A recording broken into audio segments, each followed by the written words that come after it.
to an extent. I'm telling you, some of the loose stuff that he comes out with, I was bloody worried when he signed up and we said, oh yeah, we'll put John in, and Sean put him in for a stint. So we've got to last an hour without John making an absolute fool of himself. But no, he's lasted 2 and he's done very well. And as Sean said, a very good debut.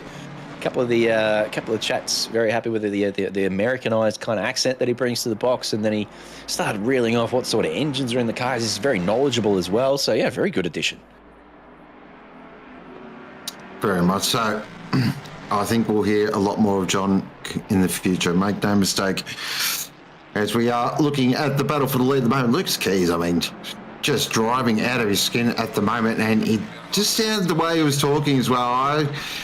They seem really motivated to get the W today. The racing entry, 2-manning it, and to hold off the team that is right behind him, which is absolutely stacked.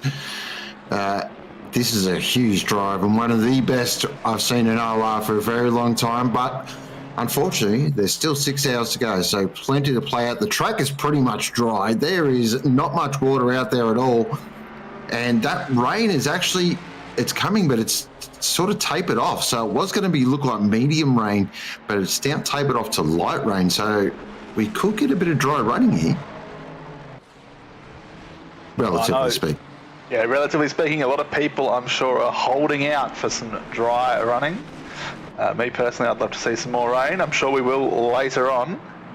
Part that gets me, though, is it's still not even midday in the race yet.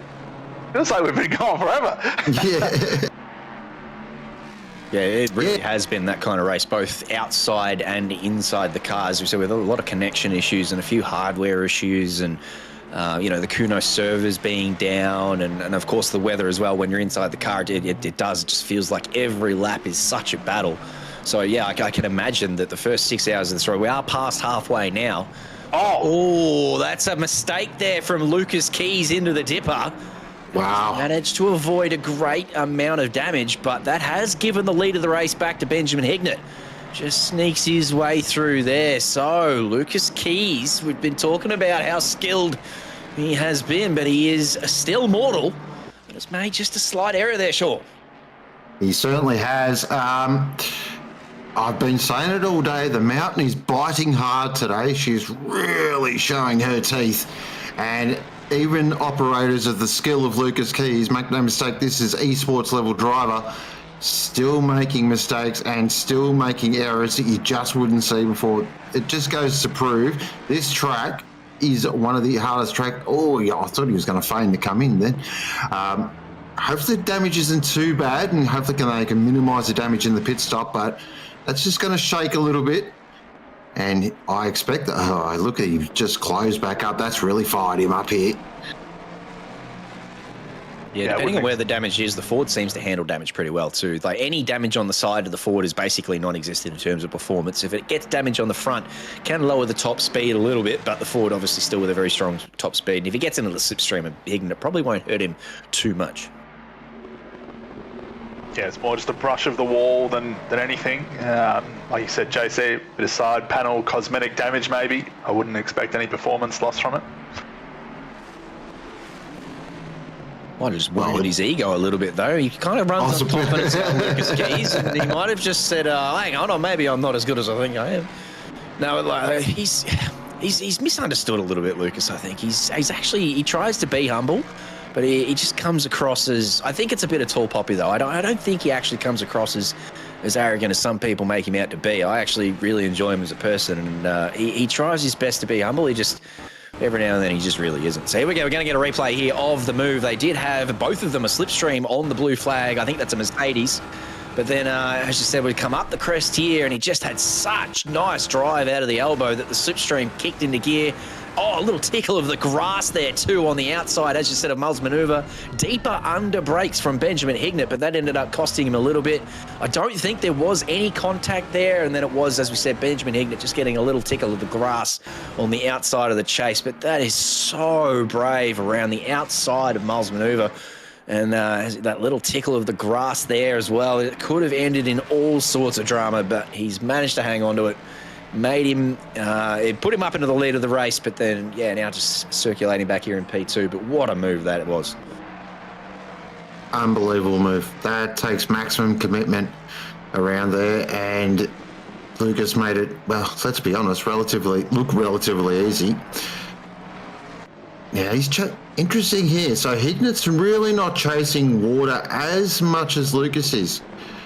So Hignet's pretty comfortable where his tyre pressures and temperatures are at, but Lucas, you can just see on the exit, that 714 is just excited in the rear a little bit. So head up Mountain Straight for the upteenth time, and that rain again has changed again. So it's consistently changing now. It goes from light rain to medium rain to semi-light rain. If you're going to rain dance, Bender, could you please make it consistent for us? I'll try better next time. Thank you. But I think this is working quite nicely. It's, not really letting anyone settle into that much of a rhythm. You're sort of having to adapt to the conditions, and I personally find that quite a fun test. You're not quite sure lap to lap what you're going to get, except for the parts where we've had consistent heavy rain. I enjoy that. Not everyone does, but if everything was sunny every race, well, that's just boring. It's the same every time.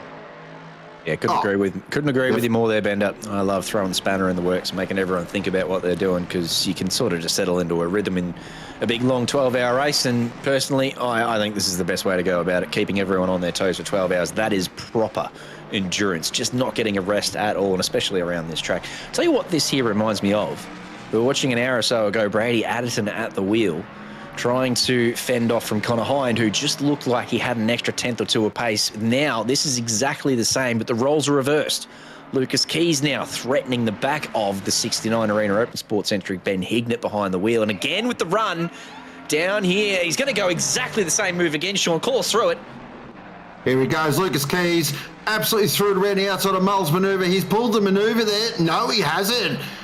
Here we go. Benjamin Hignet now is up for a fight. He's like, I've seen that the first time there, young Lucas. The second time, I am wise to your game. But that was incredible again. Lucas Keys has got a little bit of a trick up his sleeve. This is going to also play out towards the back end of the race, because those guys there in the 69, they're going to be a little nervous in terms of when they see that Mustang fly up to the back of him. And Benjamin Hignet now, look at him, he's driving out of his skin. But keep an eye on this. I reckon Lucas is going to reload for another shot here. The pace he's carrying, though, is just incredible, especially out of Forest Elbow. He just gets such a good drive. He had a big look there. Oh, but no, he's forced a mistake. Benjamin Hignet's run wide at Griffin's Bend, and Lucas Keys, the old double Dutch move, has absolutely played wonders there. That is getting the move done without actually having to get the move done. That is how you do it. Unbelievable. Yeah, he's outfoxed Ben Hignet there. I was just about to say Lucas is needing to get the move done because he's sliding around a lot more than Hignet is. So I reckon his tyre pressures will be right up there. The rain can't come soon enough for these guys. I had a stint pretty similar to this earlier on where you're pushing hard and then it starts raining, and those first couple of laps your tyres just feel awful once it starts raining again. Obviously coming down from the high pressures, but also you're losing grip. The end of the stint, the grip level's lower to begin with, and that's when you can make a mistake very easily because you get used to some conditions, then it changes again. Definitely, and this running as well, this is where you sort of got to think on the fly a little bit and think, okay, the rain's coming in 10. How significant of a shower is it going to be? Do I stay out on these pretty second-hand wets, or do I come in again, get a fresh set of boots and absolutely send it? Because based on what we're seeing as well, we're looking like the rain's going to stop again. So again, you got to think so much on the fly, which again, the fatigue factor we spoke about with Lucas and Brady there, who are two-manning it, that fatigue factor, not probably going to play a part yet, but keep an eye towards the back end of the race. Of course, the other factor at play now is as we get further into the race, it's now 11:15 a.m. in game, track temperature's 22, ambience 18. It will start to dry out quicker than what it was at 6, 7, 8 a.m. in the morning earlier on. So these dry patches are going to get harder to navigate. Tyres will get hotter because the track and ambient are hotter. And we might actually see a bit more strategy coming into play, like you said, Sean. Guys pitting for slick tyres, doing a shorter fuel run in between showers. Well, it's exactly. I mean, it's looking that way at the moment, but we've got the 714. Looks like there. I was just having a look. I thought that had a little moment there, but that is ACC things. So here comes the rain. The rain is here. The rain's here, Marge. As Lucas Keys now flies through the... Oh, gee, how does he do that? You're not supposed to go through there like that with that amount of angle on the car. It's just not meant... Yeah, that's not possible. Oh, that's a moment. Oh, wow. How did he pull that up? So this is this very tricky stage for a wet tyre in ACC where they've been through a dry cycle and they are going to be absolute icicles out there. This is the worst part where, I mean, they're going to be much cooler now. They're going to get back into sort of a better operating temperature window, but they are going to be super slippery. They're not going to feel like wet tyres at all. So yeah, you can just see the behaviour of Lucas Keys in this Ford. It's just all sorts of crossed up coming through the dipper there. Yeah, it was a great drift, great hold. Great avoidance. I'm going to go with it. Tell you what's been going on over the last couple of laps too. We've been watching Hignett and Keys just battle away as Keys comes into the pit lane here, and I don't know whether he's going to double stint or put Addington in the car, but we've just been keeping a little eye on the timing tower, and again, we've been talking about Missen's pace today. He is a second faster than these guys, well, on that lap particular, but he's been sort of 2 or 3 tenths a lap quicker than these guys over the last couple of laps. So, again, that gap is still well out over a minute and a half, but it was nearly 2 minutes before, and it's down to 1 minute and 40. So, Missen's just really putting in the pace at this point. And with 6 hours to go, if he can keep that up, we were talking about before, he might just be, this Nissan, a sneaky threat towards the end of this race. If these guys are just absolutely on point. And if Hignett and Keys continue to battle, well, the 69 car and the 714, the two Fords up front, if they continue to battle and swap positions as they've been doing all day, that might just invite this Nissan back into calculations later on. 100% agree with that. I feel like, yeah, this is I said before, it's a bit of a two-way fight there between the two Fords, but yeah, just watching Missen here, and it's not so much his speed, but it's also his consistency. That's the real key. It's just consistent, bang, bang, bang, bang. And he's not having any issues. The car is straight. The car is clean. And with Hind and Keys and Hignett and all those crew throwing down at each other and swapping positions and just being involved in a couple of little things that are not optimal, I reckon this Nissan is not more of a sneaky chance, but a proper chance to get on the top step here. And I'm going to have to eat some massive humble pie. Well, it would be quite the achievement if Missen and Co can get on the top step. It would also not be the first time we've seen P1 and 2 perhaps come together and open the door for P3 in an Enduro. Not saying that's happening, but it wouldn't be the first time. Oh, he's opening that door. Speaking of opening doors, that blue flag Porsche opening the door to the GTR there. We're just talking about your humble pie. There's a little bit for you. So that's a good view there for Ashlyn Reynolds and Mike Crick and all the GTR enjoyers out there, just watching the GTR power on through and lapping the Porsche again. It's okay. It's all right. As I said, Bathurst, probably not the best track for the Porsche to show its wares. But we'll, I'm sure, go to some other circuits throughout the year where the Porsche will go, yeah, okay, my turn now.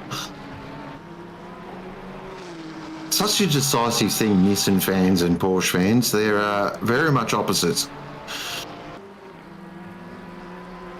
Do you land on any side of that spectrum, Bender? I don't know if you've ever driven the Nissan or the Porsche, or if you've got a side there, or you're just sort of watching on as, the fans hurl abuse from either side of the fence? Yes, I do have a side, and it is very much not on the side of the Nissan. I'm pro Porsche in that regard. Many people, well, I don't know, I'm not saying many people, some people might remember way back when in season 2 of our ACC Sprint Series, I drove what I coined at the time the shitbrick Nissan. And this is way back before it was patched and improved and actually a decent car relative to everything else. It was basically a drift car. It wasn't that great. And it was a very long sprint season for me because we didn't have car changes back in those days. So, yeah, I'm not a fan of the Nissan. A man of culture and taste, I hear. That's all I hear. Good gathered from that. I knew there was a reason I liked you, Bender. I think you need to try it again because, as you said, it has been improved. The LFM BOP has also brought it right back up and made it competitive. So it is. Well, I didn't drive it right back in season 2, but it's still a drift car, but it's a pleasure to drive. Honestly, you can look. I'll go out now. I'll go ahead and admit it kind of protects you from your ham-fisted driving mistakes. It made me look a much better and much more accomplished driver than I am, I think, when I drive it, because you can kind of go sideways through the corner. You can outbrake yourself. You can make all sorts of errors. You can even power through the grass. And it just doesn't seem to lose time because it does have such really nice torque in the low gears. You can kind of sort of correct any mistakes just by pushing on the throttle. So I think it's a much more pleasurable car now than it used to be. But yeah, no, it still is. It's still a brick, that's for sure. Some things never change. Exactly. Now, if Glenn can hear us, we do have a bit of a cracking battle going on in Pro-Am for the lead there as well between Scotty Rochford and Nathan Henderson there. The 910 and the 174, they are very close out on track, and here we go. This is what we like.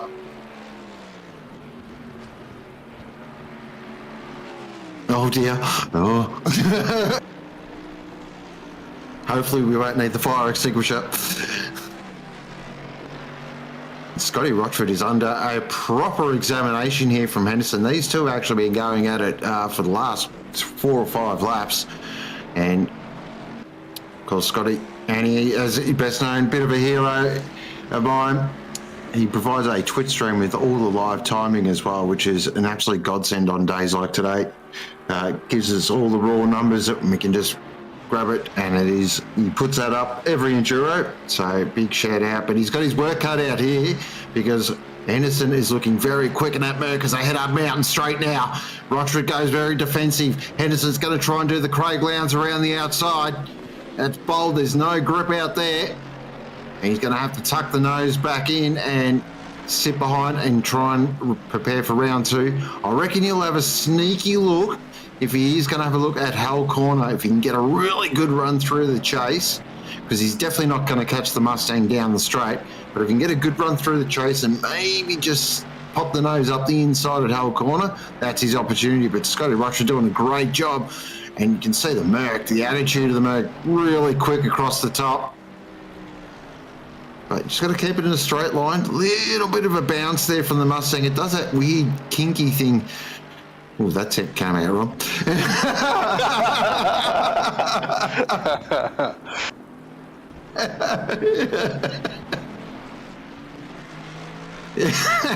Over halfway through the race, we're getting a little bit loose up here in the going spots now. Our wonderful sponsors in Acetec Sim Sports and Boosted Media just starting to wonder whether this is going to get a little too loose later on, but we thank them, of course. This is a good PG Christian stream. So far. No, I had the pleasure of being passed by Henderson's Merc earlier on the rear bumper as he's got to run down the outside here. So you're going to have a look into the chase on the Mustang. No, it tucks back in. And on the rear bumper, he's got a little slogan. I love when people put funny things on the back of cars when they go past you. It says, "It looks like you need to get good." And yes, absolutely. You got past me, mate. You're doing well. I need to improve, definitely. Just a bit of shade as they go past. I like it. Big fan. Their team name too, actually. That's actually their team name. Get Good Racing. Yeah, there you go. They got a point to prove today, these fellas. Hendo very fast behind the wheel, and as we said before, we talked about Liam Curran and his 58 on the classification server. So yeah, these guys managing to sneak into Pro-Am. I guess they're... I'm going to go have a look through the list here. Liam Curran, Nathan Henderson, and Charles Byrne. Charles Byrne, obviously not quite at the pace of Hendo and Curran, maybe dragging these guys out of the silver class down here in a Pro-Am. So yeah, this fight for the Pro-Am lead with Hendo behind the wheel and Curran as well is definitely a possibility depending on how much driver time they take on today. 100%. Of course, the 19, which of course is the Kovacs Racing entry. That's Kovacs Blue, and that's Rochford, Viney, Chalmers and Neighbour. Couldn't get a more Kovacs driver lineup, I reckon, if you tried. But what a race this is. Fantastic. And don't count out the two as well, with Sandy behind the wheel out of this Pro-Am battle. They're not that far behind, so if these two get a little cute with each other, that two is going to sail right up to the back of this. And three-way fight for Pro-Am. Cannot get any better than that. As just have a look here at Hendo, just throwing the Merc around like with utter abandonment and disregard. Nice through the elbow, gets a lovely run there. And Scotty Rochford had a bit of a shallow exit, so that's going to hurt his pace a little bit. Is he going to try and set up the Lucas Keys? Yes, we've named the move after him already. Going to try and down into Mole's manoeuvre. He's going to pull out, show the nose. Is he going to get enough overlap to have a go? He's going to have to hold it flat here and then break as deep as he likes. This is side by side. This is incredible racing. Does he get that done, Anderson? No, he does a little tail in the exit, and Scotty Rochford lives to survive another day. Great exchange. Very good, Scott Rochford. That's very good defence. God, that man has come so far in his sim racing journey too. He used to be hanging around down the back of the end of the field and all sorts of. He used to like the Lambo, and he drove the McLaren for a while. And just over the last 6 to 12 months, he's put the P2 on Kyalami in the wet. He's very good in the wet because yeah, his debut podium was at Kyalami in the Sprint Series, and it was in the Honda by no less. So just come so far has Scott Rochford in a very short amount of time. Got a lot of pace and defending there down into the chase from Nathan Henderson, who's very, very fast in almost every car that he gets into. That's no mean feat to defend that position, but he did it very calmly, very coolly, and yeah, just beautifully done there by the Kovacs driver. Looking very quick. I've had the pleasure of driving with that as Scotty Rochford in an Enduro, so he's a great person to have an Enduro team as well. Really chilled, keeps pretty calm, because a couple of our sim racing heads do get a little bit hot-headed, and he's just that nice calming influence that keeps us all in check. And whoa, that's a little wide there from Rochford, and he's opened the door at McPhillamy, and Hendo just goes, "Thank you, I'll be having some of that." I think that, I know, every time. I think that was also a little bit of heads up there as well from Rochford, just thinking, you know what, I don't have the pace of this guy. Let him go. It's a long day. It's still 5.5 hours to go. Let the race come back to us.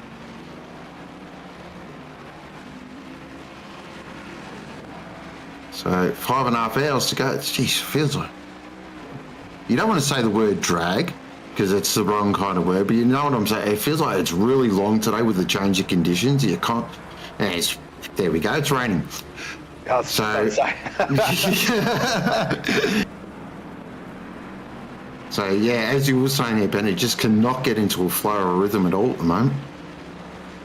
Yes, it looks like we might have a bit of a dry patch coming up. This rain shower is only going to last for 10 minutes, and then we've got 20 odd minutes of... Oh, who's that off in the sound trap there? Careful with the rejoin. That's probably okay. Yeah, it looks like we might have a bit of a dry patch coming up, so get the slick tyres ready, boys. Oh, he's calling the slicks. Here we go. You've called the slicks a couple of times today yet, so I'm just going to keep my powder dry on that one a little at the moment, because it is still only 17 degrees ambient. It is still pre-lunchtime on server at 11:30 a.m. and the track is still very wet, and we have seen that the track hasn't dried out as fast as it sometimes can do in ACC. So I know there's going to be a lot of drivers out there who are just praying to God that we do get some slick running and some dry running here over the next sort of couple of hours, just a break. Just as you said, Sean, and Bender said it rightly before too, that it's just been non-stop all day long. The first half of this race has just been a battle of attrition. All of the drivers out all the time, fully focused and fighting the force feedback all the way through. It has just been non-stop. So everyone, I'm sure, would love a break. But yeah, as I said, I don't see it happening. That forward there on the exit curb, McPhillamy could have caused some trouble there for Hendo if he wasn't aware and awake, but he was. He's handled that very nicely and come off the throttle for the yellow flag. Beautifully done. That's the other thing today as well. Blue flag management. It's the key to this race. It always has been the key at Bathurst, because we do have the unique blue flag rule. It just adds an extra element. So if you're really good at negotiating these blue flags, you are going to make positions. Make no mistake. There at the moment, we are looking at Nathan Henderson currently on screen at the moment, leading Pro-Am class for Get Good Racing. And you are watching, of course, the boosted media OOR Bathurst 12-hour live from Mount Panorama. And of course, we are raising much needed funds for the one and only Neale Alexander, aka Mullock, who is our Lord and Saviour, I'm going to call him, and one of the biggest inspirations in my life, definitely. He's inspired me to do a lot of stuff within OOR, and yeah, he's an absolute ripper. I'm a big fan of Neale's. I promised that I wouldn't get emotional, but I do get emotional talking about him, because he's one of the nicest humans I've been lucky enough to meet, especially in the sim racing space and gaming space. There's very few like him. So today is all for Mullock, and if you can get around it, please, every little bit helps. Scan that QR code. Ooh, that got a little bit dicey there for a quick second between Hendo and the Pixel Racer Mustang, but it looks like everything is A-OK. Give as much as you can, and if you do jump on the GoFundMe as well, please go read Mullock's story. It really is inspirational stuff, and fingers crossed we can all get it sorted and you can be back fighting with us as soon as possible. Yeah, we'd love to see him on the grid again sometime in the future, or perhaps in an OOR games night. I know there have been many of those over the years. Golf with friends, various party pack games. Always great time. We just saw Scotty Rochford come into the pits there. I believe he was serving a drive-through penalty. I don't know if that was for track limits or... Barbol seems to think it was for the stint timer. So obviously we were watching Rochford deep in battle with Hendo over the last couple of laps, and he might have been so focused on that battle that he missed his stint timer and went a little bit too long. Right, well, that would be quite the mistake if that's happened. Yep, we're getting confirmation there. He was 10 seconds over, too excited with the battle. Oh, no. Yeah, that's the tricky part. It's very easy to get involved in the battles and think, oh, I can get one more lap in as well. But if you cut it fine and then something happens and you get held up with blue flags or there's an incident or something, suddenly you are a few seconds over, and then, yeah, drive-through penalty. That's fair whack. For such an innocent sort of crime as well. It's a proper whack. It's one of those ones where, yeah, you feel like doing a bit of a Greg Murphy and storming off to the porta potty.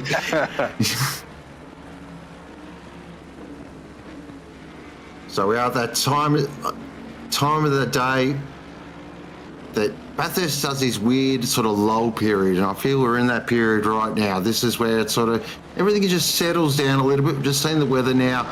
Looks like it is going to settle down for at least a good half hour, 45 minutes.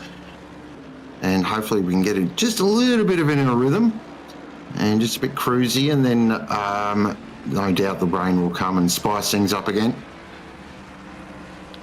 We're currently looking at Nathan Henderson on screen at the moment, currently leading a Pro-Am, which has definitely been a fantastic battle. And he's just sliding his way up the mountain towards Under the Tree, one of the most famous trees actually in Australian motorsport, that one. Famous story that...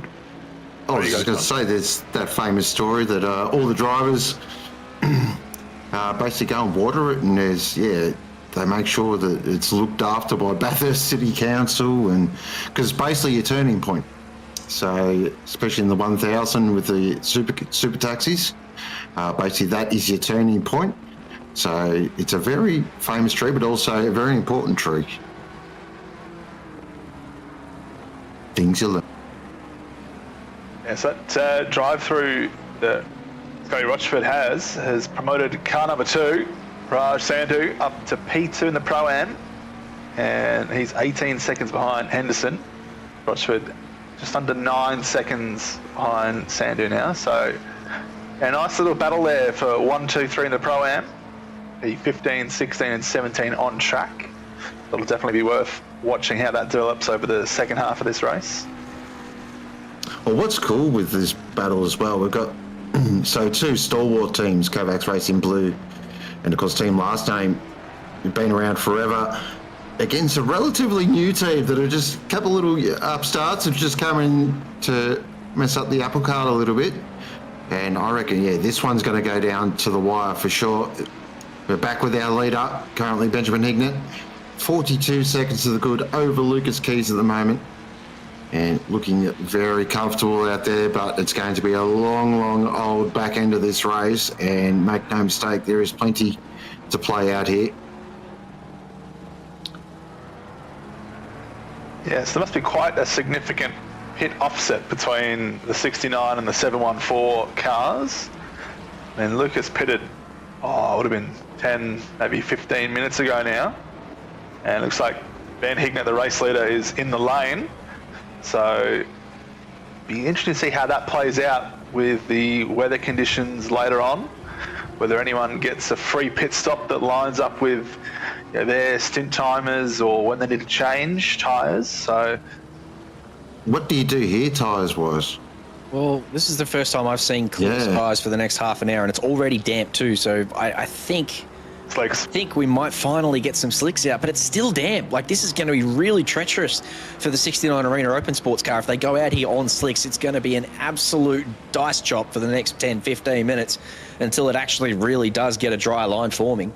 The other interesting thing is that we're talking about the pit delta at 64 seconds. Lucas Keys is going to come cruising on here through soon, so he's going to retake the lead.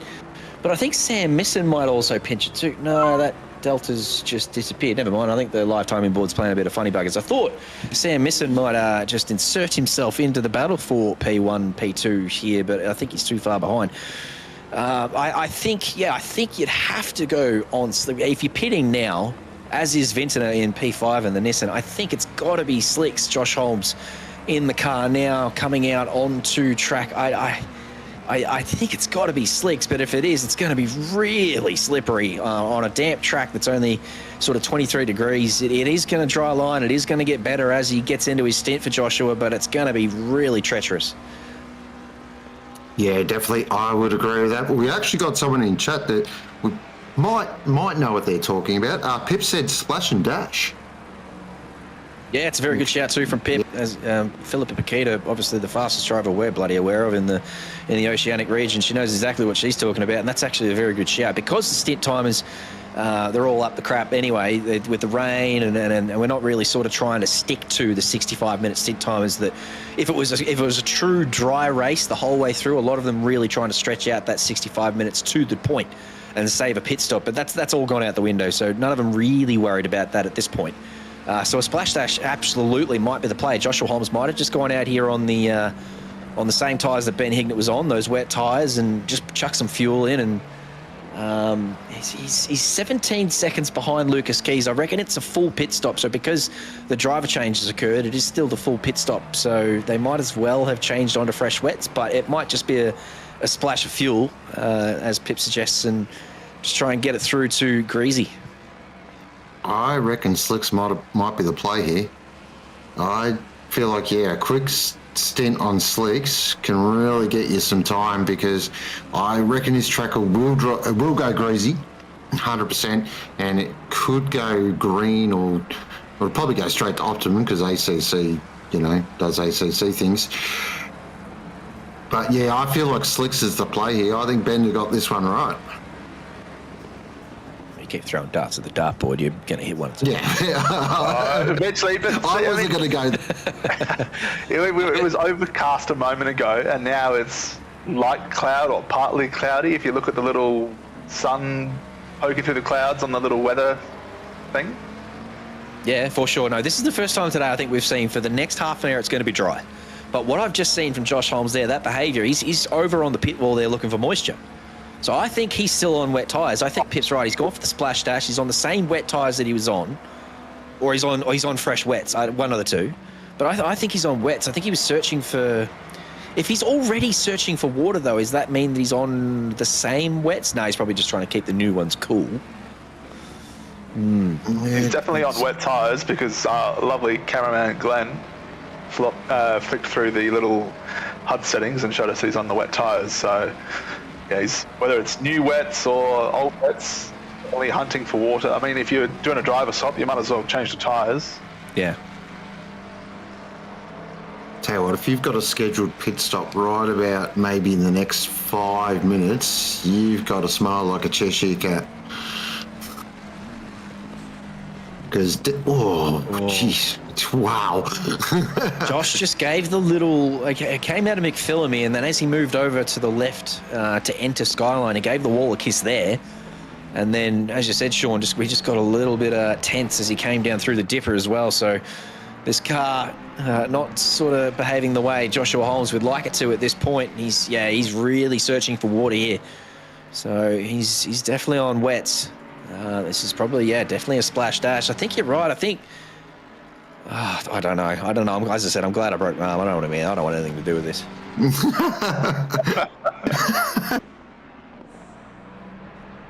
Too hard for my pea brain to work this crap out. I'm glad they're out there doing the job for me, and I just get to kick back and watch today. Definitely, but that sun's coming out as well. Key part of the race right here. This is actually really important now. Yep. There's that old saying in motorsport, right tyre, right time, and we are into that point of the race. Track is still damp, currently 24 on track, no wind whatsoever. So a couple of just key sort of weather indicators to keep an eye on, but that track temp has raised 2 degrees quite quickly. And just want to give a shout out also to a couple of teams that are on some massive recoveries here as well.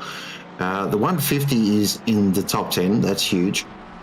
That is an amazing drive. They had a bit of up and downs, but they've trucked along. Luke is in the car at the moment. Really solid drive there as well. But the top sort of drive for me in terms of recovery and that, we're just keeping an eye on as well. The 191's doing a huge recovery as well. Kovacs Purple on the recovery drive, or as I'd say, standard operating procedure. It is unfortunate. As Jeppe Sonicus is now behind the wheel, but they will get themselves back into contention, mate. No mistake about that. Unfortunately, maybe the top sort of 3 or 4 spots on the podium is out of play now, but they'll come back through the field because this is, unfortunately, it seems to be a bit of a curse at this track for Kovacs Purple, the recovery drive, but it is something to watch. I reckon he's on slicks as well, just by the by. So if he has changed the slicks, this would be a good little indicator for us as well what the true pace is. They are slick tyres. Here we go. This will give us an idea of exactly what to do here. Well, this is what we've been waiting for. You very rightly pointed out, Sean, that this is such a critical point of the race. And as you said, right tyre, right time. And you made another good point before, too. These guys have been circulating for 6.5 hours. Oh, that Honda facing backwards again. Sean Bubb now behind the wheel of that one at the moment. And it's just doing Honda things. It's such a fast car over one lap is that Honda, but she can be a very fickle beast. It's such a twitchy little thing to get right. The setup is very dastardly on that VTEC, and unfortunately Bub now, I think that's the same spot that he put it at. He looped it around before too, so not the first time we've seen the Honda facing backwards there. The Smokestack boys have had a shocking day, really. It really has been disappointing for them. They are sticking it out though. After starting on up the front rows, they are finding themselves down in P25. I think Senexis has made his way through, so P25. Yeah, it's really disappointing for those guys because their pace across the team too. There's no slow driver in that team. They are all incredibly fast drivers, all endurance winners, all sprint series race winners. So yeah, it's disappointing for those guys. But back to the point that you made before, Sean, I think this will go optimum. It will skip from damp to greasy and very quickly go from greasy to optimum because they have been circulating and putting grip down for 6 hours. So even though it's been raining and it has been wet, The grip is still going down, and once the dry line is significant enough to have formed, it will just probably go straight from green to optimum. We won't go fast or any of that. We'll go very quickly into optimum, and then you'll start to see those purple laps plummet. The current purple lap being a 2:04.787 from Sam Misson, but we're down in the 2:06s already from Lucas Keys, and Josh Holmes, we watched struggle before. He's already down in the 2:08s as well. So, you know, we're really quite quickly going to see these times drop. And we will see a new purple lap here over the next half an hour. Who's going to get it and who's going to hang on to it? That's the question. Well, the first car will get it will be the 191. They are definitely on the right tire at the right time. So, and that'll give us an indicator of sort of what pace we should expect. Now on a Douglas Keane, that is not good. That is not good at all. That is look like quite a significant accident. That is a very second-hand looking Mustang, and just coming over the top there at Skyline, and that looks like it has done something very funky. I'm going to take a guess. That is right-hand wall into left-hand wall. It's got that telltale sign. It's something is, gone horribly wrong there for Douglas Keane. Is back in a straight line. Hopefully he can limp that around to the pit lane, but very close there from the V12 Aston and nearly got into a bit of a moment. Lucky thing here for Keane as well. He looks like he's pretty clear on track. There's a couple of cars coming up behind, but he looks like he's got a nice bit of space. He can just get out in the conrod and crab walk it hopefully back to the pit lane, but that's not nice. That steering is absolutely cooked. That's very unhealthy. Yeah, when you're turning the steering wheel and you're getting, and the front of the car is still staying straight, that's a problem. Douglas Keane doing the Douglas lean, trying to keep this one going straight down here on the straight. No, it's bad. I can do better. Come back to me. He's got to be careful here that he keeps an eye on the track map, because he's going to be on the racing line there soon, and obviously he's a very walking wounded, so hopefully the race director's jumped on and just warned people of a very slow car heading down towards Mull's manoeuvre and through the chase. Hopefully that doesn't cause an accident for anyone else. He's probably done the right thing here and just got completely off the road, and then the track map probably just going to clear up now and he'll be able to sneak down into the pit lane. But yeah, that's very ugly there for the Positive Delta team. Whatever it was definitely a significant hit.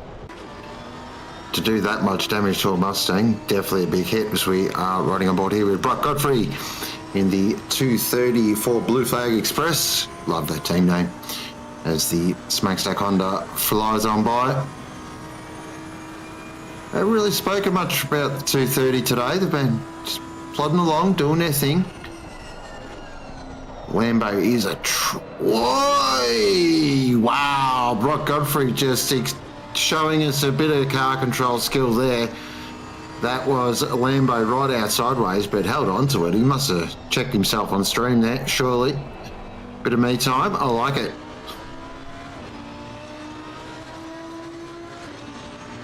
Lambo is quite a tricky car around Bathurst as well.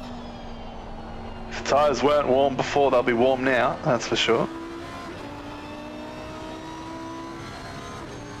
Heads up Mountain Straight and unleashes that V10. Such a pretty sounding car, such a pretty car, just a great car, the Lambo. I'm always been a big Lambo fan.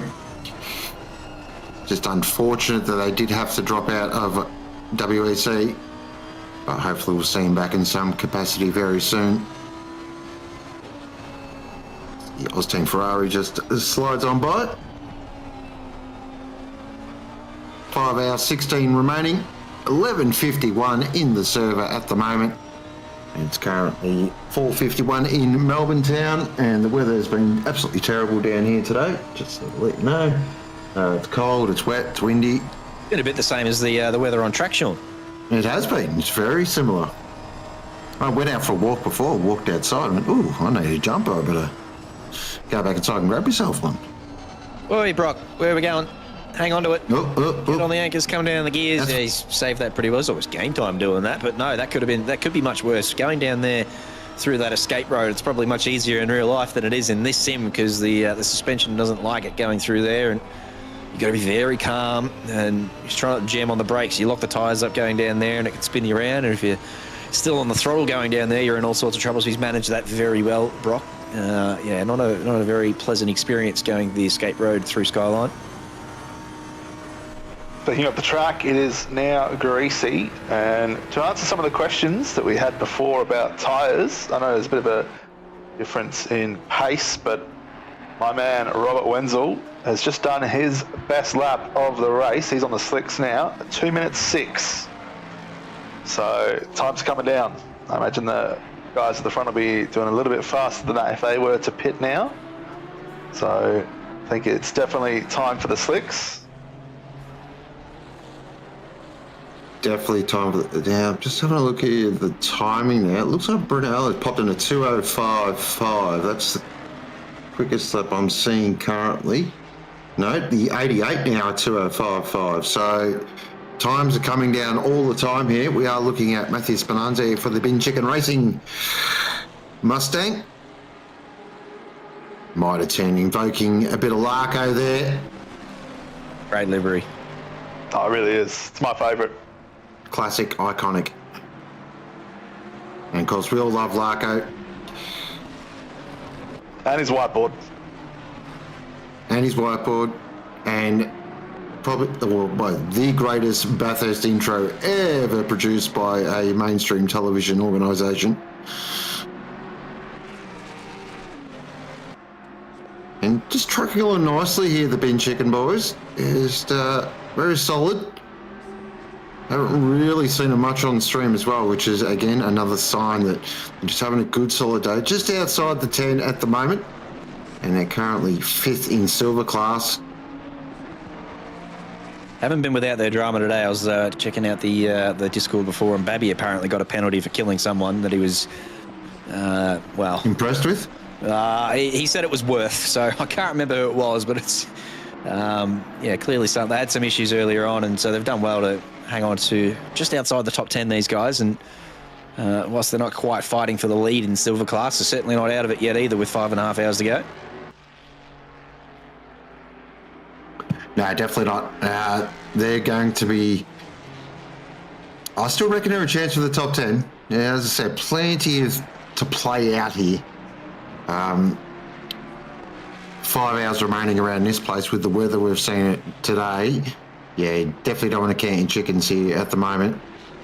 So it is Joshua Holmes leading the way, doing it quite comfortably. 25 seconds is good from Adderton. Then Stevie Ty there in third. Naeem Ellis, Rashudi, Whitmore, Bartlett, Carlitos. Well, I'm going to go with Carlitos. Is that Carlitos? How do you pronounce that one, JC? You're normally across names. And Saxon Hayes there in the 150. Great to see the 150 up there in the top 10. Get around them. The skill issue, boys. And it's great to see the 150 back on track as well. And then Mags Spinanzi, who we're looking at there currently on screen. Webley, Carl Johnson, and Curran Aya 15. And you are watching the Boosted Media Bathurst 12-hour brought to you by OOR. And we are racing for the one and only Neale Mullock. And I was just having a quick look at how much a race. We're not far away from the big 13K. So for those who are watching, please jump on board. $12,927 so far. Let's get it over 13K. Let's do it. As Stevie Ty just pops in at 2:04.5, if you don't mind. And it just wound up the wick on the Rockets Evolve GTR. So Hollywood... Here we go. Hollywood times are about to come in. Yeah, this is what we wanted to see. We wanted to see some quick laps, some dry running. Well, folks, here's your wish. It's all coming in.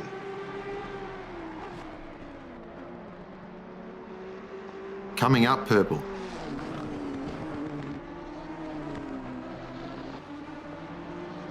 So here's Stevie Ty on track there at the moment. Oh, Naeem now just pops in at 2:04. Here we go. It's time to guess the lap time.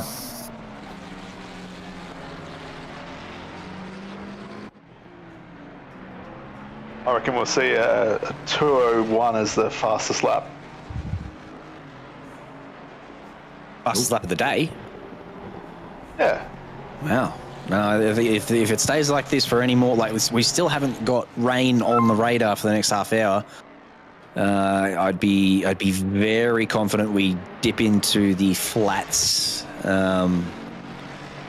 Yeah, 2 flat. I'm going to say 2 flat 6 if it stays like this, but could go even faster if it stays dry for the rest of the race and these temps continue to rise and improve the track condition. We'll be probably sneaking into the 59s as well because it's still only 18 degrees ambient. So if it was optimum right now, they'd be very comfortably in the 59s, the front guys. Oh, sorry to burst your bubble, JC. Rain in 30 minutes. Well, they are definitely on a timer then, though. So you could be right. It could be just sort of who gets the fastest lap on the board now, and it might be just a 2:01 because it is still only greasy. And no, you might be right. You might have called it perfectly. I'm going to stick with my 2 flat 6, but if you go with what do you say, something in the 2:01s, you might be right. Yeah, 2:01. That's a good shout. I like it. Now, I think also, how quick does this track go from greasy to optimum? That's what we need to keep an eye on as well, because I think it will happen, but if it's going to be maybe another 5 minutes, 10 minutes, or is it going to just go literally in the next 2 or 3 minutes, bang, here you go, have an optimum track. You've got 2 laps to set a Hollywood number, which is exciting themselves. As Stevie Ty now, 2:04.050. Geez, that GTR's just had some crazy power. Okay, yep, scratch that. 2:03.5.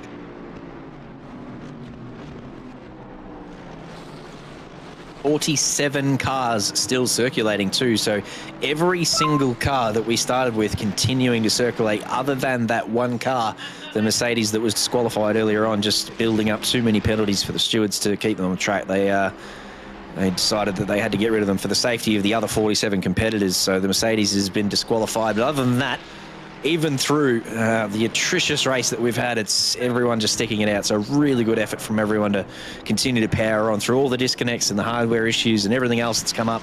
Everyone sticking it out. Really good effort from everyone involved. Definitely couldn't agree more. V12 Aston's around the elbow.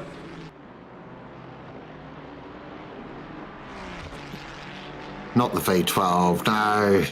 Yeah, we did watch them about 3 hours ago do exactly the same thing too. It wasn't Jensen in the car at the time. I think it was Gosling, if I remember correctly. Please don't hurt me, Brad, if I got that wrong. But yeah, this V12 Aston, clearly not a fan of the entry into the elbow. Because, yeah, not the first time that we've seen that car pointing in the wrong way up the hill there. On the better side of the road, though, last time it was sort of tucked in on the inside wall there. And it was a bit more of an awkward position to get out of, but no, Zach's on the outside this time, so gets back on the straight and narrow and fires away down Conrod in that beautiful sounding V12. I feel like this is the Opel mantra of this year's race. For those who don't know, the Nürburgring 24 Hour, there's a famous car, the Opel Mantra, the Foxtail, that runs around every year. It's an absolute fan favourite. It sounds glorious, and I think the Aston's invoking that spirit. Then it's great to see them still going up in 29, so they're not actually doing too bad. So they're beating a lot of much newer machinery in the big old girl. Is that the lead of AM class? Sorry to cut you off there. Yeah, it is too. There you go. You want to win AM? Get a V12 Aston. Job done. Yeah, well, even with their mistakes, they certainly didn't start that high in the grid. I think they qualified around about P44. It wasn't much off the they weren't struggling to qualify. They were fairly good on the delta in terms of actually making it onto the grid, but they weren't that far off the bottom. So these guys just quietly going about their business up there inside the top 30 now, doing very nicely, even with those few little errors. And leading the class, I mean, if you don't mind. There we go. Never surprised to see a different car win AM class. It's just one of those incredible sort of classes, and it's absolutely my favourite. I love watching the AM class, and I love commentating on it. That and Pro-Am, so much fun. Proper just hard-nosed races down there, and they play for keeps, but they also do it with a big smile on their face as well. And speak 47th. There you go. They started 47th on the grid. That is a huge drive. So if they can keep this going, they could get as high as, I reckon, 26th, 27th. That's a mega effort. Absolutely huge effort. Now Hollywood numbers are starting to come in. A 2:02.7 there from Stevie Ty. The GTR just got to extract pace from absolutely nowhere. It's incredible to watch. And I am going to introduce that because I'm going to pop off for an hour and grab myself some chicken tenders, if you don't mind. Nice. And can I come too? Yeah, everyone's invited. Doors open. We're going to join the one and only Luke-D and Cam Thistlewaite, and they're going to take you through the next hour. Woo! Thanks, Sean. Tenders? Catch you later. Yeah, chicken tenders, don't mind. Or what sauce? Marinade? Sweet chili. Sriracha. Just give me something spicy. Oh. Fair. Right, have fun, you lot. I'll be back soon too. I'm going to go for a little rest. Thank you very much. In that time, gents, we very quickly or very briefly saw the track go from greasy to green and then subsequently go from green to fast. So we've got a little bit more grip.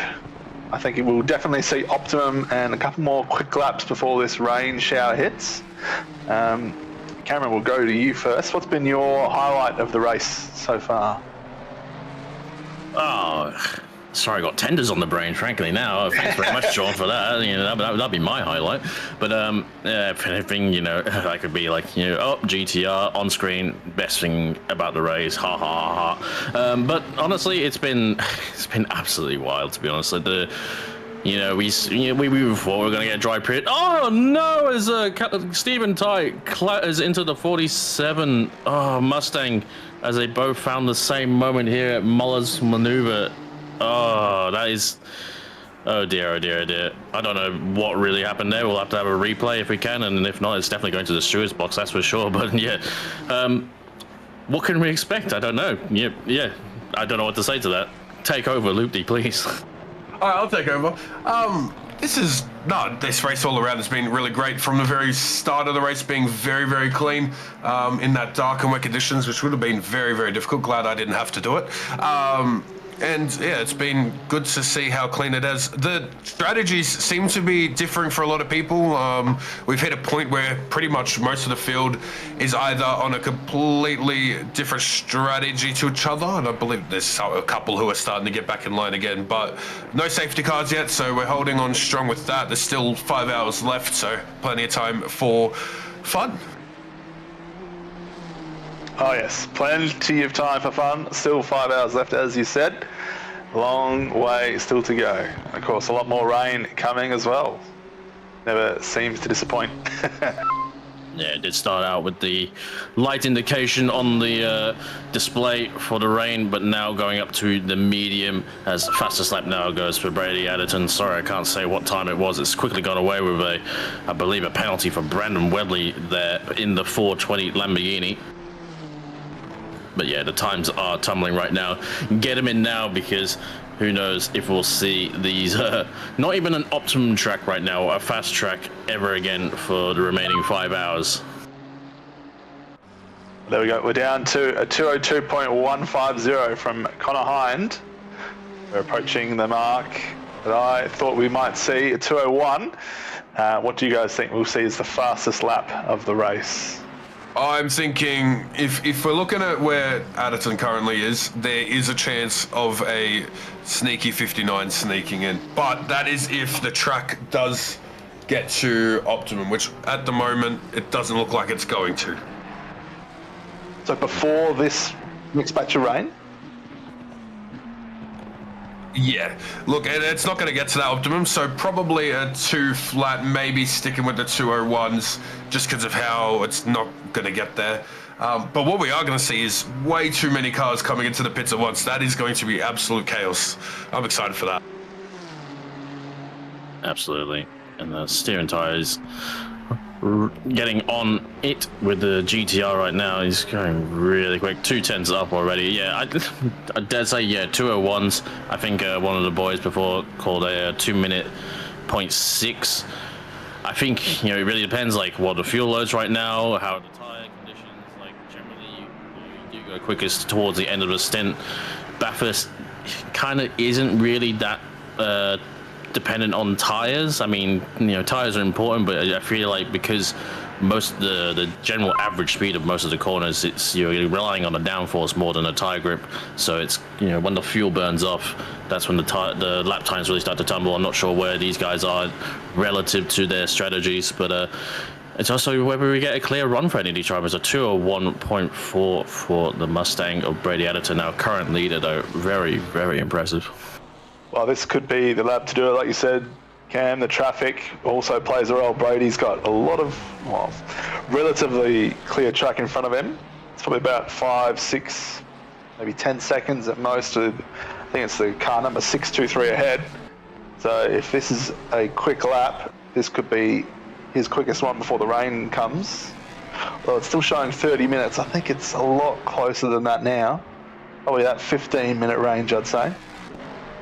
I know Cricky's going to be enjoying this time to get, if you want to take any pictures of the cars and dry, now will be the time to do it when Cricky does this in post-race. Car number 19 is yellow flagged up ahead down at Skyline towards the dipper, and hopefully it will be no issue for the leaders as they come through. And hopefully this goes around. It is parked sideways on the line. It's one of the Kovacs Mustangs. I'm not too sure who that is, but it's a car 19. There's going to be Kovacs Racing Blue. There's I'm hoping they can get going, but they've got quite a lot of cars still to come through, but a big gap after that. Yeah, the position that's in, there's a nice big gap now, but yeah, that's dicey with so many cars coming past. For me, that would have been a RTG situation. As hard as that is. Yeah. Still yellow flagged up there. Oh, look at that. Still there. Oh, no. Yellow flag, boys. Come on. I'm surprised there was a gap here. Yeah, and it's still coming through. Race director hopefully is warned all of them. Not sure. There's David Neighbor in the car. There's at least they're still going right now, and hopefully no one else really made major contact. I think the Lamborghini that I mentioned before, Brandon Webley, did have a small knock on that Mustang, but they've unfortunately come a cropper there. No small accidents at the Skyline and the dipper. Yeah, no, it's one of those things that it's very much need to be set in stone is the yellow flags. You've really got to slow down. It's way too dangerous, especially on a track like this with not enough room. You're not going to be able to make up time by pushing hard through a yellow flag. And slow down. Oh. Stop trying to race back to the pits. Sorry to interrupt, Jaden. No, that's all right. Don't know what he's doing there. That's not really safe. His teammates and all these other cars going past. Please rejoin safely. Slow down. Bloody hell. Oh, yep. Good job. He did slow it down. There's a bit of a dip there, which means you generally lose the front steering as soon as you come back on track if you take too much speed. Yes, it's quite deceptive, that little patch of grass on the right-hand side there. Been through it a few times myself. Like I said, you can just sort of go up and get a little bit of air, and then the car gets light on you. Just asked Matt Campbell in Supercars, I think a few years ago, taken out on the first lap by someone just flying through it.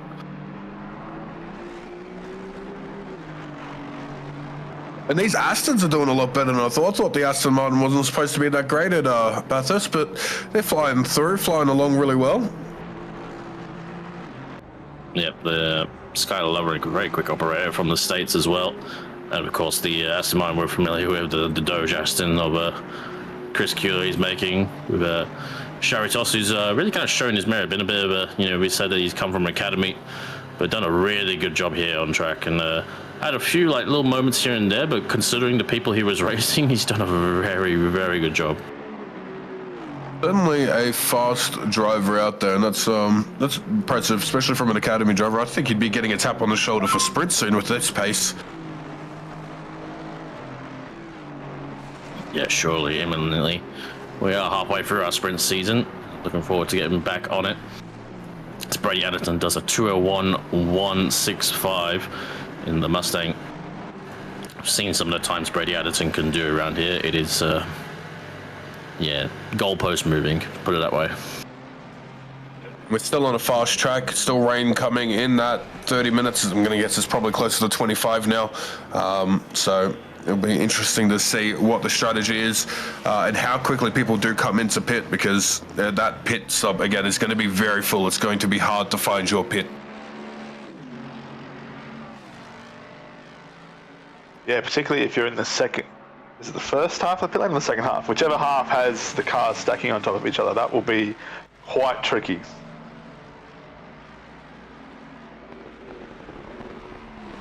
Been a good climb from the 109 car of Oz Team Racing up there in P5 with Brett Ellis at the helm. Been slowly making the sort of coming back up the field after a few errors here and there, but proving very, very quick. As we know, Brett Ellis and Glory Babby as well, both sprint winners as well, and doing an excellent job out there. Just hoping, I wonder if, like, yeah, as I said, we wonder if Stephen Ty could maybe, the Calsonic GTR can kind of close in the gap to the leaders of Adderton and Hine. They've basically been right there at the top of the field pretty much for the last, I don't know, I guess it's been about 6 hours so far. Can anyone disrupt the forward domination? Connor Hind here on for a very good lap. Currently 2/10 up. We'll see how that shows coming out of Forest Elbow. Everyone will be fighting for that fastest lap because unless it doesn't rain again, after this rain it's dry again, we're not going to be looking. And there's our first 2 flat from Brady Adderton, 2 flat 0.8. That's a good lap right there.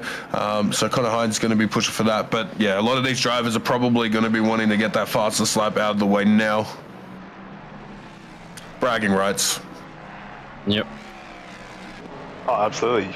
Yeah, it's a big flex to have that little purple number next to your name on the scoreboard. It's all that matters sometimes. You know, surely, you know, it's all about being the quickest. It doesn't matter the position. But still 30 minutes on the widget until the rain comes along. I dare say we might get to maybe optimum running. Depending on how much rubber was washed away by the rain.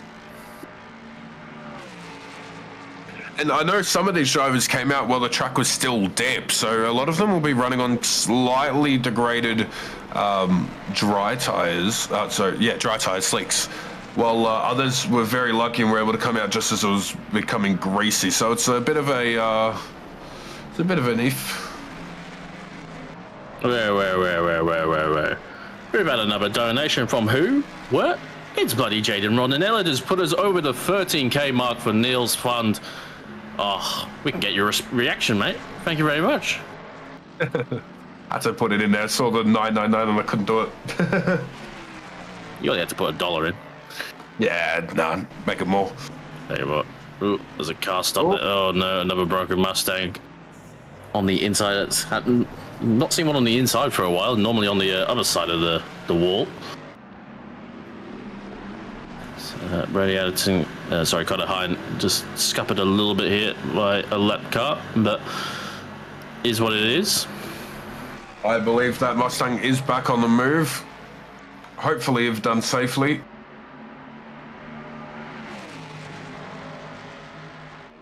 How are things going in the 150 car with Josh and Saxon? Doing all right. We've come back. Had a few incidents. I did a triple stint by accident due to me crashing and then forgetting to change the driver. But still in the top 10. Only McLaren up in the top 10, so that's a nice position to sit in. Yeah, Saxon's currently driving pretty well. He's about to do a double stint, and then Josh Struick is going to jump into the car and do a double stint as well. And then we're going to see how it goes for the end, whether he finishes off the race or I do. That's all right, mate. We've all been there with having a crash and then forgetting to swap driver. I've done that a couple of times in these events, and it's pretty painful having to do a second stint. It never feels good. But no, it went all right. Figured out the car, got to stay out just until the track got greasy. Hopefully not going to curse him, but stayed out till the track got greasy, so he's running on pretty good slicks right now. Yeah, I hope that front damage isn't holding up too much, or whether that might be a server side. So just as a leader coming up behind him, but doing well as Saxon. I was having a look at last year's result, which was obviously won by the ABR McLaren of Smith, Lamb, Pignata, and Morella. Sadly, those guys are not around to, defend their sort of Bathurst 12-hour title. But they did 351 laps in last year, and it was pretty much a dry race. So we're definitely going to get over 300, probably over 320 laps. But I don't think we're going to be setting any new distance records. I know that's something they like to talk about with the real 12-hour many a time.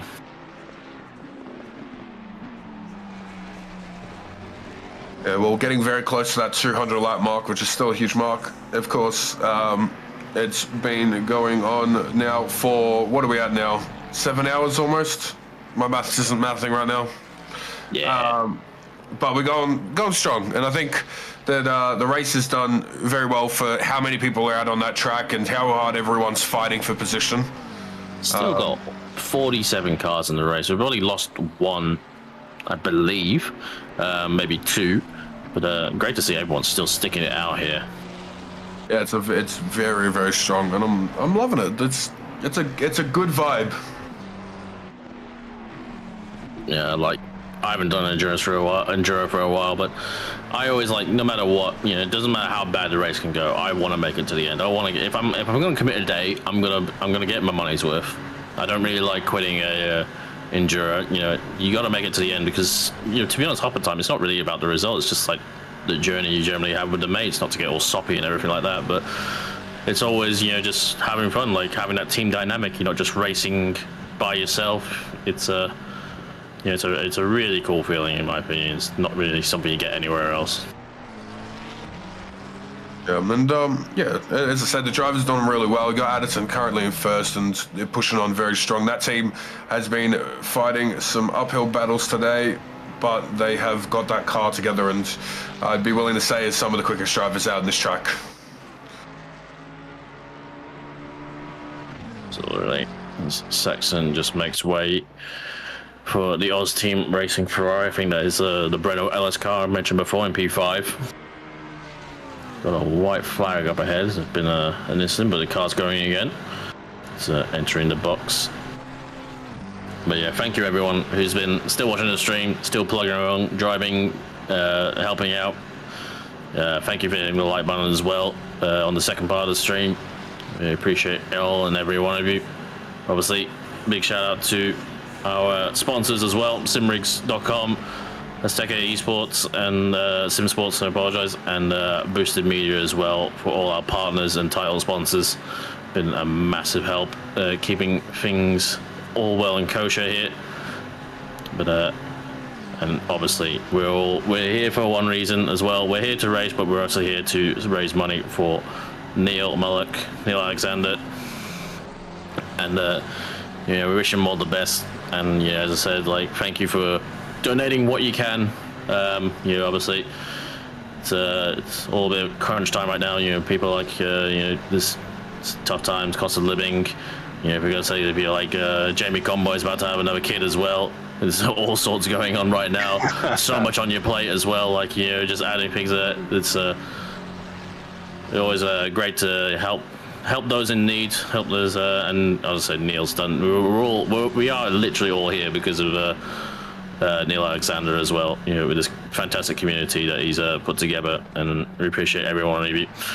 If anything as well, if you can't contribute, maybe just maybe send Neil a message, say hi to him in chat. I'm sure he's here, there, and around, and everything like that. He'll appreciate everything. He's a very gracious human being, and he appreciates every little bit of love that you guys have been giving. Yeah, it's been a long journey since the first race of OOR back on F1 2017. It's a little bit of a trivia quiz time. I don't have chat open at the moment because it was lagging for me before, but if you can name anyone who competed in the first ever OOR race, put it in chat, I guess. I was going to say we'll give you a prize, but I don't think we have any prizes to give away for that type of stuff. As we see, Brady Addison set a new fast lap at 20.6. JC called it. Oh, never happened. 20.6. That was 20.6 flat. That was perfect. Oh no, I'm worried about what he's gonna do after the photo he put in. I'm scared to what he's gonna put in now that he's got his guess right. Yeah, that's right. There are three people. Well, I guess two people other than Neil himself. But there are three people that competed in the first ever OOR F1 race, and those are the 3 people who are still active in OOR. There were, I think, 18 or 19 people in the actual race, but there's 3 still active now. I wouldn't be able to guess. It was I was quite late to the game, and I feel like I've been around for way too long. I wouldn't want to guess. Are you one of them? Yes, I am one of them. I was going to say, it's the kind of meta choice right there. It's a trick question. Trick question, yep. There's one other, so myself, Neale, and one other. I want to say Alex Imey. I don't know what to base that on, though. I've opened up the chat. JC's got it. It is Suma, big feed, Mr. Robert Wenzel.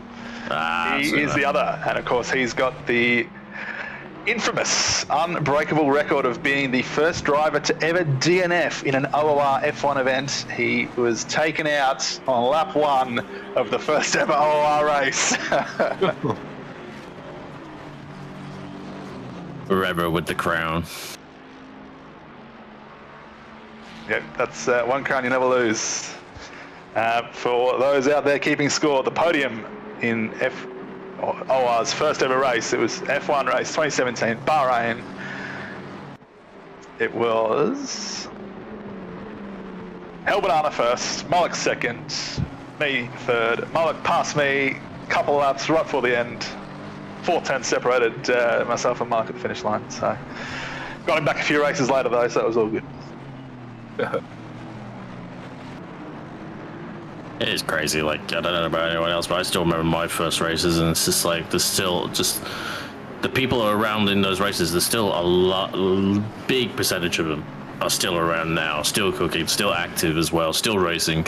And it's just great to see as well. Like, I think I joined in like season 7, and that feels like ages ago now. But it was 2021.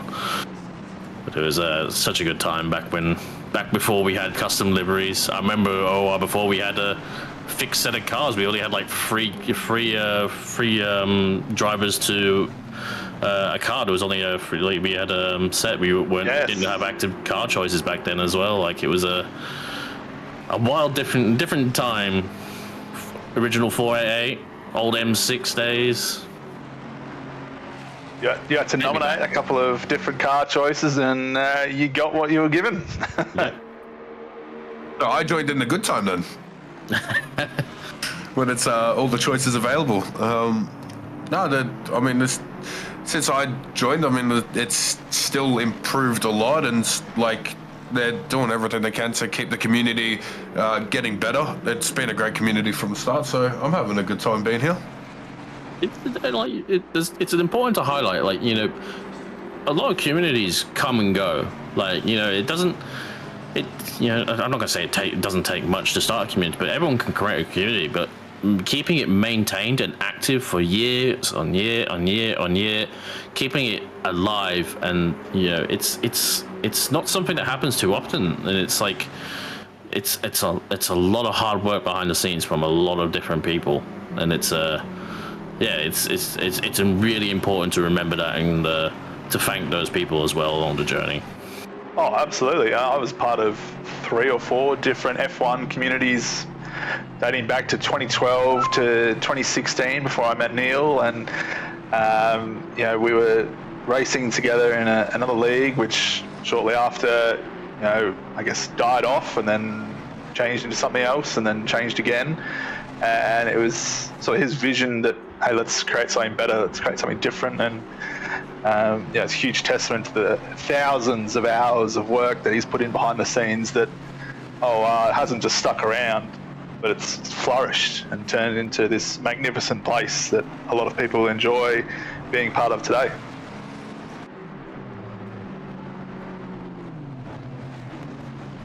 Absolutely. So there was a 10-second penalty for car 81 for causing a collision. It was unfortunate for the Broncos Motorsport. Seeing a fight here for Lachlan Jones. With I'm not sure if that car is for position. I think it's the red Mustang is actually the one fighting for position with the Aston. Not sure where the white Mustang filters in all of this. We're looking to get past and maybe unlap himself, or is faster. I don't see blue flags. The red Mustang has a look, but he's way too far back to have a moment, and oh dear, Lachlan Jones now gets a drive-through for an unsafe region on lap 189. See the Alliance, the familiar colours of the green and gold of the Alliance car, BMW sifting through the field. We talk about like we don't have many Porsches, we don't have, we have 3 GTRs, we don't have any Bentleys. I think that's the only BMW we've got in this race. Oh no, we have at least 2 on, the Pit Viper car.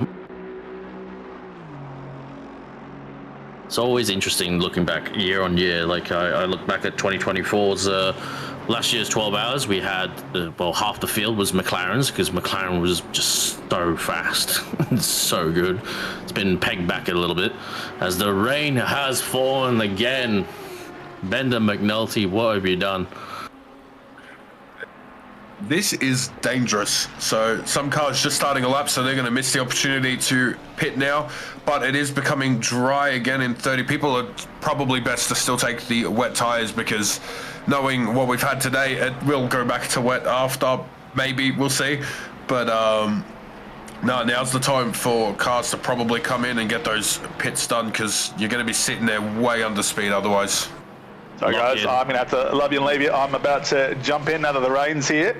Quick Bender fact up before I see you later. In 2011, a Freedom of Information request forced the Leicester City Council to admit that they weren't prepared for a zombie invasion. I do actually. Very concerning. I've heard very that concerning for the residents of Leicester City. I'll catch you guys later. No, thank you very much, Bender. We can lock in the 2-minute 0.6 for Brady Adderton as being the fastest lap. I don't think that's going to be changed for a long time as he currently filters through more of the blue flag cars. But good luck to Bender getting in the car, and we'll be sure to curse him. And as we have been informed in chat, the track has gone instantly to greasy, so it's no light rainfall. Even though it does say it's supposed to be light, it's fallen quite hard.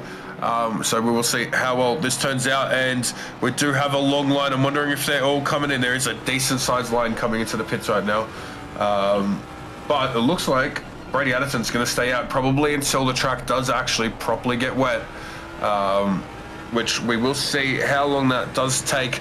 But the rain is going to increase now. We're up to medium rain with a plus on it as well.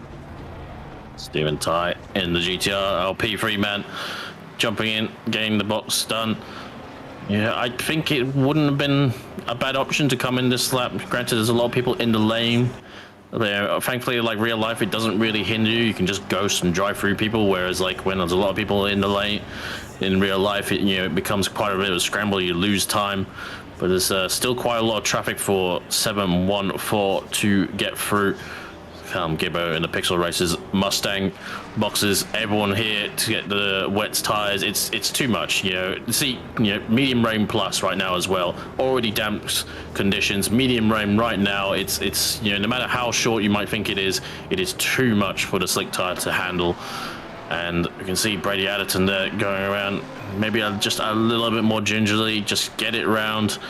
I dare say I think they should have caught it, probably come in this lap, but granted, they had a 30-second lead over Connor Hind, so it should be a-okay. Just keep it on the black stuff. It is now the time to pit. I think I just saw 2 cars going too wide down there into the dipper there. Ooh, but 500s round, yep. Yep, there we go. But yeah, definitely the time to pit was last lap, so we'll see how these people do who are currently still on the dry tyres pushing around to these final corners. We're currently looking at McDowell, who I believe was just a little bit around back there, but still pushing on strong. Yep, he was just ahead of the leaders as well. And just maybe had a little bit of the car getting a little bit loose, whether there's maybe assistance. The Porsches, there's another car going slowly up ahead, 192. And everyone, I think these guys are all still on the slick tire. They're just teetering back, just get it back, get it slowed down. And it's going to be right behind a bunch of cars all coming to the stop. Brandon Wedley stays out in the Lamborghini. That's an utterly broken Mercedes. I've never seen one shafted that badly. And thanks ACC for never fixing that camera angle. But all scramble in the pit. So we welcome back Sean Mullock to the box. I'm not sure, is he just adjudicating or is he filling in for Mr. Loopdy? For Mr. Bender? I'm sorry, Jason. That's all right. Well, he's still muted, so we'll continue on, and if he comes in, he comes in. But it's looking good for these guys pitting. Rashidi leaving the pits now, and then Nissan just in front of those two Mustangs. So nice and strong. Sean Mullock will be sitting there behind the scenes. We'll probably come back in later to do some more comms, so that's all right. Yeah, so this is really the time for everybody to pick. Who's that coming in? That's Connor Hind coming in now, so just not too far behind Brady Adderton, which I believe is Brady Adderton going to go for the switch and put Lucas Keys back in. And we did see Lucas was really quick in the wet conditions. No shame to Brady.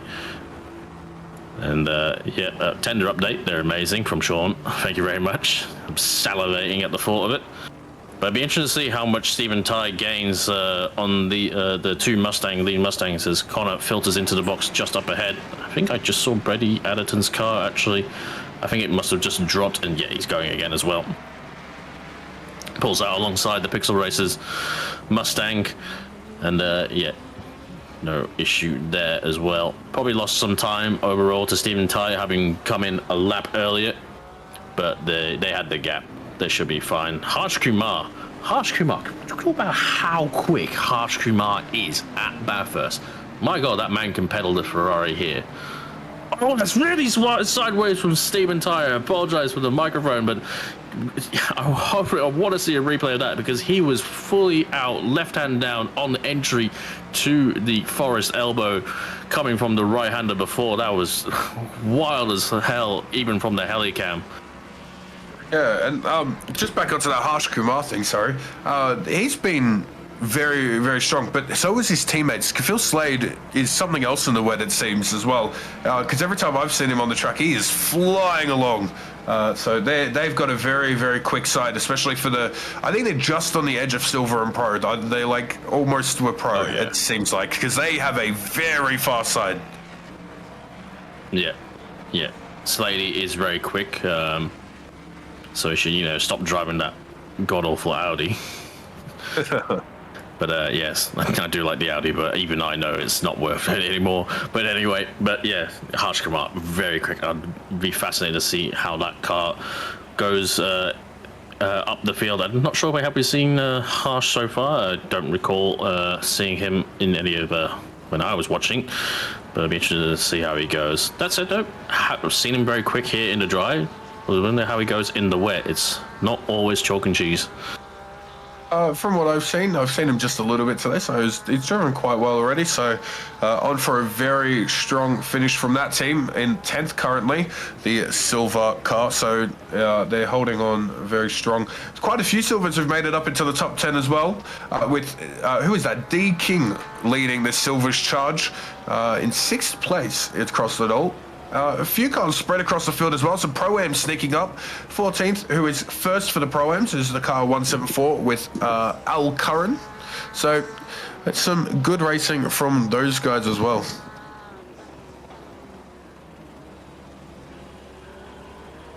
Yeah, doing very well.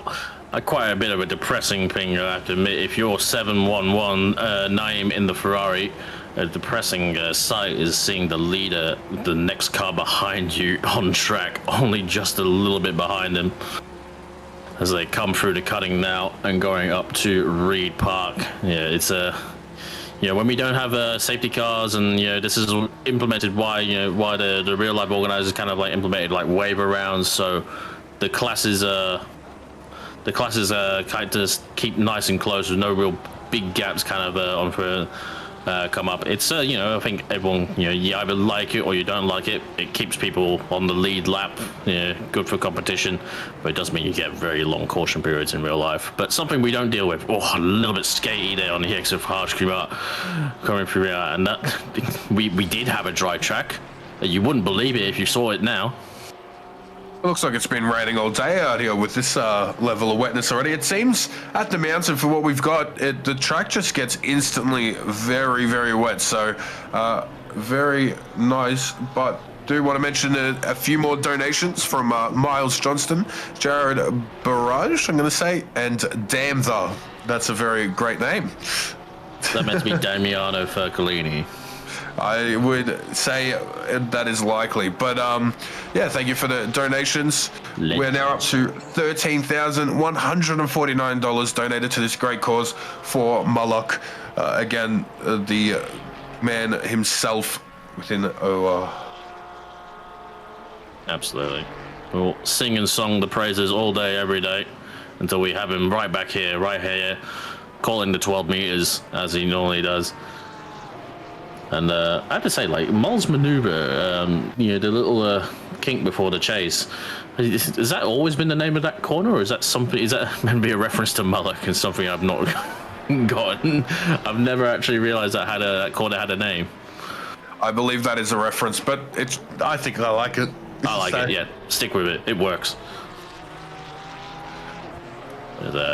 Always the big scary moment, but one of the, as I said, fastest corners in Australian motorsport, that's for sure. Like Muller mentioned before, and we sing a song of praises also about Neale Mullock, but also to sing a song of praises about like how good is Bathurst as well.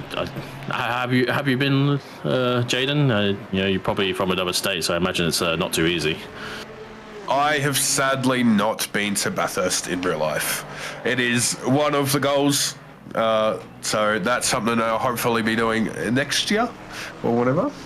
But yeah, it's very, very, it's very high up on something that I want to do, especially the 12 hours.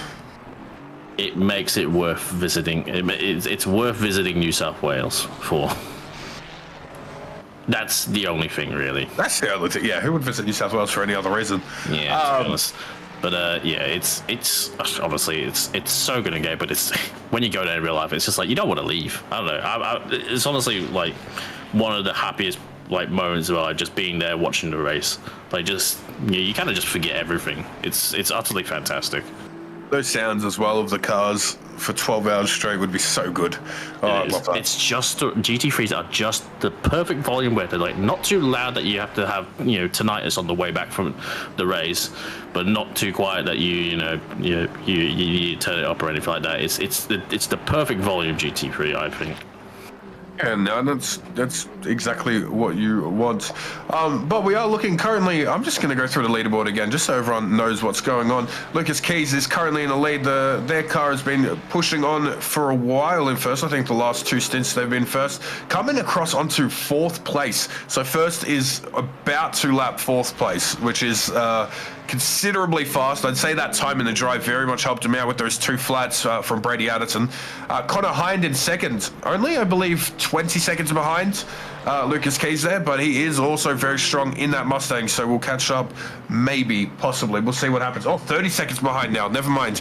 Stephen Tai in third in the Nissan 111, pushing on strong in that Nissan, showing that Nissan is still a viable option. The two Ferraris of Naim and Alice following that with King in the Nissan as well, pushing on in sixth position with, what is that?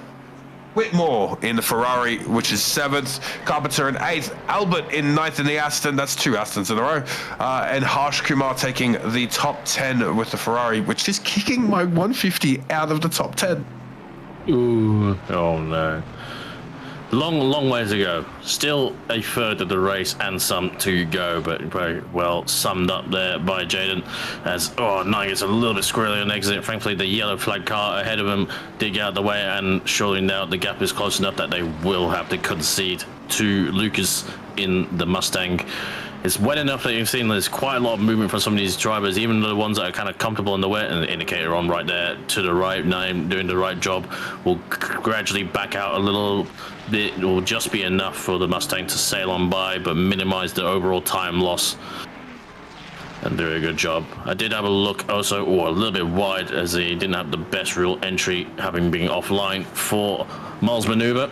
But I did have a look as well. Stephen Tai, unfortunately, is quite a long way still off the back of Connor Hines. So the fight for P2 and P3 is still quite large. It's quite deep from Naim as well. Kind of needs to find his rhythm maybe a little bit again, having been passed.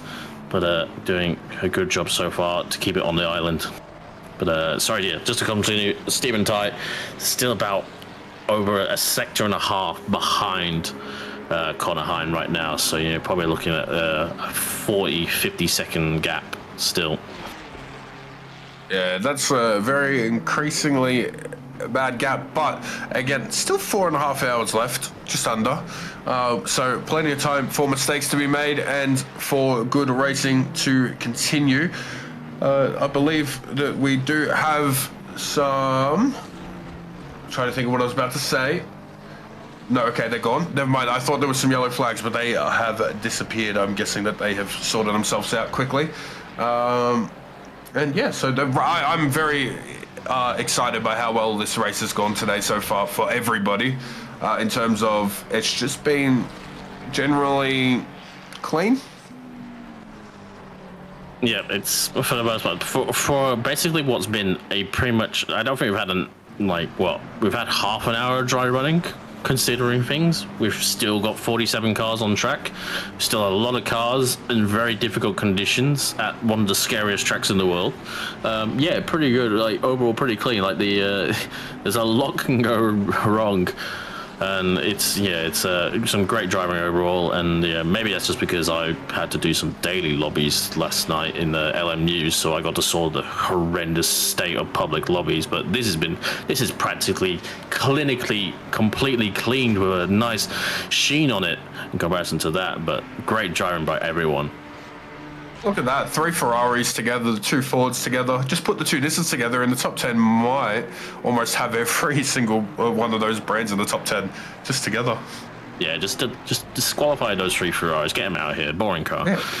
Who is that? I was very sad we did. I'm still harping on about it, maybe because the Bentley's been very kind to me. I'm sad we didn't get one. I think we did have one initially on the list, but a driver pulled out, and I believe that was I think John McLean's car. I can't remember actually. Never mind.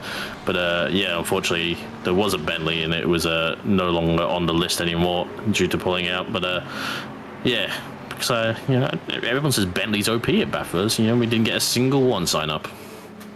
And Bentleys are a decently strong car here, so it's kind of surprising, honestly. But a very competitive field, so everyone taking theirs. The Porsche as well. There's only one Porsche. I was a little bit surprised by that, but they're pushing on very, very strong as well. Currently in 12th. Oh, sorry, no, 16th position. My eyes deceived me for a second. But yeah, no, that's a very good position. That and the Porsche not too great on the straights, but still able to hold on well through the mountain. And these weather conditions would be really good for it. The constant stopping of rain and rain going back on. Yeah, the Porsche's a tricky one. And to be honest, over a 12-hour race, straight line performance it's going to be very helpful, but it's not going to be a huge factor. I think, I was as someone who doesn't really endure us, but I was under the impression also like the Porsche was pretty good because you can eke out the fuel. But I think some of the stint time is kind of put paid to that now, so it can't be really exploited. I know, we had Monza for our last sprint round, and shout out to Chris Murphy from Kovacs Purple, who took his first sprints when at Monza in the Porsche. Did a very, very good job, and for someone as quick as Lunchy as well, to take his first win is a great moment, I have to say. Yeah, I didn't know it was his first win either, but I thought he would have won loads. The guy is rapid. Yeah. He's very quick, especially in that Porsche. But that's great work from him. And I know that you've also had a win this season in Split Blue over at what was that, Alton Park? Nah, Bentley was driving itself. Absolutely. But when you sweat it enough, you can actually do a decent job sometimes, as it turns out. It shows that there is really, there are some cars that are maybe a bit crazy, and we do have a yellow flag up in the mountain that we're heading towards while we are on board. That is the car 532, not sure who that is, but they're currently spun, it looks like, at the Dipper, which is not a great point, but they seem to be getting back on the track right now. So nice and safe. But yeah, as I was saying, oh my goodness, the red Ferrari, dear. Oh, I've not seen a car hit the wall there that hard for a long time. Unfortunately, I had a little bit of a slide on the right-hand part of Reed Park and just found the wall as well. That was, oh dear, that car's going to be absolutely ruined. Sorry to interrupt. No, that's fair enough. I was just saying that all the cars seem somewhat equal for the most part, except for really the Mustang here, but we won't talk about that. But very, very equal. So it's good this time around, and very good. But I would also like to welcome back into the booth Sean Mullock. Lads, how are we? How's the race been going? It's been trying to keep an eye on it while I've been cooking my chicken tenders. FYI, chicken tenders are amazing. Everyone go get some. It seems it has been a bit going on. Yeah, like for instance, right now a yellow flag on the start of Conrod Straight, who just RTG'd. Yeah, I think that was 5:32 Oz Team Racing of Walter, Burton, and Squires. So, unfortunately, then that's an RTG as well. They're going to be control locked. They'll have to fix the damage and all. They obviously won't complete the lap that they started, so they lose all that time too. So that's unfortunately going to step them down quite a notch. But obviously, we had dry running. Like to summarize it for you, Sean, like we had dry running for about half an hour, and then back to the monsoon-like conditions that you can expect from coastal Australia. Exactly. Wouldn't have it any other way here at Bathurst, because you are watching the Boosted Media Bathurst 12-hour brought to you by OOR, and of course we are racing for the one and only Neale Mullock. There's the QR code. Do your thing. Over $13,000 raised, which is absolutely enormous. Give yourselves a pat on the back. It's been an amazing day. We've still got 4 hours and 20 minutes remaining, which is more exciting, and it's getting better. As I said, I don't think this is over yet. Rain stopping in 10 minutes. That's been the theme of the day. As Ryan Whitmore there comes through metal grate a little bit sideways, standard Ferrari things it seems in the wet, and it's been a ripping day. I am Sean Mullock. It's been bringing you all the action today along with the amazing commentary team, but I want to give a special shout out to someone who you haven't heard or haven't seen, but behind the scenes has been immense. So as you've heard, we've had plenty of drivers in today just to give us a bit of an insight, sort of how they're thinking and a bit of information. But Mitch Kemp has been the one behind the scenes, has been organising all this and getting it all in play and making sure the drivers have been basically, ready to come into the box. Also getting the timings right and being in constant communication so we can bring him into box. What we're going to do right now, we have good old Douglas Kay about to come in. He's going to come and join us, Douglas Kay Net. So looking forward to having a chat with him. And here he is right now. Douglas, good evening. How's the day been? Good afternoon, boys. How you going? Good. It's been a day. I've had a bit of a calamity towards the end. Oh no, what's happened? Oh, we had a massive crash, and then for whatever reason, the game decided not to fix our damage. Oh, that's really never good, especially a track like here. Very nice features. Oh, are you guys still in the race? What position are you guys in? We're at 38th now. We were up in the 25th for memory before that happened. Now we've dropped back, way back. But we're still circulating. Well, that's it. At the end of the day, that's what we love to hear. This weather hasn't helped. Yeah, it's been just can't get into a rhythm all day. No. Then I got into the dry stint and drove it like I stole it, drove it angry, and I binned it a few times. So, mate, I think everyone's binned it a few times. You're not the only one. Cheer up, mate. It's yeah, I can understand. It's not nice, but you are really not the only ones. And still, like 4 hours to go, mate. It's 4 hours, a long way to go. Not even 2/3 into the race yet. No, that's it. Such a positive man, Luke. He's a beacon of positivity. That's it. Car feels good though. It felt good in the wet. Just it's speedy in the dry. My fastest lap time was a 2:04, I think. That seems about the general for a lot of the people around in the top 50 from the 10th to 15th. I think there was a lot of people doing 2:04, so that's a good time in the dry there. Yeah, no, it was really good. Just shame we're out of position and out of phase with everybody. Yeah, some good teammates as well. Like you got James Atkins and Nigel Lowe. We've seen them sort of McLaren converts to the Ford Mustang we've seen in sprints, and those two guys are a good set of hands, I have to say. Like, how do you kind of filter in things? You kind of keep up with those two as well, or you kind of try to keep things motivated? I'm pretty speedy around Bathurst. My best is a 202 or 201, sorry. That's pretty immense, mate. That's average pace for me, but I did a 2 something for qualifying. So Yeah, that's a good time. This is my second attempt of a Bathurst 12 hour for OOR. Is this one going better? Yes, because the first time we did it back in maybe 21, I think we had a pedal issue with one of my teammates, and we had to stop and after the first stint. Yeah, that's never good. But it sounds like you're having at least a better race than the last one. And but I think what we also need to remember is that the holy shit. Sorry, one really quickly. Sorry, excuse my language. God. We've just had an anonymous donation for $1,000. Wow! Wow! Insane. That's incredible. Unbelievable. Thank you so much to whoever that was. That's a mega donation, and that is going to push us over 14K now. Now let's get around it. We're getting excited. 15K's on the radar. We're going to smash that as well. Let's go. Absolutely. Thank you so much to whoever that is. Like, whether it's a group effort or a single person out there, you're making massive change for one of our lovely people. Thank you immensely.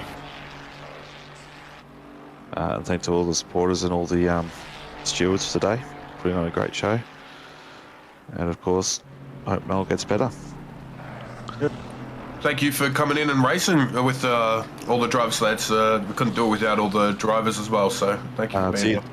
No dramas at all, guys. Thanks for having us. Thank you very much, Douglas. See you at the end. Yep, keep on going, mate. End's nearly in sight, and it's worth finishing. That's it. All right, guys. Have a good one. You too. Thanks, mate. As I just finished up there, Mitch kept doing all that fantastic work there as well, and make sure we get just great access from all the drivers.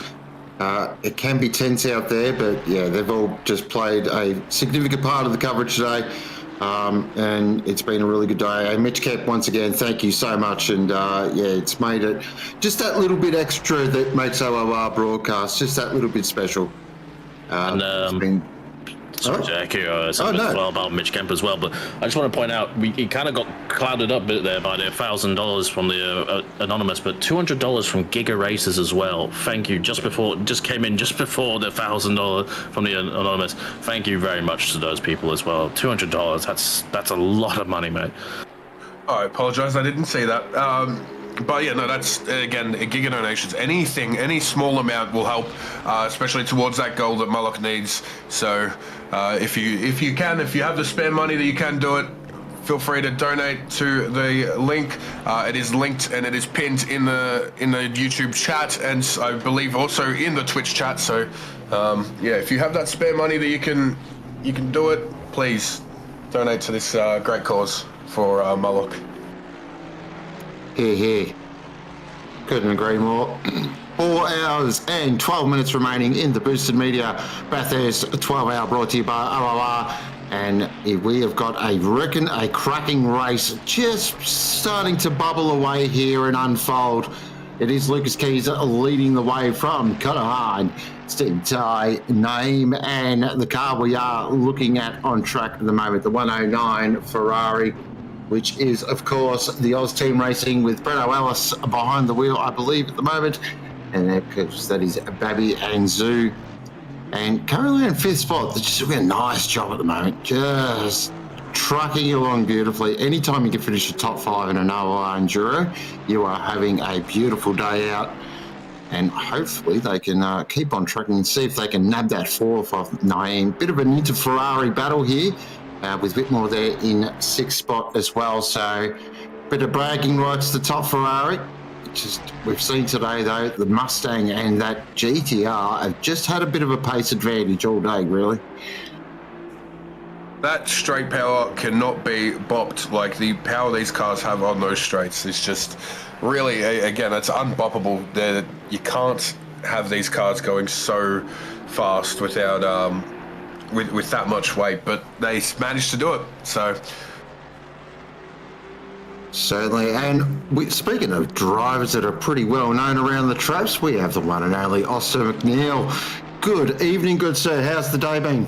Good afternoon, you spoil me. It has been an excellent day, but it has been a tough day in the office, but lots of fun nonetheless. Fun is good. We like fun.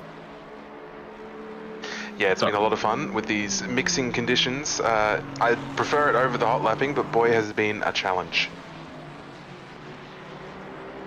Got a lot of stakes in this race, don't you? Sort of heading up MRT, you got, I think, 3 cars in this race. Is that correct? Yeah, we got 3 cars. So we got 500, who's doing pretty well at the moment. I think off the top of my head, they're 17th, 18th. They're doing pretty well. We're trying to catch them at the moment in 700. I think we're P20th. We had a bit of a rough start to the race, not going to lie, but we're settling now. And then we got 200 with Saturdath and Chris Duff. I think they've had a bit of a rough go of it today, but they're still out there circling. So yeah, got 3 cars in at the moment. So the 500's leading MRT, is that correct? Yeah, yes, the Porsche is currently the best MRT car. Excellent. I can see the smile from here. You can don't hear get too excited. It's fine. We're hunting them down. Plus, I'm the team boss, so I'll end up in front, don't worry. Good. I've driven the 500. 500 is the greatest, and that's all there is to it. How's it been? No, go ahead. I was going to say, we almost preempted each other. No, it's been a ripping day. It's been a lot of fun, and yeah, we've raised some really good monies. We brought awareness as well, just around CF, and that's, I think, another really important point is just the awareness around it. And hopefully we can get some research out there and try and find a way to get on top of this absolutely nasty bitch of a thing. And yeah, so anything that can help towards that, but also if you do see anytime you do hear about CF and have a bit of a read about it and learn more about it, because it's a bit close to my heart. I went to school with a couple of twins, Aaron and Jared, and I was really good mates with them. And unfortunately, both of them didn't see their 21st birthday. So, and that was 20 odd years ago. So it's come a long way, but we can definitely do more. And yeah, anything that you can give really does mean a lot. And MRT's been around for a long time in OOR, and Austin's taken the reins, and he's done an amazing job. But of course, Neale's part of the MRT crew, and I guess today's a bit of a special day in that camp. Yeah, I mean, for everyone watching who's not aware, because obviously we get plenty of new drivers coming in and joining our wonderful league, Neale, the owner of OOR, was also the owner of MRT for a few years. I say unfortunately, but just due to the size of OOR and the amount of work that he was having to go through, he ended up stepping down from that, and I was lucky enough that he handed the reins over to me. So very, very fortunate to be the leader of MRT, and obviously this is an important day for us, knowing that Neale was so close to us. So having a great day, putting it forward, and we're loving seeing how many donations are coming forward and all the support for him. Yeah. But the more important question, how's the Bants? Bants is going very well. Everything from obviously frustrated, adrenaline-filled drivers having their moments, and also just plenty of good jokes going around at the moment. We've got a little in-joke at the moment that we're trying to hit every sand trap.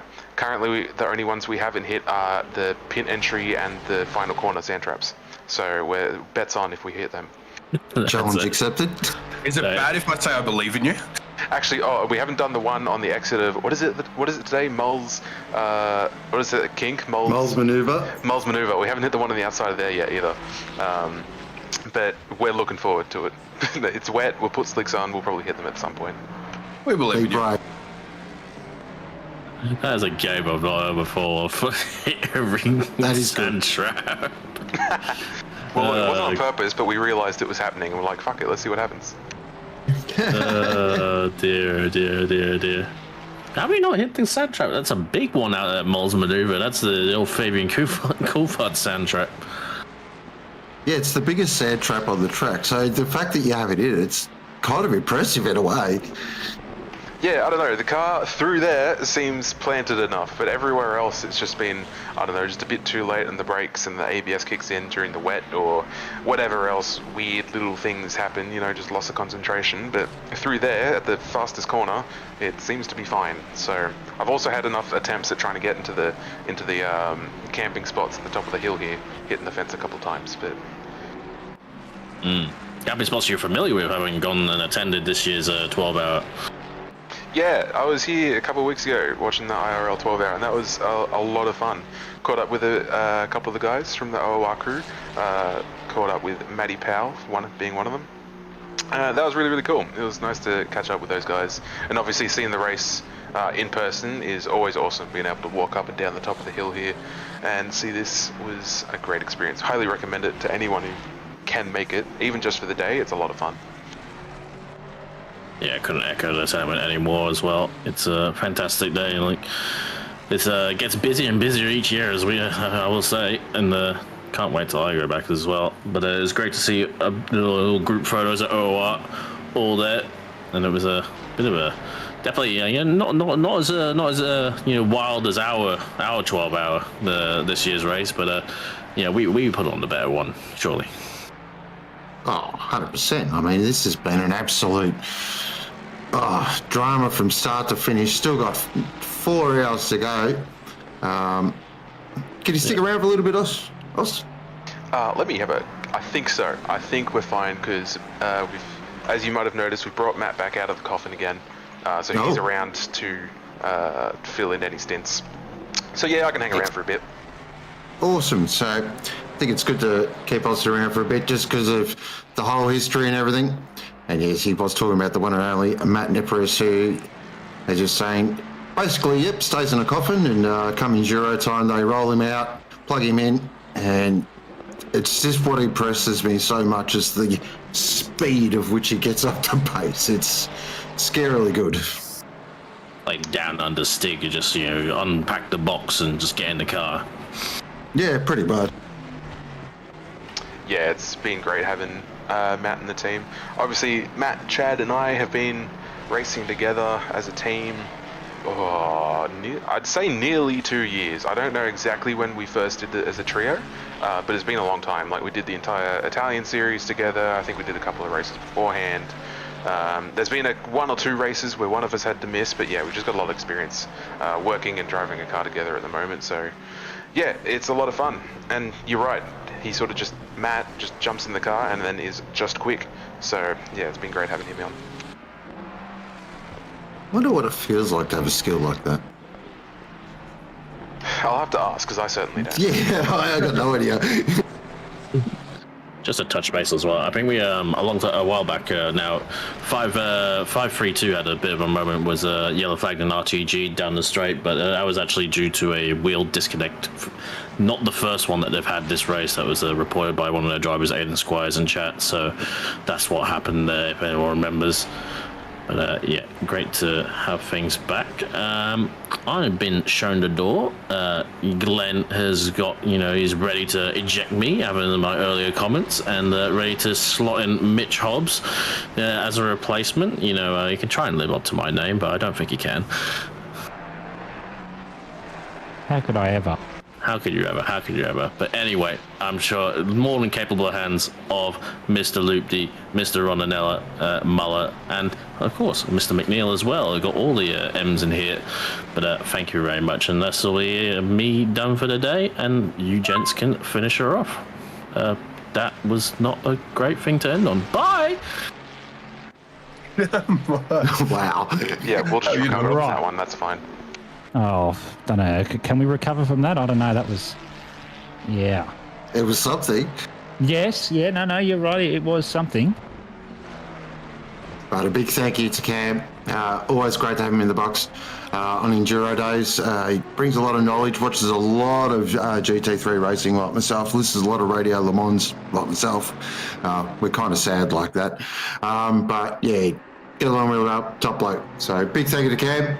Glad we had him in for the day. And I guess the other question I have for you today, Austin, I've sort of been watching you go around and that, and with the teams in MRT, I've noticed that sort of drivers tend to go towards one car, either the 700 or the 500 or the 200 and that, and you'll have your favourite numbers and that.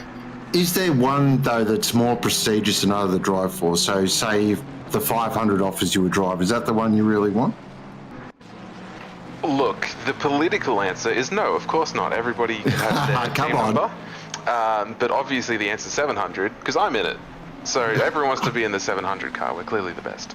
I think you might get a couple of 500s were greater than 400s, maybe a couple of the other way rounds. Yeah, there's a lot of little banter between the teams in terms of that, and it depends on what car you are, because 500 is definitely the Porsche team currently. Thurks has sort of taken control of that team, and he's just collecting Porsche drivers continuously and really growing that little team. So he's got a little collective of Porsche maniacs racing for him at the moment. So, you know, we all have a little bit of banter around those numbers. Excellent. Yeah, proud of Thurks. He's really embraced the Porsche lifestyle. He does it, he lives it and breathes it. I thought I was bad, and then I spent a good amount of time talking to Thurks and still chat to him now, and yeah, he's got me even beat. So, and I love seeing Porsche drivers band together. It makes me all gooey inside. But we do have a race going on. We're looking at Tim Gobby at the moment in the Got United Keskus Lexus. Keskus Lexus is good Lexus apparently, and they are circulating around in 22nd at the moment. I think they're around that third spot actually in Pro-Am. Pro-Am's had a bit of dramas actually the last hour and a half, so we've had a couple of the big contenders have run into some issues, but hopefully they've put them aside and they can try and catch back up. But at the moment he's, I believe, the 174 leading the way with Liam Curran behind the wheel. They have shown great pace all day.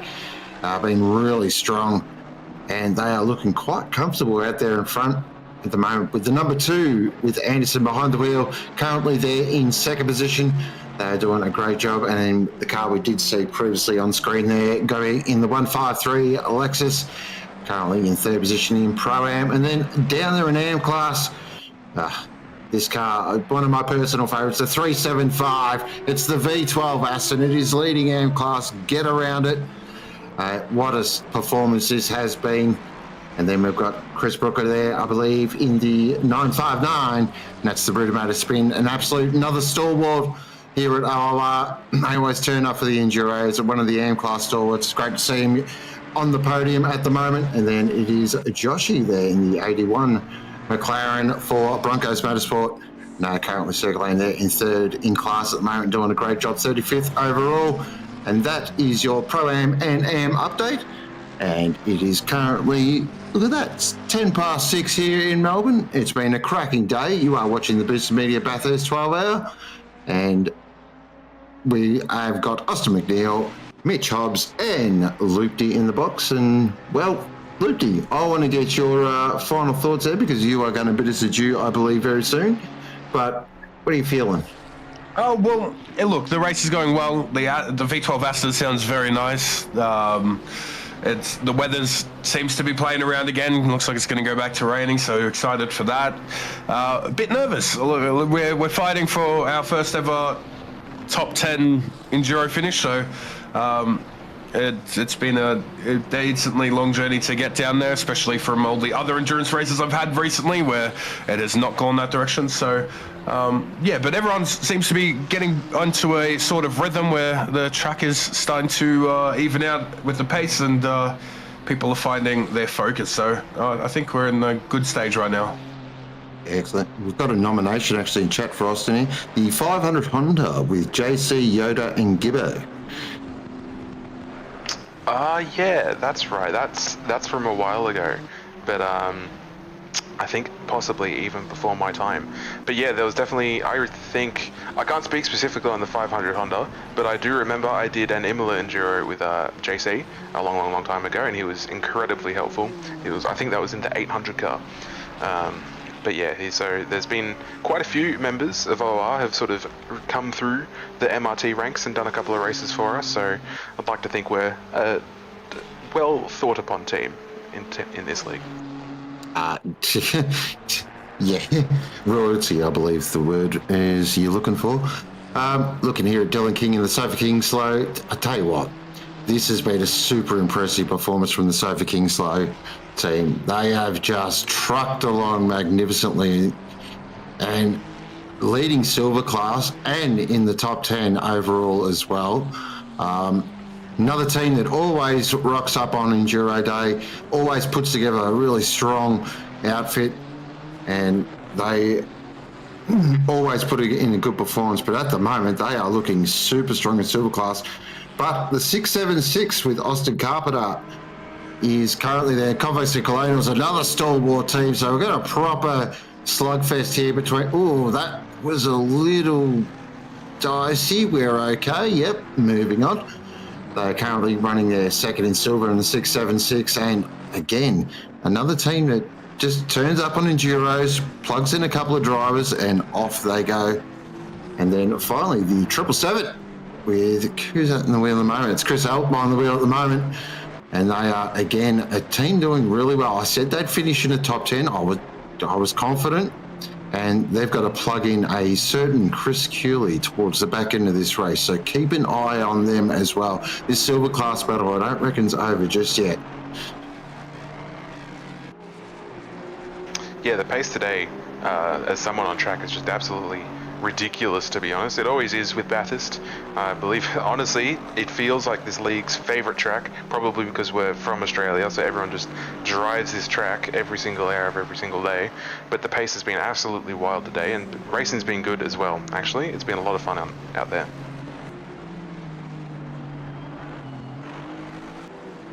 I mean, myself, I've been only driving for about 800 hours in this game, and I think most of that is spent here at Bathurst. So if that helps you out with how much time us Aussies spend here at this track, I think that will probably be a good scale for it. It's funny, it's not my favourite track in ACC, but it's my most driven. What does that tell you? Aussie pride. But And it's I am going to... Oh, sorry. I was just going to say it is the best hot lap track in the game by far. It feels so nice to get done. But I am going to leave you guys in the booth for now. Again, it's been a pleasure doing the comms for today. I'm sorry that I missed a couple of my stints, but we're looking like it's going to be a good race. Enjoy the rest of the race, boys. Thank you, Lepty, and Gay, bring that 150 home, mate. All right. Thank you there to the one and only Jaden Rondinella, who's having a very good run, but we're not talking about the 150 at all. And Mitch Hobbs is back. How was your break, Mitch? Did you get up to anything interesting? Well, really, I've just been in Stewart's box the whole time helping them out because they had a few move around, given that some of them are racing. So I've just basically been sat in there. So I've had a break from comms, but I haven't really had a break from the race at all. It's been a cracking race, though. Yeah, it has been a cracking race. I was on my toes for a minute there earlier, an hour or so ago or two, that we thought there was going to have to be a safety car deployed, but it all got cleaned up. So, yeah, always on my feet at the moment, given that I could be told to go out and drive around at any point. But no, it's been a good race overall. There's been lesser number of incidents over the last couple of hours, so the weather's probably played into that a little bit, actually getting some optimum track running for about a whole 10 minutes. But yeah, no, it's been really good to see what sort of people have been doing in terms of strategy, what they did with the dry to the wet and things like that. So no, it's been very good overall. Couldn't agree there more. Pardon me, sorry. I was just having a drink and it went down the wrong way. Always happens on the street. Oh, I love that, yep. Yeah, it's great. It's looking at a leader here. The 714 Luke's Keys behind the wheel. This car's been super quick all day, and they are two-manning it. So a big shout-out to them. But I do want to also, we've got someone else in the box I just want to say g'day to. He is here. We did give him a big pump up before, but we're going to throw him on the mic for a bit. It is Mitch Kep. I hope you're well, sir. First of all, a huge thank you for today, bringing all the drivers in, and it's been actually pretty seamless. It's been amazing. So first of all, thank you for that. And I believe you're a Bathurst local. Yeah. Mostly, thank you. Today has been a massive learning experience for me. And secondly, yes, I am from and live in Bathurst. So I get to call this amazing racetrack my home. That is living right there. So just to give everyone a brief sort of overview of what has been happening. So to get get drivers into the box, and it's not as simple as them just joining an app, because we want a bit of process behind it, and there's an actual structure to it, how it's happening. And Mitch has been there typing away, making sure the drivers are ready, making sure that he's got everything set up, giving us the cues of when they're ready to come in. All these little things which add up to just give it a little bit extra to the coverage today, and it's a massive undertaking. And I just wanted to say thank you, because, I think it's just added a lot to the race, and it's been fun as well hearing the drivers' thoughts, especially when they have a bit of a boop up the top of the mountain.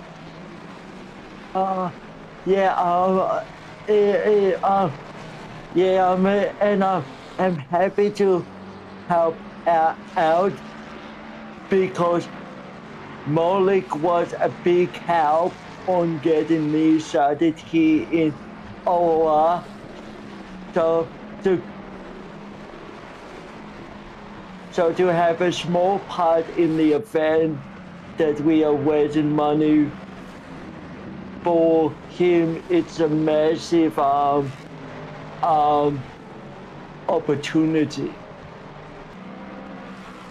That's awesome to hear. Stoked to hear that, and I'm stoked you're enjoying yourself. Having fun, that's the main thing. As long as you're having fun.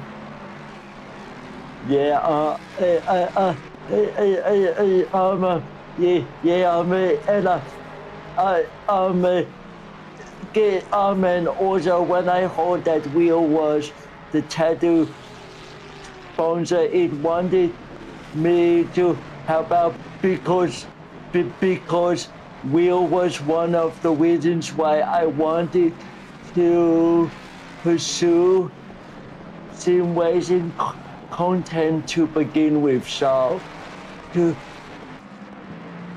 have Will from Boosted Media on board is also very good. Couldn't agree with that more. That's and I believe that's a testament to the power of Neale the man.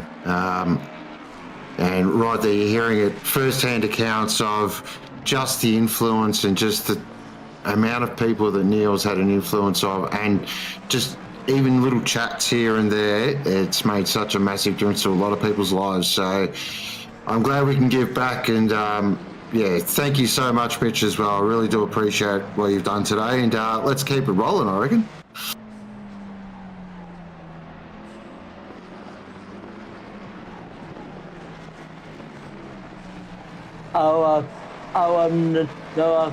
I'm still here. I have been in comms for most of the day. I have just been on push to talk.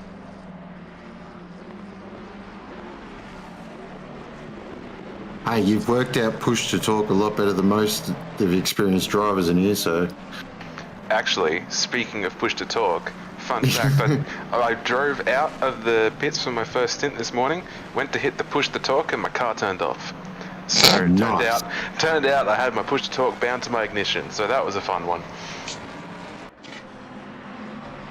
It's one of those things that's normally a sign for the day, isn't it? It truly was, because then about 10 minutes later I ended up in the wall on the outside of the grate, so that first stint was forgettable.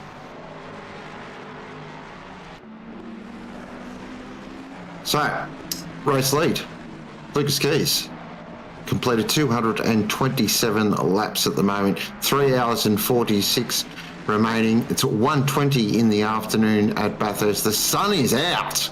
Look at that. It's glorious. Oh, what a day. We've got Connor Hyde here in second. This has been a battle all day in the Arena Open Sports entry. They have been throwing haymakers all day. It's been really fascinating to watch, and I still don't reckon it's over yet. There's quite a bit to play out, I feel. And of course, they are slightly on different strategies as well. So again, very intriguing to keep an eye on that. And just, I still reckon, yeah, the back end of this race, especially with weather on the way, keep an eye on it. And we have gone to greasy. Track is still greasy. 26 degrees on track, 19 ambient, no wind to speak of.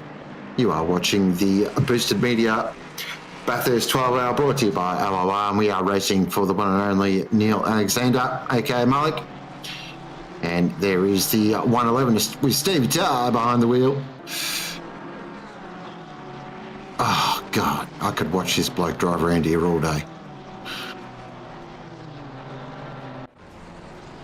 Yeah, watching his quali lap during our top 10 shootout that we had on Thursday was something different. Sorry, that wasn't Stevie Ty. But watching that Calsonic car drive around here is absolutely mega. Seeing it lapis so many times is honestly a joy, to be honest. I think that's the only time you'll hear a driver say that, but it's just such a good looking truck. 100%, I love it. And he's named for the GSR esports crew in the Bison. And they have been literally permanently fixtured in this fourth position pretty much the whole race, but they are putting in a mega drive here. They are the top Ferrari at the moment, and that is a fantastic shot. There is the Bison with its beautiful attire there.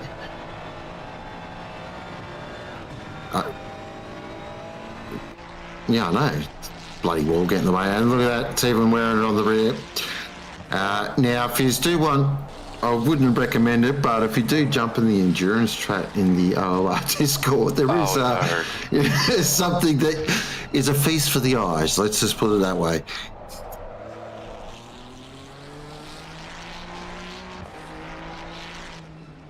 Yes, it really is. It's something. It's definitely something. But all getting in the spirit. Great stuff, JC. Love it. But currently in fourth, doing a really great job, and just comfortable in fourth as well. There's nothing really around them at the moment. They're looking good pace-wise as well. Currently lapping around in those 207s. And right behind in fifth, just keep an eye out. Literally, there it is. There's Breno in the Octane Ferrari. Oh, it's so weird seeing Breno in another car besides Porsche. Currently in fifth position there. Again, another team that's had a bit of an up and down day. A couple of things have happened, but they've kept trucking along. And anytime, as I said, top five in an OOR Enduro, you are having a bloody good day out. But again, they're not that far behind, so it only takes a little bit of a mistake from the GSR lads, and they'll be back in it again. It's very close. They're all basically on the same lap, so Naeem and Ellis are definitely throwing down. Whitmore's a little bit further behind, but again, it only takes a couple of things to go wrong, and they are 100% back in the ball game.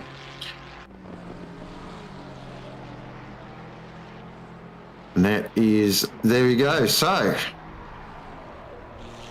we do have Austin McNeil with us at the moment, currently having a chat and enjoying the day, and we raised over $14,000, which is just a mega amount. So excited about it. And there, speaking of the 700, there it is. What a good-looking car that one is. It's a good old... I love this little... Ben's done a bit of a rework on our MRT liveries for this year, and they look real schmick, I reckon. And I do like the yellow that the 700 runs. It's been a good car for us today. It's biased. I don't know what you're talking about. Why would it be biased? Let's have a think. Who runs most of the joint at MRT? Hang on, who would that be? That would be... Oh, no, that'd be Austin McNeil. Oh shit. Yeah, right. Fair. Yeah. Got me there. But yeah, it's been a great day today. We're having a great time in our little team comms box, chatting away to each other, racing away. Strategy's been difficult, I'm going to say, with the changing conditions. But regardless, just driving around Bathurst for 12 hours, you can't really go wrong here, to be honest. Yeah, that's debatable, but anyway, that's a subject for another day. Well, I mean, you could debate on anything. I'm sure there's someone out there who likes Indianapolis. Ooh, watch out, Chad. That would be me.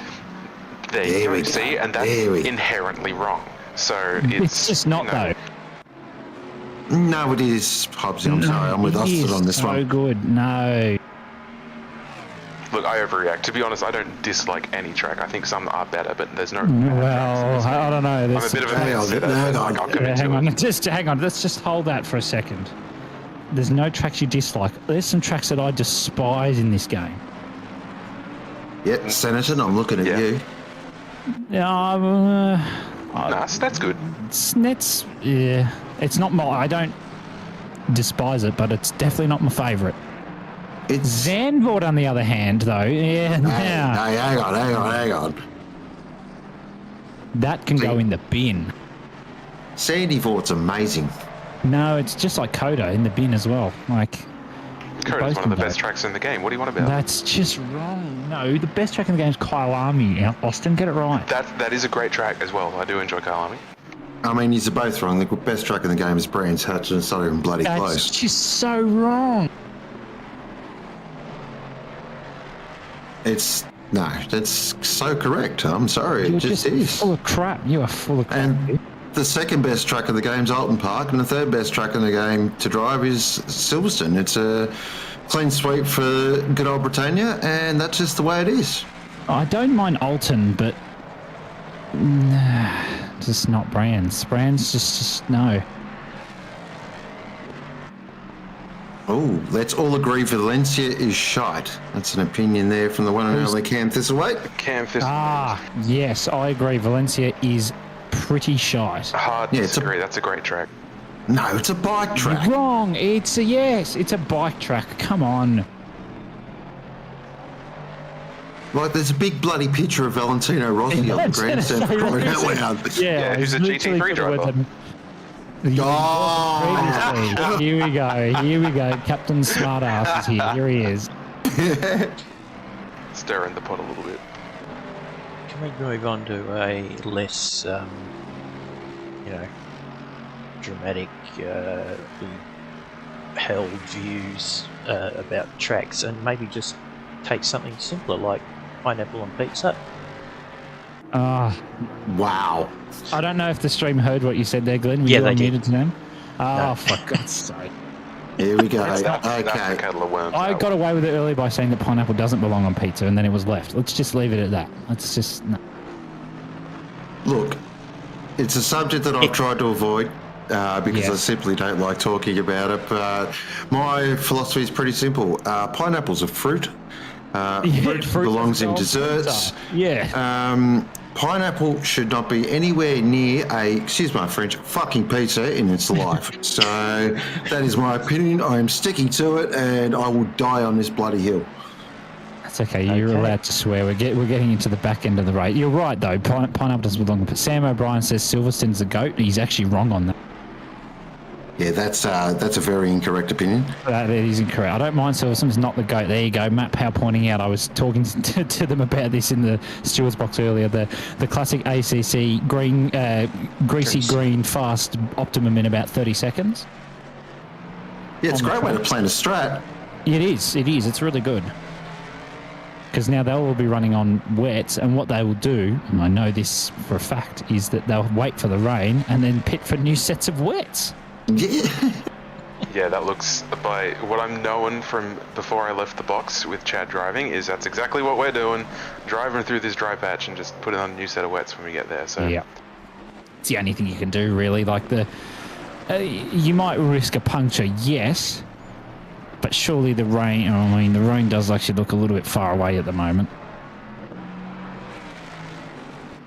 I'm sure it is getting a bit spicy. The temps have gone up a little bit because it's getting further in the afternoon. Track temps going up, so you do have to watch the tyres. I think I pushed them through a dry patch earlier in the day, and they still got to about 110 after a couple of laps. So they get up there pretty quickly, particularly when it goes straight to optimum. Yes, straight to optimum, hilariously enough, is never optimum in these sorts of conditions. Having being wet, and now they're, coming into the drier section and track going optimum, and it hasn't become overcast yet for the rain, so that's tough. I don't know how far you're actually going to be able to push the wets. Actually, you can push them, don't get me wrong, but you're going to lose an unholy amount of time. Yeah, it's always a little bit of a balance, at least the way that we look at it, because we could theoretically change to wets now, but then you've absolutely killed the wets before you get into the wet weather again. So maybe you just sort of sit on these shit wets for a second, and then at least you got decent wets once the weather's back. So yeah, it's a tough one, because looking at the weather, it's going to be dry in 30 minutes again, so there might be like a 20-minute shower and then it starts drying up again. But if you have to pit now based off your strategy, I think you take dries and push them. That's what I would do.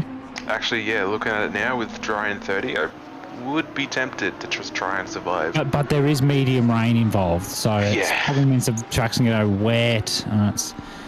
It's a case of, I think it's about a 61-second pit stop here or something along those, or 58 seconds or something. Are you going to make up that time by, in that stint where you pop on the dries and, maybe a bit of lower fuel and send it, and then pit again for new dries if it dries up? Or do you stick it out on the wets? You're going to lose that much time on the wets. That's probably the golden question at the moment. Yeah, I think it'll depend on how the drivers feel about trying to survive in the wet, because trying to get slicks through medium rain, I'm going to guess maybe 10 seconds a lap slower, so that pit stop time's going to drop pretty quick. So you'd hope it's a small burst, and then you're just trying to survive. Like trying to get down the kink, down Conrod on dries on a wet track is difficult. Just anywhere over the top of the hill on dries would be difficult. So yes, I'd say safe play would probably be wet, but it's a hard call.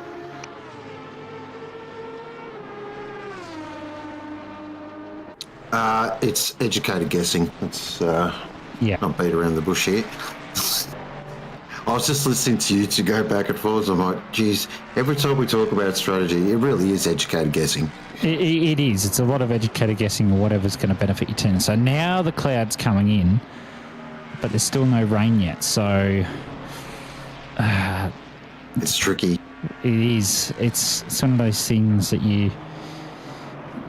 regardless, you're going to have to pit. It just depends how you pit, whether you pit early and go dries and push them through, but then you might have them grained at the end of whatever that stint is if you don't need to pit for wets again, or you pop on a new set of wets later if you can make it to the rain. That's the number one question, I think. And we won't know the answer. Simple as that, really. Yeah, pretty much. Just looking here at Andrew Long behind the wheel in the team ANZ CRL entry. Currently running around in 40th there at the moment. Bit of a rough day for the lads and the new Haynes and all them, but the fact is they're still circulating and they're still going around, and that's the main thing. And the fact of the matter is we've got 47 cars still in the race, so get around that. That is, that just looked a bit weird. Don't know what's going on here. We'll just keep an eye on this because this is getting a little spicy. Not for position, but...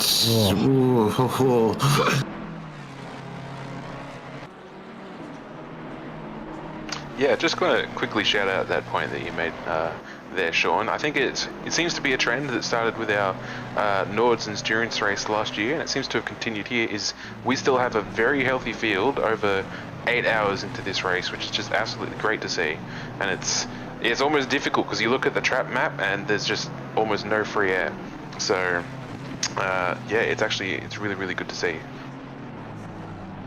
It's amazing to see. It makes seeing stuff. I just want to see this get done first because this is, I don't know about you, I'm getting a little nervous here.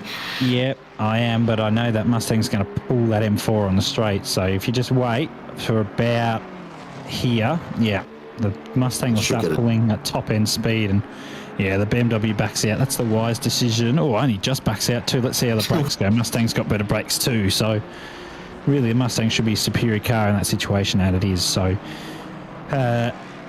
Long gets through and leaves that BMW behind to continue on in its merry times. 3.5 hours left here to go, with some rain popping in any moment probably. 19 degrees ambient at the moment with 25 degrees on track. No wind, of course, so someone's round at Som Park as well. I don't like the look of that. That's the 230 entry that's gone around there, so I'm not sure what's happened up there. Oh, that is a Lamborghini, not in the right direction. Doesn't look like there's two. It's Igor. Oh, no. That's going to be an unhappy Igor. It is going to be a very unhappy Igor. There's a lot of work gone into that livery too. Such a shame. It's some kind of... I'm trying to see what that is. I did see it quickly in one of the Discords, but I lost track of it, so... What is that on the side? Is that some kind of Disney movie or... Yes, yes, it looks like some sort of Disney movie. The Lorax. Oh, there you go. Hobbsy. Ooh. Yeah, I'd recognise those silly trees in the background from anywhere. It's the Lorax. It's actually, I think it's an image from one of the scenes where they sing about loving trees or not wanting to chop them down or something, if I recall. There you go, the things you learn. That's because you're not 5 years old like me.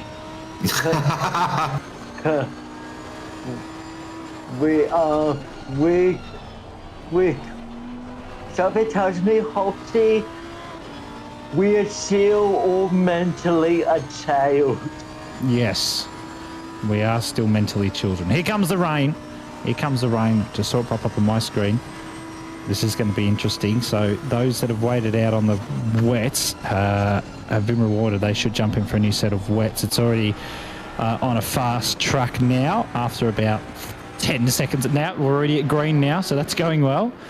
That's going really well. And we're already at greasy. Rightio. Yep, this is good. This is great. It's going to be damp in a minute, I think. It's been literally in the space of 20 seconds. It changed between 4 different stages of track, and we'll see probably damp in a second, and then it'll go to wet, and then everyone that's going to take the dry option is going to be up the creek. You sure you didn't put this server on 2 times speed there, Glenn? That is going way too fast. Yeah, that is insane. That is some ACC Kunos things though, so I'm that's hilarious. Not particularly surprised that that's happened. I'm sure it'll go damp any minute now, but you can see some drivers struggling a little bit. I just saw, so 191's already had a day. We'll call it that, a day. They're on a recovery drive, as per. Yep. They just broke the stint timer by 1 second. Ah, good. Yeah, that's bad. No. And they got to drive through. Right. Talk about punishment doesn't fit the crime. Yeah, that's unideal. Medium rain increasing in 10 is also unideal.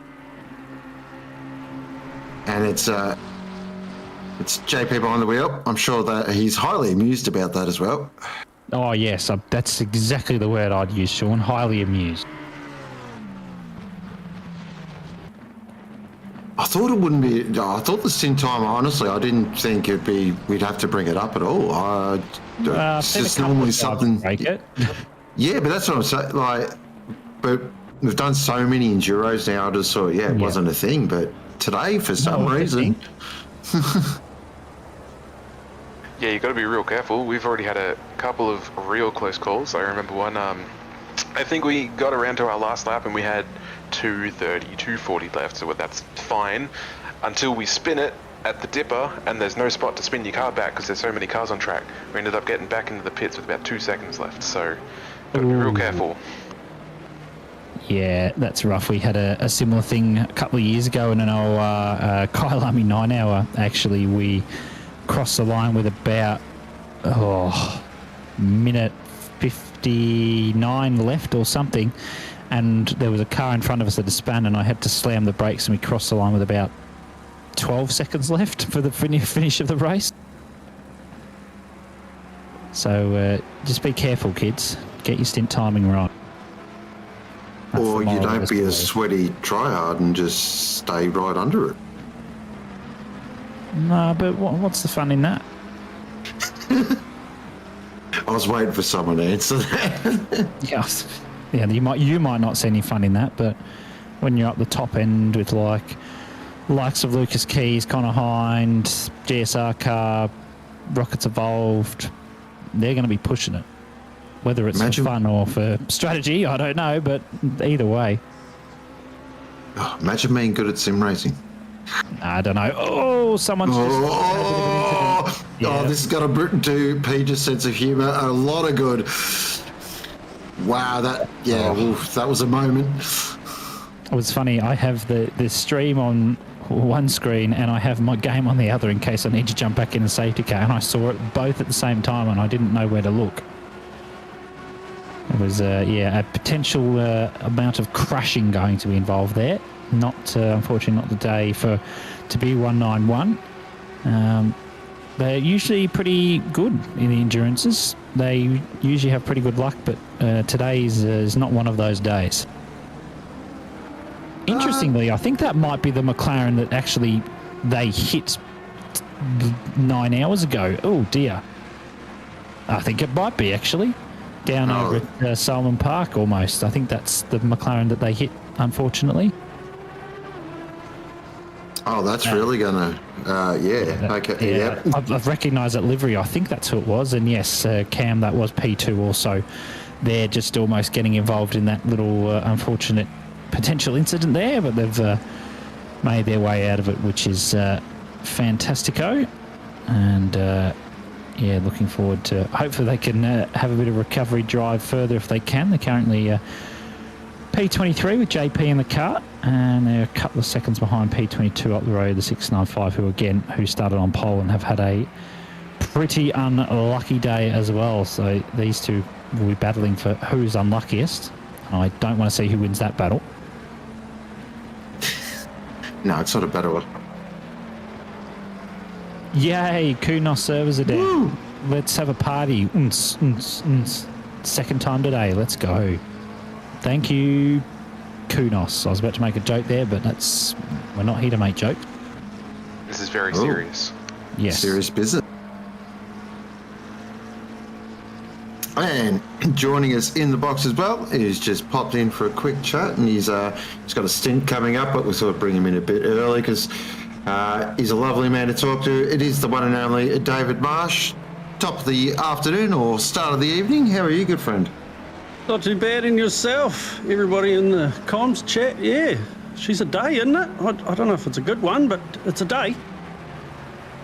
It certainly is. And how's your day been? Trucking along? Oh, in between Kunos doing Kunos things, teammates' computer dying, coming in, I don't know, 7 or 8 laps down. Nice. Yes, good day. That's pretty subpar. But sorry, Sean, I just have to interrupt for a minute. Did you use the words David Marsh and lovely in the same sentence? Is that did I hear that? Hey. That's right. Yes. Wow. You see, what you don't understand is the first time Marshy spoke to me, he gave me a huge compliment. So. Wow, you should cherish that. Exactly. And I'm still holding on to that, and I'll still hold on to that.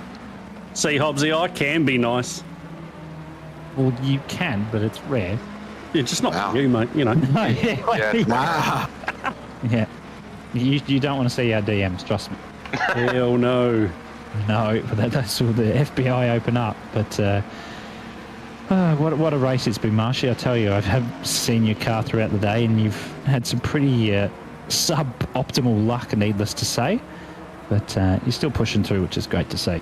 Yeah, it was at the point where it was, do we give up? Do we hold off just to see what the teammate did? Because he just went completely AWOL. And it was like, oh. don't know what to do. Then all of a sudden he flicked us a DM and was, well, wait. Then all of a sudden Kunos went down. Yeah, it just went from bad to really bad.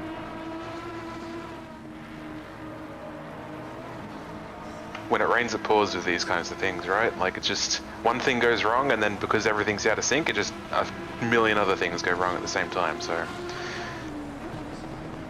yeah, it definitely felt that way. But we thought we had the strat right on this last rain shower, but yeah, apparently 160 degrees on wet tyres is pretty suboptimal, really, isn't it? I don't know what you're talking about. 160 degrees. Oh, you mean centigrade, not angles. Yeah. No, that's not great. No, it's not. But we're still out there doing it, so that's the main thing. Have you jinxed it now? Yeah, probably. Well done, you. With my track record. So, yeah, I mean, if I'm going to do it, I'm going to do it to my own car. Looking at Benjamin Hignett currently in second position on the screen at the moment. And we do have a full box at the moment. We've got Austin McNeil, David Marsh, Mitch Hobbs, Rich Kemp's in here as well, and myself, Sean Mullock. We are watching, of course, the Boosted Media Bathurst 12 Hour brought to you by OOR, and more importantly, raising some much-needed funds for Mull. One person we haven't spoke about, we've mentioned Mull a lot, of course, is Mull's amazing partner, Nat. What a superstar, what a legend. I've been lucky enough to meet Nat as well. Absolutely one of the nicest people you'll ever meet. And been by side Mull the whole time. So this is for you as well, Nat, and to both of you. So let's keep digging deep, everyone. We've got a ripping race going on as well. So dig deep, kick back. It's going to be here till at least 10 o'clock this evening, maybe even probably 11 p.m. the way we waffle on and talk crap. So plenty of time. Got a cracking motor race on as well. So get around it. And there is the QR code on screen. We have raised over $14,000, which is a mega effort. But I reckon we can go 15. 100% we can. And it is, as I was saying, a cracking battle at the moment. And we are looking at a very fast operating one, Benjamin Hignett, who is doing a good job. But I don't know. It's, again, just don't know how to pick this race at the moment. Yeah, it's going to be a tough one to pick. But yeah, as you say, Nat is an absolute superstar. I've only heard her in the background of her talking, having spoken to Mull a couple of times, but no, I've heard nothing but good things about Nat. But speaking of me, people, the fact that we haven't met Muller, that's a travesty. I hope you realise that. Yes, it is. But we do share a common passion as well. Yes, the Bombers, that's right. Yep. It is the Essendon Football Club. Up the Bombers. Oh, but we do have a... We'll get onto the Essendon Football Club Bombers later. In a minute. Yep. We're looking at Nigel... No. Let's have a look. What's happened to Big Nigel Lumberman? I don't... That was a pretty good run through there, actually. So, big old save it, Nige. Oh, you know what? If he did, he nearly had that. Yes, he almost, but then he didn't. Now it's just no, that's it. Just to add insult to injury. Yeah, that was. He did well to actually save it out of the wall as much as possible, and then proceeded to back it into a wall further. So I don't recommend that. I'm hoping there's not an incident here. So it. No. That's the wrong way up. Don't go that way. Wrong way. No, that's yeah. Oh no. That's not that way, Nige. Don't go back up Forest Elbow. He just returned a bit, so he realised he was in a bad spot, which is it's probably a good decision. He probably had the gap there, but that's more than okay. He's made the sportsmanlike decision and pop back so he doesn't impede everybody else. Good to see. Well, what happened there is a bit of a metaphor for Essendon's season normally. So start really well, look good, save it, and then go on, see ya. Yeah, Thanks for coming. It's been great. We'll see you next year, and we'll raise your memberships by $100. I'm not salty on that at all. No, I don't know what you were not salty at all. Are you sure? I couldn't hear it. Just a No. saltiness in there. No. Don't know what you're Definitely talking not. about. Yeah. Us Essendon supporters are very calm, very measured. We don't overreact at all. No. We're definitely not. Mother and I definitely don't. At the end of towards, last season when the Bombers were playing, you definitely didn't scream every time we lost. No. You wouldn't yell at the TV, would you, Hobbsy? No, I wouldn't. Well, yeah, I would actually. Has anybody told you that they can't hear you? Yeah. I am. I'm more than aware of that, but doesn't mean I can't scream, Marshy. Leave me alone. Hey, I'd like to put a plug in there. There's my car just in front of Ben. Oh, there we go. Oh, that is a green, Marshy. I will say that. Hey, if you look at it though, we're blending the Australian and the Kiwi. Oh, so it's like a Lamington Pavlova. See what it is. Here we go. You really went there, Sean? I did.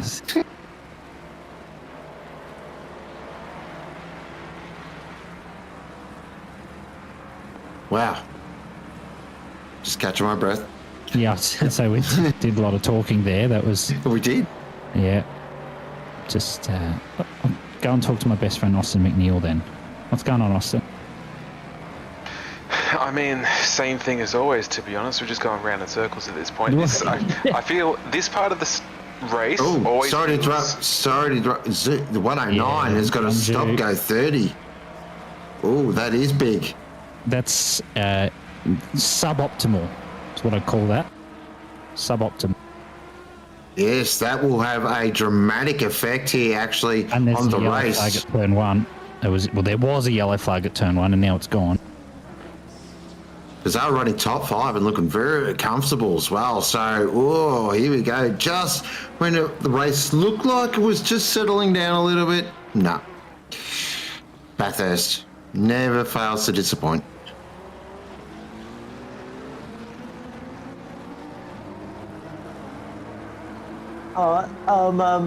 And I hope people don't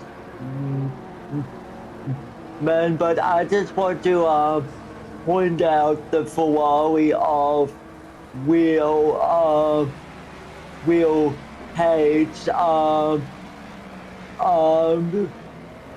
who has been holding some pretty quick laps over today, and also to make it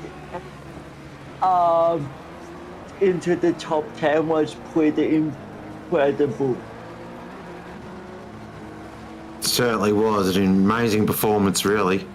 Some of the drives I've seen from lesser known drivers, you're just like, wow, where did this person come from? It just, it's like, as I was saying, 4 years ago, or 3 years ago now, I qualified pro at Bathurst, and I wasn't happy about it, but also pretty chuffed about it. And now, if I get into pro-am, I'm doing backflips. It's just crazy how fast the progression has been, and it's amazing. There also is someone in chat that I am going to back over because I won't be putting up with that.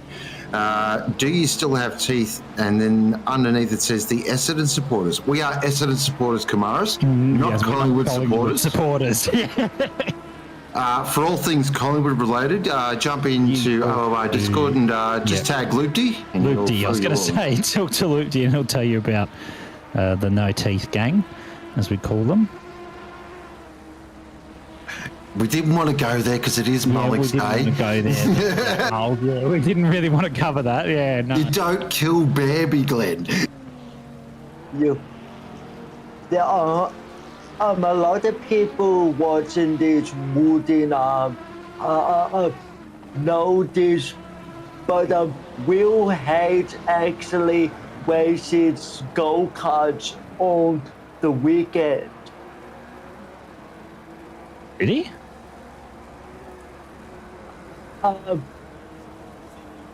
Young Will Hayes. Yeah, I've heard he's a young fella. I was hearing that from someone told me the other day. He's only like 17 or something. So he's a very quick kid, but that's for sure. It seems to be a thing with sim race. I have noticed a trend with sim races, especially these ones that go-kart at a young age. They are, yes, very quick operators. There's quite a few actually out on track, or a couple out on track at the moment that are go-karters, and it just translates across. I don't know what it is, but it's something just translates. All Melbourne team supporters have no... Oh, that's controversial. No, wow, that's... Yeah, I'm backing away from that one. Yeah, back up. That's ballsy. All Melbourne teams. Right. Adelaide. Yeah, I was going to say Adelaide. Who else?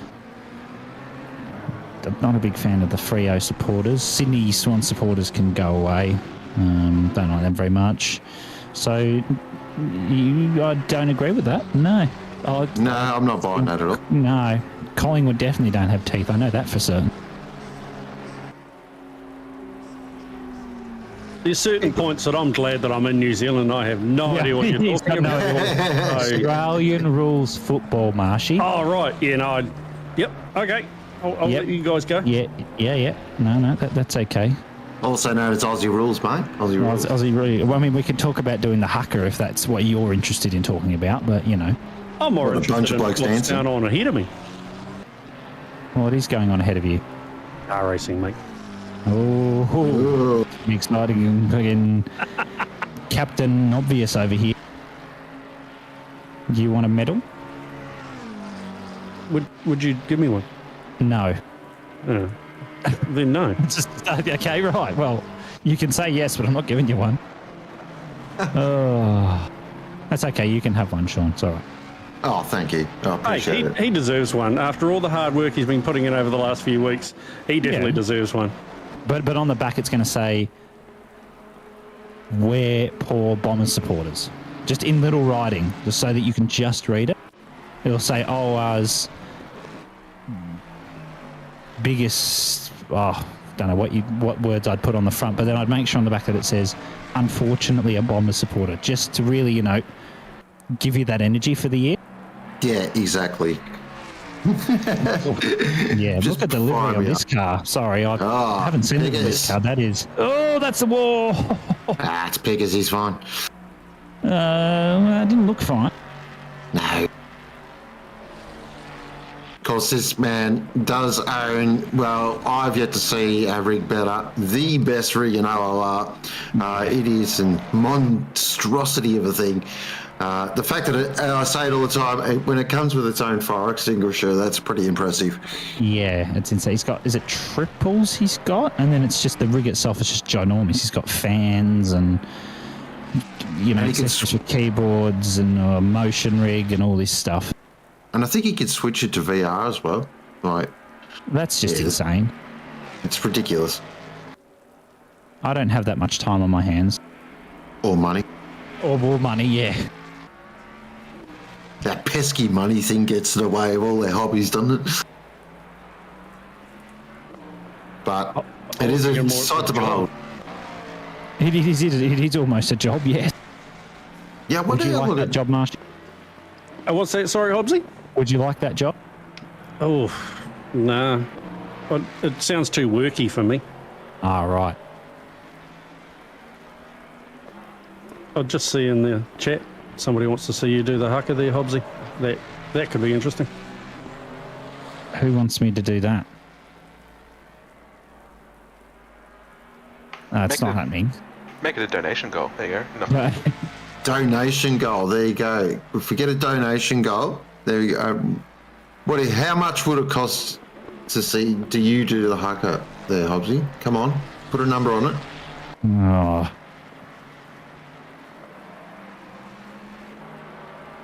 Mean I have to relearn it. I did actually used to know how to do it, which don't ask me why I knew, but let me have a think about that. Oh, you have a good think because, I did have another idea, but you know what? But I'll say it anyway. If he does the haka, right, there's a donation goal. Say it's $100. If it's doubled and $200, he has to do the haka in one of those pink little G-string things the bison's got. I won't be able to borrow. I won't be able to borrow JC's because it's so far stuck up there. Wow. Got him. Well, you saw the photo, it is. Yeah, but I don't know if I want to laugh or vomit. No, yeah, fair point. That's a fair point. And on that note, I'm going to pop out for an hour and then bring this bad boy home. But replace me as a very, very solid operator and one of the true legends of OOR. And if you did hear, he broadcast from the mountain as well at the Real 12 Hour. It's the one and only Brad Gosling. Hey guys. Oh, man. What is the go with this weather? This is fantastic. Like this is what you call, how can I scratch my head any harder to try and work out what I'm going to do? It's like, rightio, that's it, we're going out on wets. Oh no, I'm going to go dries. No, hang on. No, it's going to go wet again. Yeah, it's a dry go, wet. Yeah. But don't worry, it won't rain for half an hour, but the track's still going to stay wet for 20 minutes after it stops raining. So you might as well stay on your wets. Oh, now look, it's dry. Oh, now it's going to rain again. Yeah, yes. Oh, it's got everything. It's first world problems, Brad. First world problems. Oh, it is very much. But mate, let me tell you guys, this loving this Aston, this V12. It's just like it's the cherry song to my ears. It's been an absolute joy to listen to that thing for the last 9 hours. We definitely had some hot tomatoes there before our last little stint change. We're up to about 151 degrees on those wets before we came in. So it was like, do we run these till they pop? And it's like, well, by the way that we're going, I definitely think that we are going to run them till they pop. And fortunately, the time clock got the better of us before the lack of rubber adhesion did. So we were fortunate enough to make it in before the tyres popped. But I would dare say if it was another 5 minutes, we probably wouldn't have made it. But we've been able to keep reasonably clean. The noses stayed out of a lot of the trouble that has been going on, but we've fortunately been able to manage to get the stints pretty well timed out. We had a couple little issues there, actually, while I was in comms there during hour 2. One of the boys decided that he did like the wall and wanted to just stop, put his little signature on it and then keep driving, which was fine. He could do that. That's his prerogative.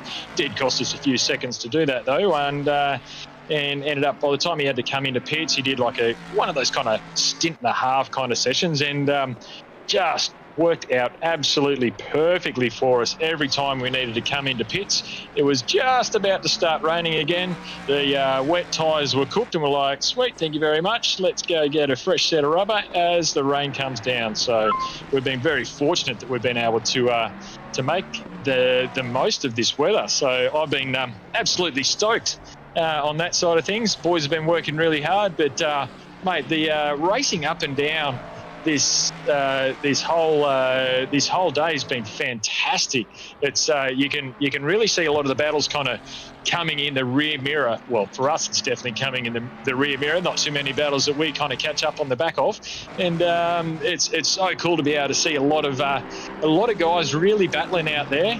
A few battling to try and keep the cars straight, and then a few making some overly ambitious manoeuvres, I would say, in some very unmanoeuvrable locations, which I'm sure you guys have had plenty of replays of, and it's plenty of action left, right and centre here. So how's the rest of it been going from the comms booth, fellas? Yeah, well, it's been a pretty adventurous one, and I'm just going to stop you there for 2 minutes. While speaking of the comm booth, we're going to welcome in another special guest into the comm box, boys. Now, you three probably haven't met this man yet. He's a very lovely fellow, but you will have seen him before. He's a man, if anybody's seen it, seen the OOR X Permobile video on the OOR channel, you will have seen this man and, of course, Mull.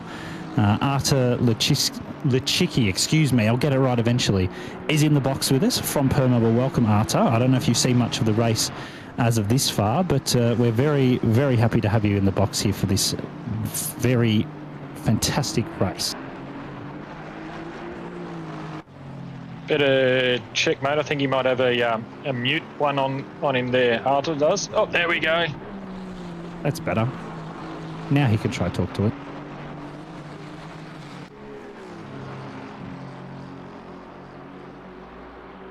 No, doesn't want to talk to us. Not yet. Third time's a charm. Oh, We're getting there. He's getting there.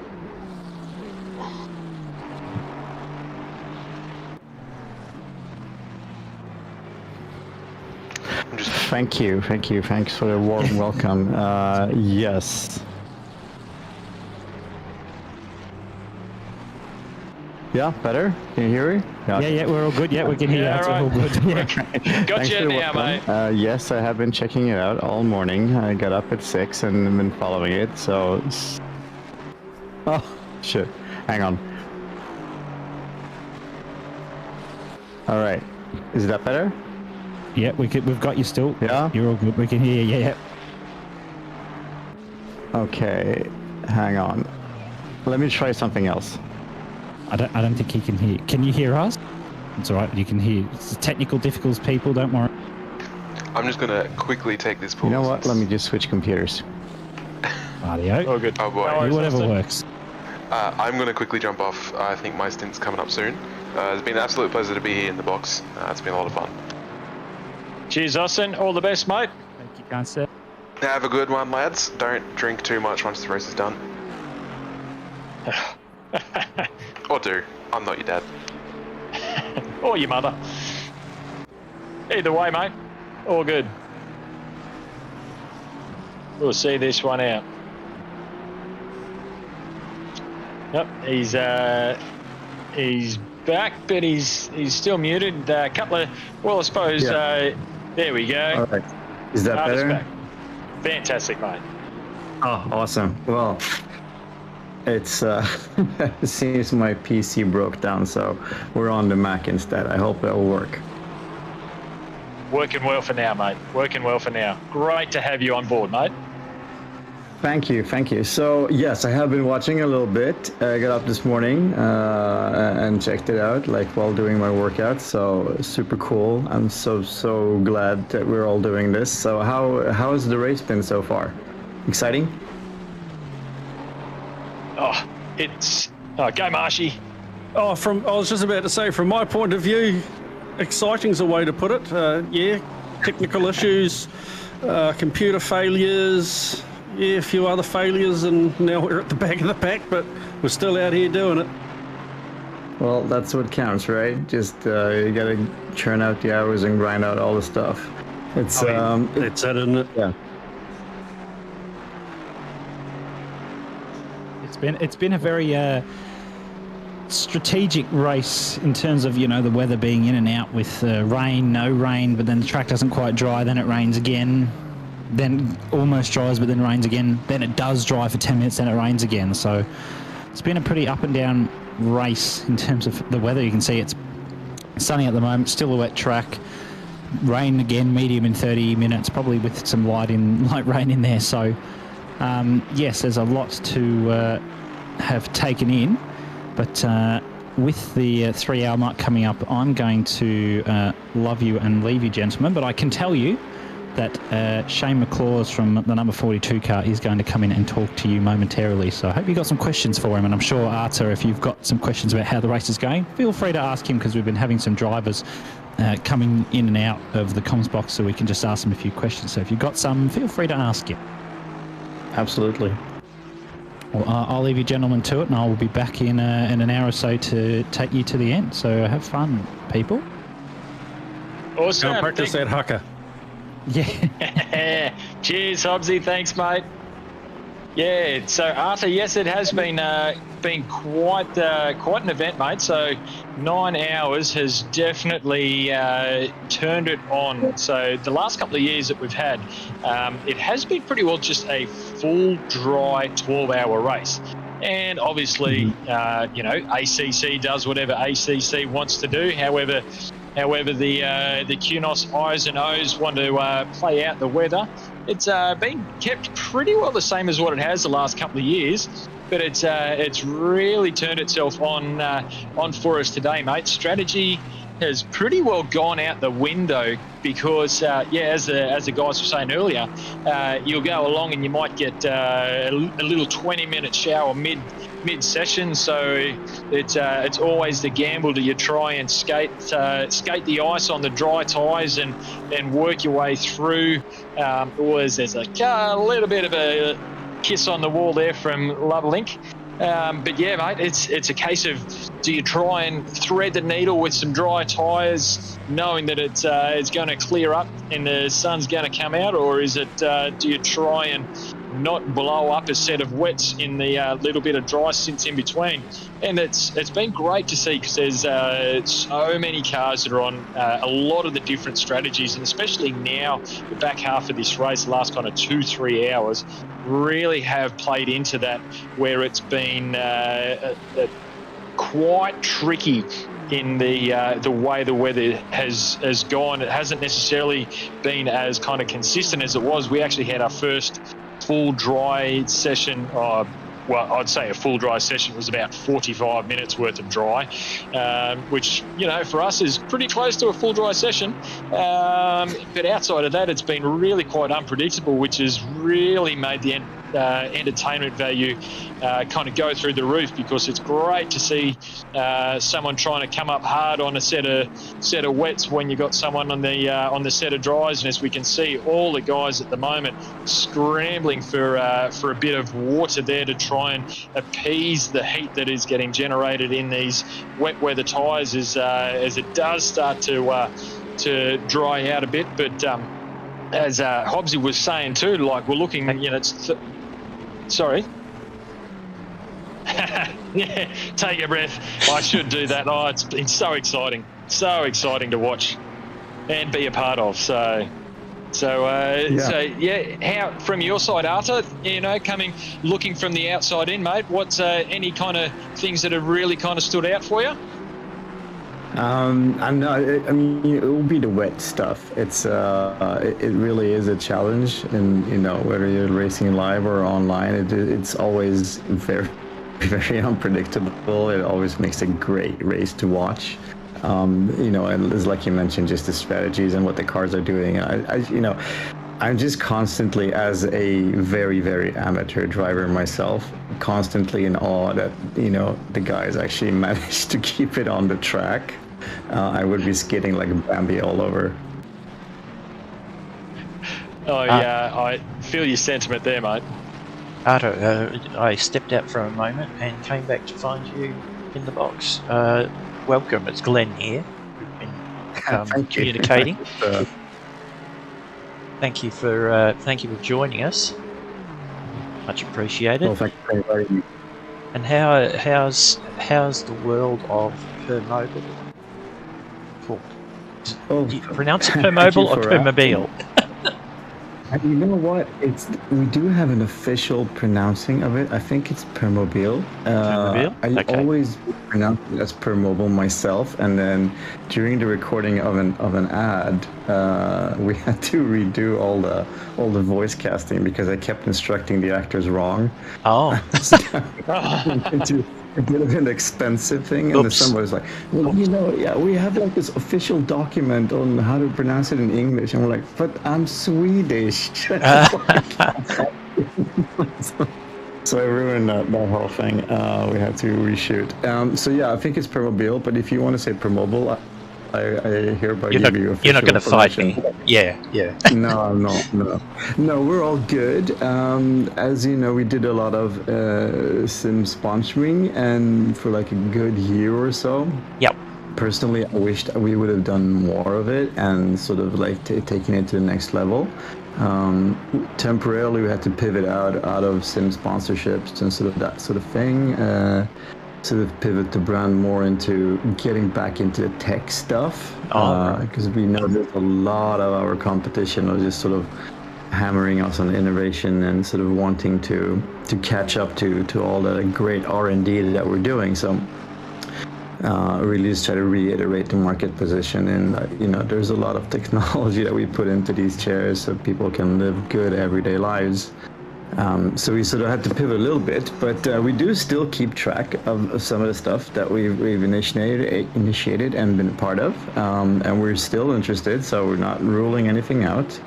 Me personally, if I could get back into this space, I would be a happy ducky.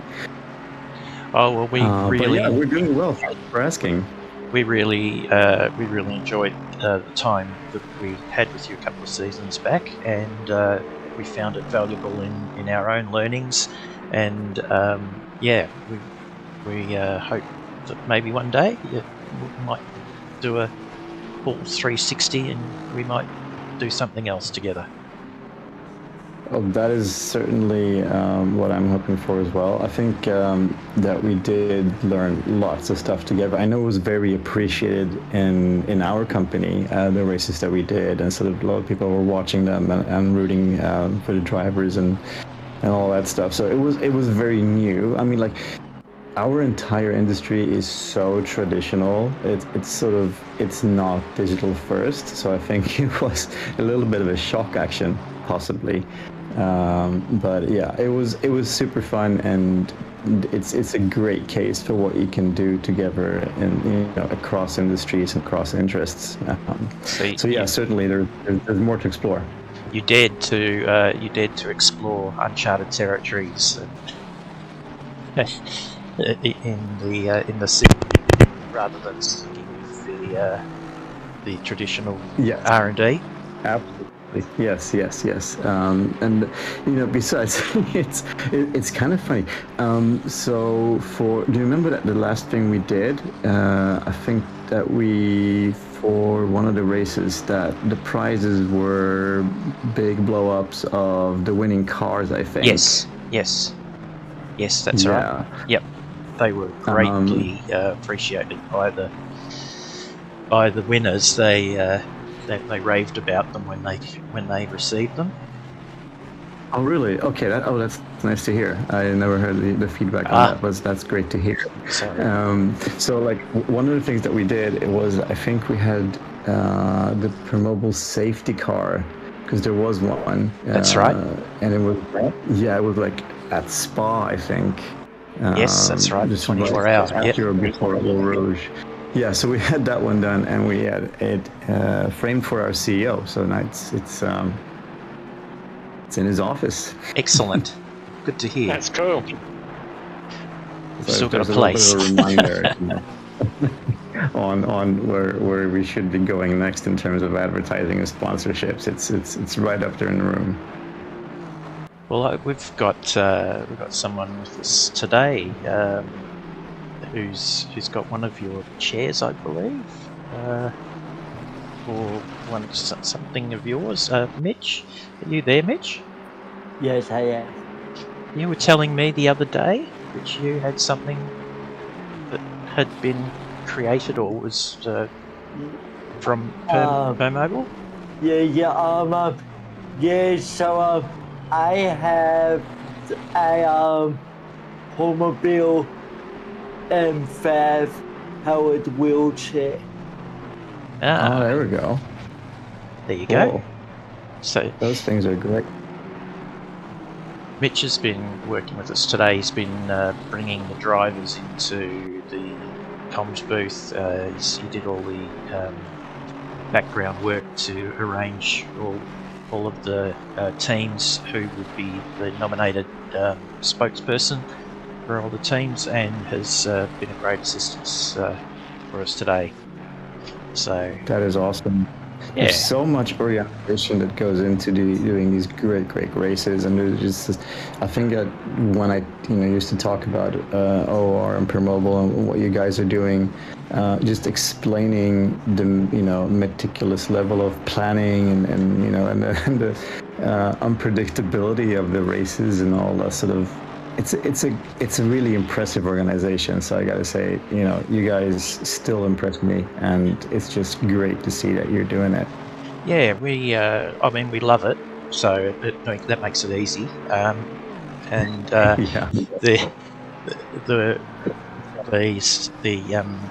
feature that Mitch has brought to us for this event is something that we haven't done before. So we're sort of we're still finding new things to enhance the coverage and make it a more professional sort of event. So we do try, and we've got such a great team of people. So many people contribute to the organisation of the event, not just on the day but in the preparation leading up to it. So we're very lucky with the community we have.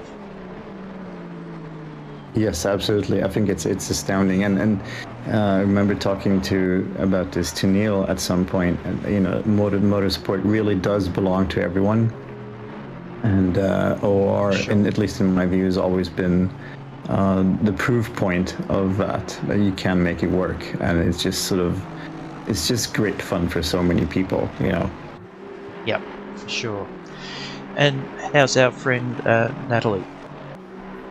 Well, yes, Natalie said she would be joining. She did have a bit of a technical challenge, I believe, some issues last night that might have prevented her from joining. But I'm pinging her vividly here to come say. Right. We enjoyed our chats with her and her explaining to us some of the racing that she'd done herself. So it was always really interesting for us, when she was able to describe, the events that she'd been in at different racetracks and things. So I was just hoping to catch up with her and find out what she'd been up to in the last year or so. Well, I won't speak for her, but she does live an interesting life with all the racing. I did hear that the car had been, mangled by some mechanic that had no idea what he was doing. Oh, and I think she also took it over to Daytona in the US. If I'm not entirely mistaken, I hope I didn't dream that up. And then, something happened. But I do think we did have that conversation for real. And, there was lots of mechanical challenges and all that stuff. But, just racing your own car on a track like that, I imagine would have been super cool. Very cool. So, yeah, let's hope she pops up and we can ask her about that. Yeah, for sure. Well, just in the little break there, my teammates have texted me and gone, "Hey, can you come back? We're putting in 5 minutes, so awesome to talk to you guys." And wasn't a very long stint, but what can you do, Good luck. Yeah, cheers. Get out there, everybody else. We'll put you on the stream at some stage and try not to hex you. I mean, there's one of our KA Motorsport cars right there, so I'm sure Brad would be happy. Yeah. Oh, there we go. Speaking of, you've pushed Lehman right off the track there, and that was a free pass for us. But Marshy, all the best, mate. Have a great next stint. Roger. You have a good night, boys, and we might see you afterwards. No worries. So, who have we got? It's you and me, Brad. Yeah, there's just you and me at the moment. We've got Shane kind of hanging in the backgrounds there. I do recall seeing him out there in the field, seeing McLaws there doing a great job trying to maintain the direction of the car. Boys were doing really good. Shane, guessing if you can still hear us there, mate. How has the race been playing out for you, mate? Oh, I'm glad someone thinks that I was doing a reasonable job keeping in the right direction, because I didn't really think much. It's been a struggle for us today, unfortunately. We've been in the wars. We've had a bit of everything. We've been in the walls. We've been into other cars have been into us. And for the first time I've ever seen in ACC, we actually had a puncture earlier. Oh, for real? Yeah. Did you have to get out and change it? Apparently. I was having dinner at the time, but yeah, Jared was in the car and apparently on the wet tyres in the dry conditions. They didn't like it very much. Got too hot? Yes. Yeah, that's my understanding. Yeah, so it's obviously the topic of conversation has definitely been the one that's come up.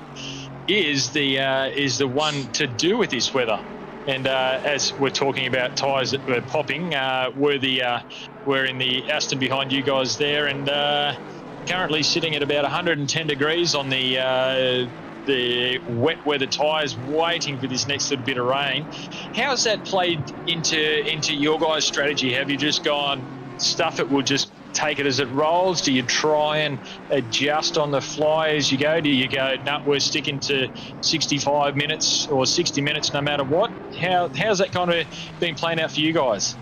We've been a little bit of everything. Unfortunately, a number of our stints have been shortened by damage for whatever reason, so it's thrown us off a little bit. But for the most part, we've just been trying to stay on whatever tyres the safest for the most part.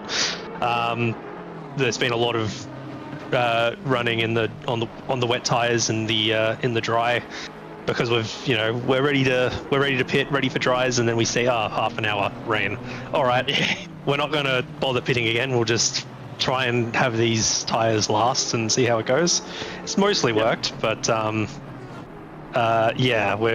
our goal after the first couple of hours has just been survival and whatever's safest. So that means changing onto the wet early, and if there's a risk of it being wet again, changing off the dries as soon as possible. Here comes the rain again. Yeah, and as you're speaking of the rain there, exactly, Glenn and Shane, here it comes again for the 15,000th time this race. It's definitely adding to it, isn't it?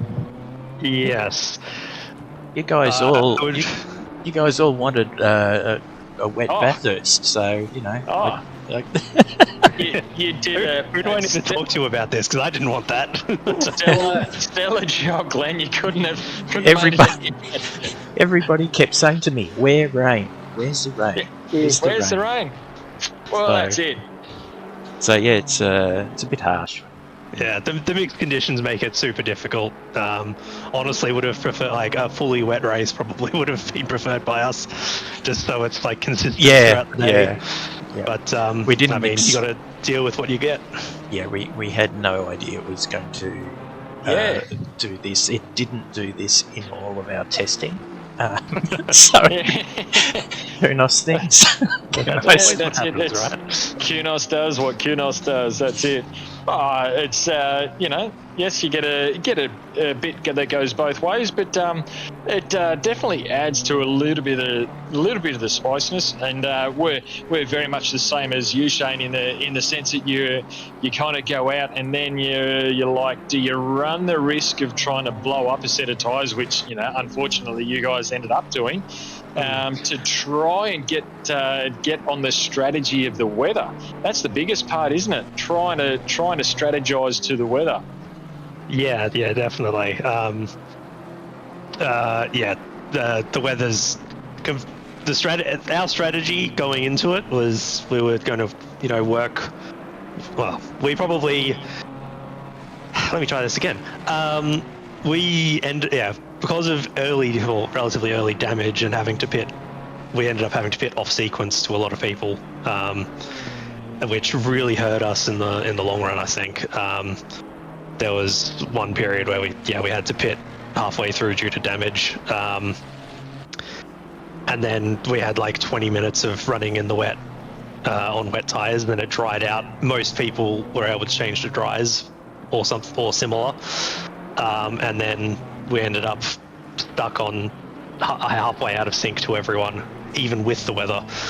So it's been really difficult. But yeah, you'd got to deal with it. If we'd kept it out of the wall, it probably would have worked better. Yeah. So it is tough. So, Harter, if you're still there, we have sort of a limited amount of levers we can pull in respect to setting the weather for our events. We have a percentage chance of rain, a percentage amount of cloud, and a black box called random, which is a weather randomization factor, which goes from anything from 0 to 7, and the higher that you go, supposedly the more dynamic the weather changes are. Well, we've tried 3 and 4, and we've ended up with fully dry events, so we went to 5 this year, and we've ended up with rain and very short periods of dryness and rain, and now as the weather maker here, I'm back in the bad books again. Oh no! It seems like an either-or type situation, doesn't it? It's a case of can't really win this game. Well, it's even if you have a weather box with some levers on it, I love that the weather is still unpredictable. It's just one of those things. It's just made that way. True. There's different. Somebody's in the fence. Who was that? No, they're still going. Still going. Whoever it was bounced. It was the bounce and run. The touch and drag. We'll see who's the slowest down the mountain, and that. But no, it wasn't quite. Didn't quite catch whoever that number was in the background. There's different sims have different ways of managing the weather, and some are quite granular, and some are less so. So we're in the less so at the moment. Yeah, I see that. It is really tough to stay on the track here, though. They're doing such a great job, though. I mean, like I said, just imagine myself. That would never work. So we won't. I don't want to tie you up. It's morning where you are, aren't you? You're okay to hang around for a little bit? Yeah, absolutely. Happy to join you guys. Great. Nice to hang out again. It's been a while. Yes, for sure. So Shane, are you? I just talked to Nat, and she does aim to join us, so she might pop up. Okay, so we'll keep an eye out. Shane, are you thinking that you guys can pick up another couple of positions before drinks tonight? I hope so. It's going to be tough. We're quite a ways behind our nearest competitor. Where is he? We're quite a long way behind. Honestly, I think most of our chance is going to be we're over half a lap behind at this point. I think our best chance is that they end up having issues and we make up time that way as it's been going most of today. We've got to survive first. That's been our the sticking point today, unfortunately. I can't recall, where did you guys start on the grid? We started P14, which I would probably argue is overachieving in qualifying. Congratulations. Yeah, I don't know how, but we pulled out some cracker laps right towards the end of qualifying. I literally got a new set of pedals a week ago and thought I'd jump onto the quali server to try and see how I go, and pulled out like 4/10 of my previous best. Goodness me. Yeah. Paid for themselves. Yeah, exactly. Do you want to give that brand a plug? Or? Yes, I believe you can buy them from our sponsor, SimRigs. Excellent. They are the SimMagic P2000s. Well, SimMagic have been very generous to us with the donation of prizes, so we don't mind giving them a plug at all. Yes, 100%. Yeah. I better get going though. I suspect I'm in the car relatively soon. So, all right. Thanks for having me, guys. No worries, Shane. All the best for the rest of your day. Final couple of hours, mate, and all the best for you and the team. Yep. Thank you. All the best, Shane. Easy, mate. Mr. Muller, are you back with us? I am back. Just listening to the conversation here. Real dulcet tones there from Glenn.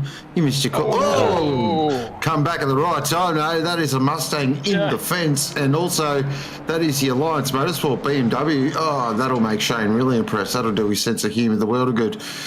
Yeah, that was not great.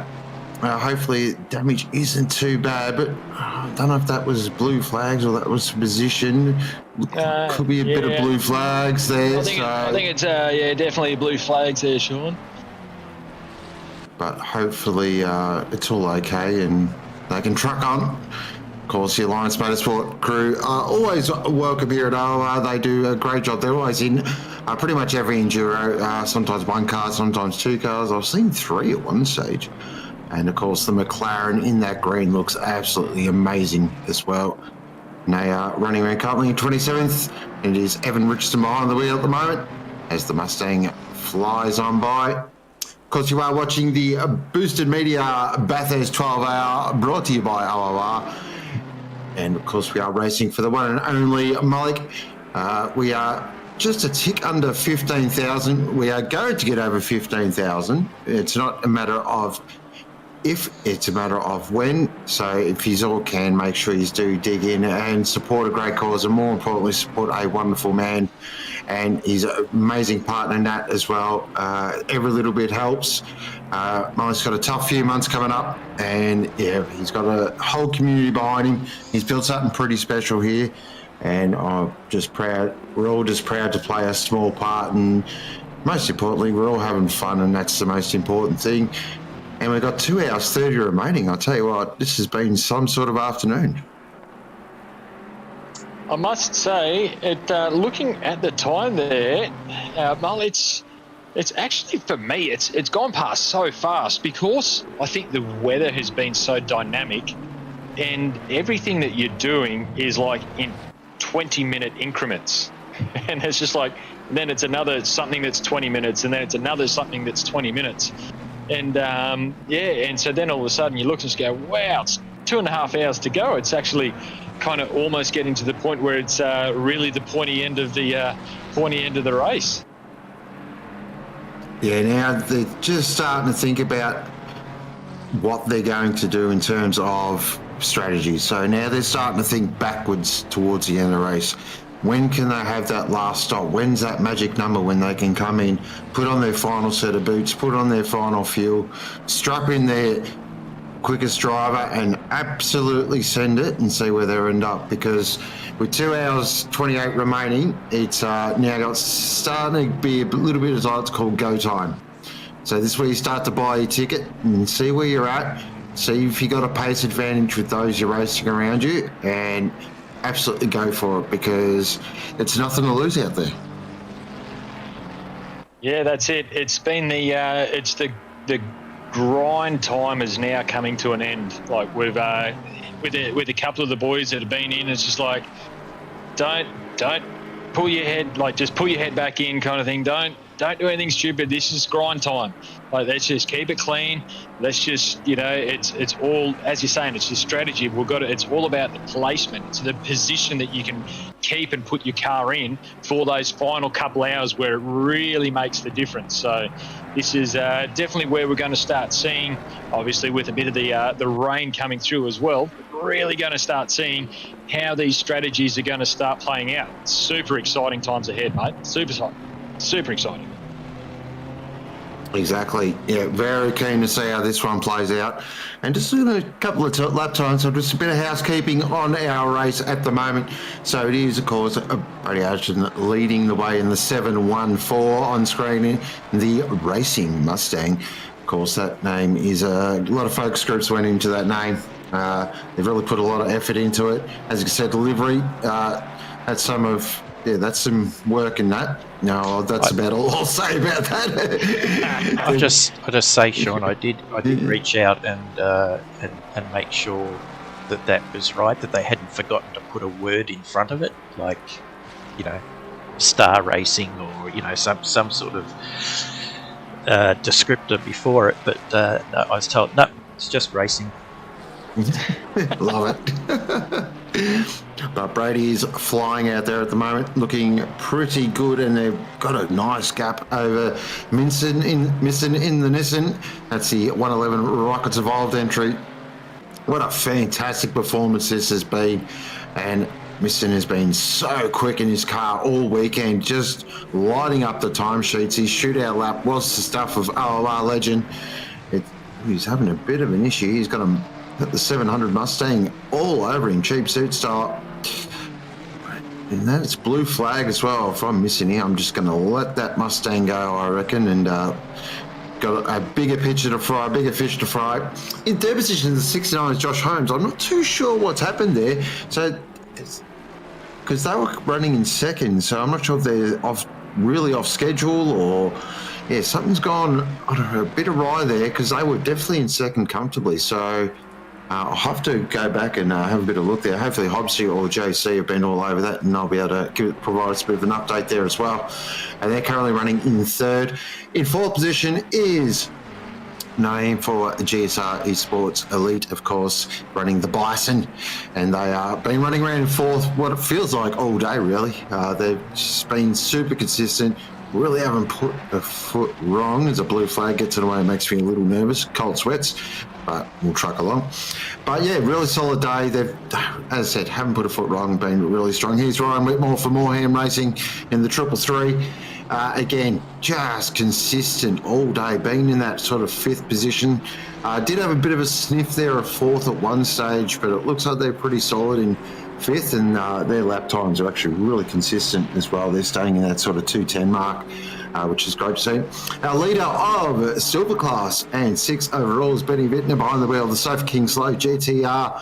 Incredible drive, absolutely incredible drive. Close to my team performance of the day. They have been outstanding. Drove this car impeccably all day. None of the drivers have put a foot wrong as well. They can really hold their heads up, and they are looking very strong to take out Silver Class victory. But they do have a bit of a fight on their hands, because it is Bartlett for, of course, Convicts and Colonials. And as you can see, the gap is not too much. So it only takes 1 or 2 incidents, and it all can turn pear-shaped pretty quickly. And the Aston as a race car is simply magnificent, and Bartlett and the Convicts and Colonials crew are proving that, and they're very strong. They are running 7th overall, so keep an eye on them. And in 8th position is the 109 with Zoo behind the wheel, and that is the Oz team entry. They were looking really good up there in that sort of 5th position early on the race. We thought, oh, okay, they're going to push maybe for a podium, but they just ran into a couple of little problems. It has popped them down in the 8th position, but they, again, trucking along nicely, and there probably a sneaky chance maybe to catch up to Bartlett if all things go their way. Again, a lot of laps to go, still quite a bit to play out here. And in 9th position is Josh Stroik, my man Jish, in the 150. The 150's in the top 10, get around it. And they have been really good all day. It's easily the best I've seen Luke drive in an Enduro. It's been a really pleasure to watch him go, and I've unfortunately had to sit this one out, but I've found, I reckon, a pretty okay replacement in Josh. But Saxon Hayes, in my opinion, has been the star of the show. He's been epic all day, drove a fantastic race, and they are looking really good at the moment, and I don't reckon they've given up on that 8th spot either, just giving you the hot tip. And then rounding out the 10 is a man we all know, Chris Curley, aka Keckers, in an Aston. This is also known as Standard Operating Procedure. And, oh, look at that. That's just taken the PI55, really. Sideways in the wet, in an Aston and Bathurst, and Chris Curley's just like, yep, no dramas. Very strong beat, strong all day. Currently running third in silver as well. Been an excellent performance. They can really hold their heads up. Quite a mixture team as well, different pace styles and driving styles. So it's great to see them all them working together. It was a last-minute entry as well, so great to see them get on the grid. And then in 11th position is the 91 of Mark Bushell, and just I like to say a standard operating procedure as well. Kovacs race, really, from Kovacs Red. This is what Kovacs Red do. They just drive around and rack up laps, and next thing you know, you look, oh, they're in 11th. Where'd that come from? That's why they are a stalwart of our enduros, and another very solid drive. Still weird seeing Kovacs on the side of a Mustang, no, not going to lie. And running there in 12th position is Spinanzi in the 126 Ben Chicken entry. Of course, running that magnificent Mitre 10 livery. What is the Mitre 10? I was trying to think of the Mitre 10 catchphrase, but I forgot. Sorry, but I was trying to think of it. Did we? I want everyone that... Brad, do you know that? I'm thinking as well, mate. No, I keep on thinking, I reckon the one that keeps going through my head is the Home Hardware one. With the with those couple of dogs, and I'm like, no, it's not that one. It's not that one. I can't think of the Mitre 10 one, but cool, showing a bit of the old school Mitre 10 livery there too. Definitely very famous by one Mark Larkin. We love you, Larko. And leading the Pro-Am class is Charles Byrne there in the 174. Get Good Racing. They have been very good all day. They'll look like we're going to have a proper Pro-Am fight there, but just a couple of little things that struck all our other Pro-Am competitors, unfortunately, and they have been the big beneficiaries. Running 13th overall as well. That is a huge job for a Pro-Am entry. They can be incredibly proud of that. Running in 14th is Jacobs, and really, I don't think I've called this car much. I've seen it maybe a couple of little incidents here and there in the Speedy Mine entry. They did have a bit of a rough start early on, though. I do know that. So they have been on a recovery drive, but they're doing very well run there in 14th. And then in 15th is Rasco for Bricks Racing. Again, another team that's been up and down. They've had one of those days, learning experience day, as I like to say. But they have kept on trucking, and that is your top 15. Currently running second in Pro-Am is Papanau in the number 2. Now, they've had a day. They were looking very strong there earlier on for the Pro-Am victory, but they've had a couple of moments that have really put paid to that. So they are just now trying to just hold on to that second place in Pro-Am. Third in Pro-Am is the 153, and that... Oh, that's no problem. Yeah. We jumped, we got excited. It's the 153 with Tippy Gar behind the wheel at the moment. The God Good United Keskus Lexus, and it's just great to see a Lexus up there. It's nice to see another iconic GT3 car on the grid and doing quite well for themselves. And also in AM class, it is, let's be honest, it's the crowd favourite. It's Robert Brickley for KO Motorsport in the V12 Aston. And this thing is just glorious. Listen to it. V12 of some of the finest cylinders in the world, and it is currently leading AM. They are doing a huge job. And then it is a name that we all know, and his old mate Dale in the 959 Rudimata Spin McLaren. Solid performance from them. They've been great all day, but listen to this V12. We're just going to shut up for a moment because we're coming down to Conrod Straight. Crank up the volume, everyone, and just listen to this.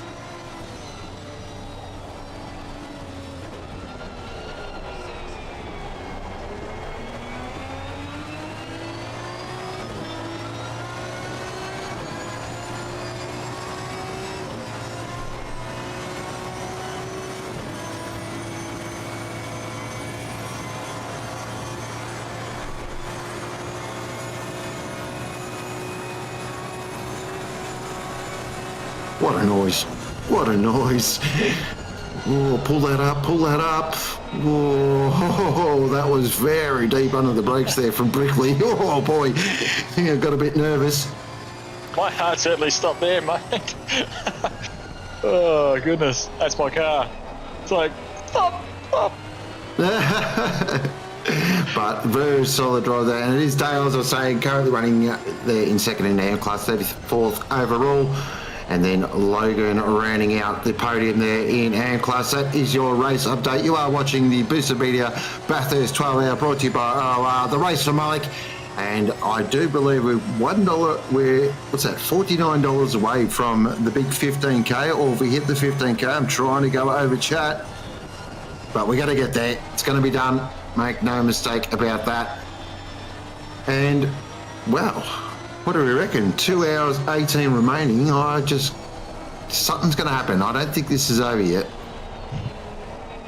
Oh, guarantee you she's definitely not over till that the old black and white checkered flag drops. So it's, who knows, mate, it gets to that point where, you know, the difference from you get a mid enduro, like, you know, 6 hours, 8 hours, something like that, you still stay reasonably fresh. But you get these 12ers, and, you know, for, you know, some guys, depending on where you are in the world, the likes of Glenn and all the our New Zealand counterparts, you know, it's pushing almost 10 o'clock over there now. Still got another couple of hours to go. It really can also bring in a bit of fatigue in these last couple of hours. You know, there's been a lot of brain power that's needed to kind of process this weather, and I would definitely add a bit of the fatigue into the soup mix for the last 2 hours there, mate, I reckon. Yeah, 100%. And I don't know, we normally see some weirdness around that sort of 90 minutes to go. I don't know why. It's just, I don't know what it is. But yeah, there's just some strange things that happen. So yeah, this is definitely not done with as of yet. And I think that race, the race for the podium, I still think there's still a bit to play out. Hopefully we can get a couple of drivers on the same lap and get a bit of battling going into these last couple of hours. Yes, you want to survive and get to the finish, but you also want to be a fight as well. That's what makes enduro racing fun. We are listening to this glorious V12. I mean, I feel bad talking over this thing, really. It is a bit like that. While you were talking about the podium, mate, I'd say there's been just a couple of the extra pit stops come in, and Josh Holmes is now back up to P2, mate. So we're talking a little bit earlier because he was down in P3, and you know, those guys going really well. Not quite sure what was kind of up with him, and obviously looking like it was just a little bit of out of sync pit strategy there by the look of it, mate. So yeah, back up into P2 and going strong there. Only 4 second gap from him back to Johnson though. So definitely the battle for the minor spots on the podium is still alive and cooking after almost 10 hours. To have P2 and P3 within 4 seconds is absolutely fantastic racing. Certainly is. And we are going to have another driver join us very soon. And I believe he's going to pop into the box now. We're going to say a big hello to Brandon from Car 420. Once he pops in the box, we'll say good day.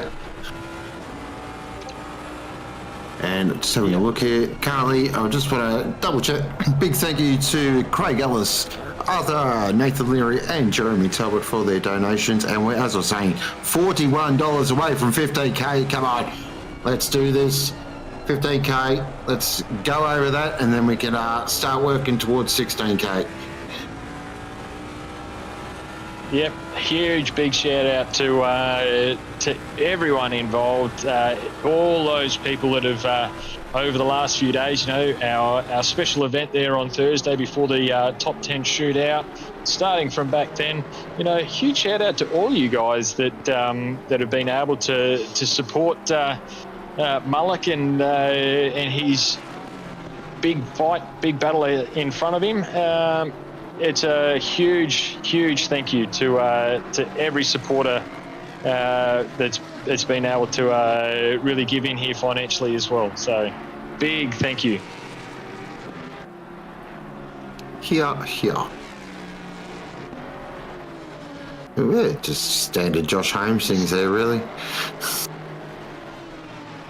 Standard forward drifting, isn't it? Yep, that's right. Of course, another one I'm a bit of a fanboy. He runs the 24 for starters, so that's the quickest way into my heart. And runs the 24 for a very similar reason I do, so which is pretty cool. And just a great driver to watch as well. So it's good to see them in this fight. Currently, though, it is Lucas Keys leading the way and doing well, let's be honest, an amazing job. He's been epic all day, Lucas. And they currently got a 1 minute and 44-second advantage over this car right here. So they're looking very strong at the moment. I don't want to jinx it. 3/4 of a lap, pretty much, yep. I don't want to jinx it because I've been known to do this and get it absolutely terribly, horribly wrong. So we'll just keep it on the down low, but it's looking ominous. I'm just going to say that. Best way to put it, mate. Very diplomatic with that one. Love it. It happens from time to time. That's it. And shout out to yourself too, while we're going with all the thank yous to all the guys in the background. As you know, we did a cool little shout out there to Mitch, who's been the mainstay player for the comms pull in for all the race drivers coming in to be able to have a chat. Big shout out to him. Sean, yourself too, mate, being able to get all the comms teams up and running. Glenn leading the guys with all the broadcast. Matt in the background there as well. And I guarantee there's going to be a whole lot more guys that I certainly cannot remember. Oh, Josh, enough names to say thank you that make this great race happen. Big shout out to all of you. Oh, thank you. The lovely words there, and couldn't agree more. It takes a lot of people behind the scenes to get a show like this up and running, and everyone's just absolutely rolled up the sleeves this week and just really cracked in and hooked in. It's been in planning for months now, and it's great to see it all come to fruition, and we're having a bit of fun along the way as well, and that's the main thing. So just having a look here at the moment as well. I do have some big news coming in on the way, but we're just going to wait. We're not going to preempt things because let's just take it easy. But we are getting to that point now. We are getting to the final 2 hours, or as we like to say, buy a ticket time. It's time to get serious and do a bit of proper endurance racing. And of course, bringing us home is going to be two voices that you know very well. But first of all, I do want to say a big thank you to Brad. Yeah. Pleasure. Because it's been a pleasure to talk to you as always, my friend. And we have a good chat, and you love Bathurst as much as I do, mate. So it's been a blast, and get you in the sprint series more, I reckon, in the box. Yeah. It's been great having chatting alongside of both you and the Mr. JC himself, who's just popping his little mic through the back door.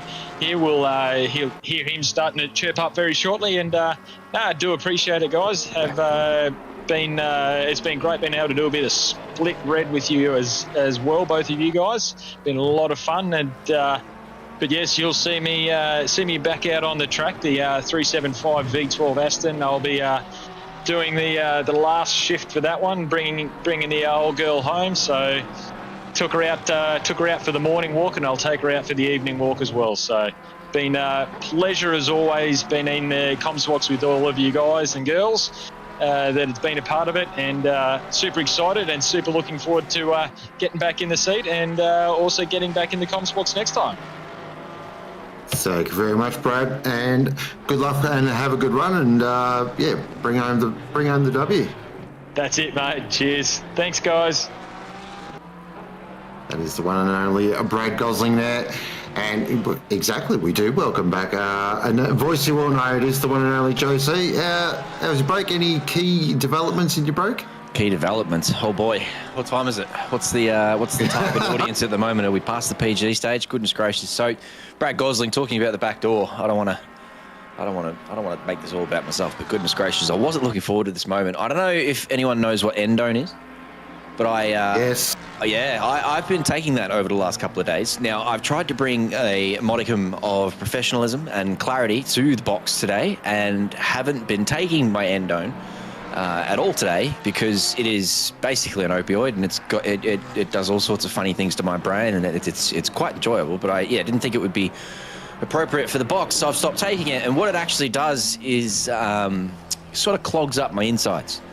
And because I've stopped taking it, my insides today have decided to open up. The taps have opened up, and so I know this probably isn't appropriate, but I just took my first shit in 4 days. Goodness gracious, I had to do it. I had to mop it all up with my left hand.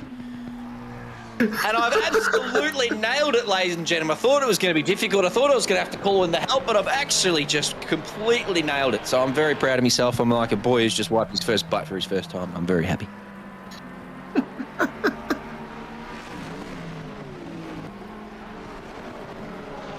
Sorry to all the sponsors. Sorry to simrigs.com.au. Sorry to willford@boostedmedia.com.au. Sorry to Arthur Letseki. I believe that's the promo sponsor. Sorry to everybody, because goodness gracious, it's just comic relief. I love it. Sorry, a little bit of a personal story that I couldn't help sharing. Yeah, no, yes. I do feel significantly better, though. Honestly, I mean, yeah. I'm about. I've taken some of the BOP off. That's for sure. JC, we are all very relieved for you. Yeah, relieved is definitely the word. Yeah, and then I came in and Brad Gosling's talking about me coming in the back door. I thought, that's just the perfect segue. I've got to go for it.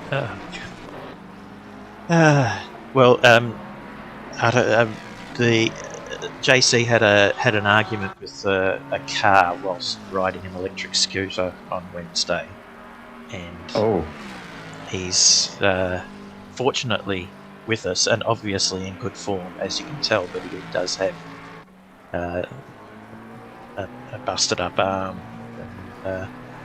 Anyway, JC, you can. I just feel like we needed to give part of the backstory. a little bit of context, maybe. No, I'm not just the crazy. I'm not just the OOR resident weird guy. I do have a reason for being in the way that I am at the moment, but I'm. You had a rough week. It's perfectly explainable. It's thank you for the context, though it does help. My apologies. I think Mitch Hobbs has also joined us into the box. But I'm sorry, I've been absent for the last few hours. Someone please catch me up as we come up to the 2-hour mark. Mitch Hobbs, you'd probably be the best man for the job. Can you let me know how we're going? Lucas Key's still in the lead. Yeah, Lucas still in the lead.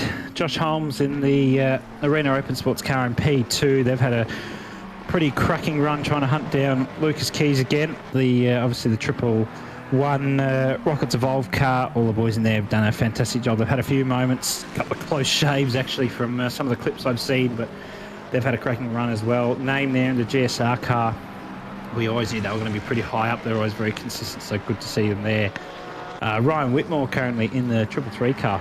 They've been very good. They've had very consistent runs. Ben Vidsner in that 90 Sofa King slow car. They've been, again, they always have really good and consistent performances. They're currently obviously leading the silver class, but the weather, JC, as you may or may not have seen, has just been all over the place. It's been wet track, then it almost dries, and it rains again, then it's wet track again, rains, dries a little bit, but then rains, and then it dried up, and we had optimum for about 10 minutes, then it rained again, then it almost dried up, then it rained again, and now we're going through that cycle again. So going well.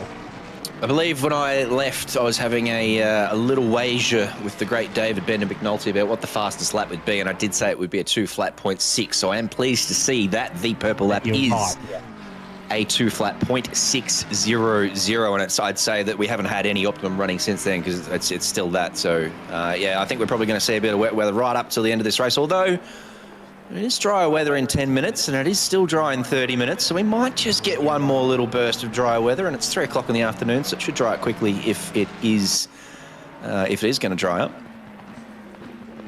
It should, but that track temp has actually dropped, so I got as high as 26 and now it's back down to 23. So yeah, it's as I was saying before, now we're all about buying a ticket. So this is all about now getting to that point where you can put your last set of tyres on, put your last dab of fuel, and absolutely send it. So then we'll get an idea of who's got what. Yeah, almost like a mini sprint race sort of format left to go now. So soon you'll get to know what sort of weather's left, what sort of tyres you're going to be on for the rest of the race, that sort of thing. So yeah, you're right. We are really getting to the business end of the deal now. And with Lucas Keys, what is he? Wow, they are now 1 minute and 50 clear of the boys on screen at the moment. So really in a commanding position, Lucas Keys and Brady Atherton. Those guys obviously still driving very well as they have done all day long. So yeah, very impressive work from them. Just looking up and down, I can't see too many other surprises in terms of positions, although that Convicts and Colonials car, I don't remember seeing them that high, so they've done pretty well to be up there in P7. David Bartlett behind the wheel of that Aston Martin at the moment. And yeah, Zoo with a 10-second penalty there. That's probably not going to cost them anything inside the top 10. Cooley still in the top 10 as well. That's been a great effort. We're talking about them in their first stint, how Cooley went from, I think, what was P40 to P4 or something. Yes, something like that, mid-30s. Incredible, yeah. Been very strong in that. That car is going to come home with a wet sail. Basically, you're plugging in, well, the quickest driver I've seen in an Aston Martin, that's for sure. For a double stint at the back end, yeah, don't be surprised if that 777 goes up even higher.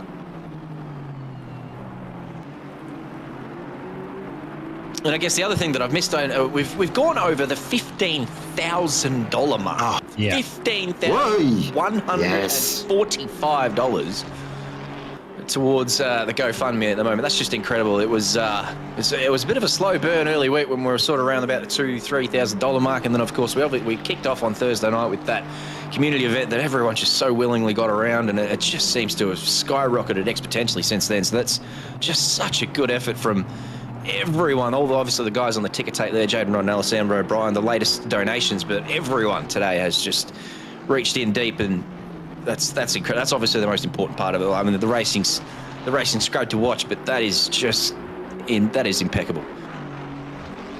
Unbelievable. Over 15k, that is an amazing effort. But that's great, but 16k now. So 16 is the target. Yeah. We just moved to the next target, and the next target is 16. So let's go. We've still got 2 hours remaining. Actually, nearly got bang on 2 hours remaining. 10:03 in the afternoon at Bathurst. It's sort of wet. It's sort of not. It can't make up its bloody mind. What more do you want? And we've still got 47 cars circulating, which is an amazing thing in itself. Is it still 47? It really is too. That's incredible. So this race obviously started with 48 cars on the grid, and the only car that has departed us was via the stewards' room, who have to disqualify one of the Mercedes because they were just being a bit of a danger on track. So no car retiring due to. Whoop. Ooh, as we just watched that. Wow. I didn't know whether I was tripping. I was back on the endo, and what's going on there? Yeah, I was going to say, what's the stuff you're on? We need some of that. Okay, so yeah, there's still 47 cars on track. That's quite incredible. But that Aston Martin there, I think that's the Convicts and Colonials. No, David Bartlett's. No, it must be 2 cars behind that, maybe a blue flag, but. Confused JC noises. It definitely, it did just. Kuno's server still down? Are people still struggling to connect in terms of, obviously the ACC servers were down earlier today? Let's have a quick look. Yep, they're still down, and they have been down since 12:30. Yeah, right. That makes it all the more impressive that there are still 47 cars going around, because if you can't connect to the bloody server, then how are you supposed to race? But obviously we've got the tools at our disposal, and they've all made it work. That's obviously Glenn and Matt and everyone doing a good job behind the scenes too. So. Oh no. That was the Bricks Racing. Yeah, that was. Yeah, I thought I couldn't. I knew it was one of the American cars. I just couldn't remember which one. So yes, it'll be Bricks Racing with Chris Frizzer, Skylar Loverink, and somebody else who I can't remember off the top of my head. Not sure. Brian Rasco. Thank you. Oh boy. And yes, William Hendrickson as well. So hopefully they get back in, because it does look like they have disappeared. They've had a pretty consistent race. They've sort of been inside the top 20 all day.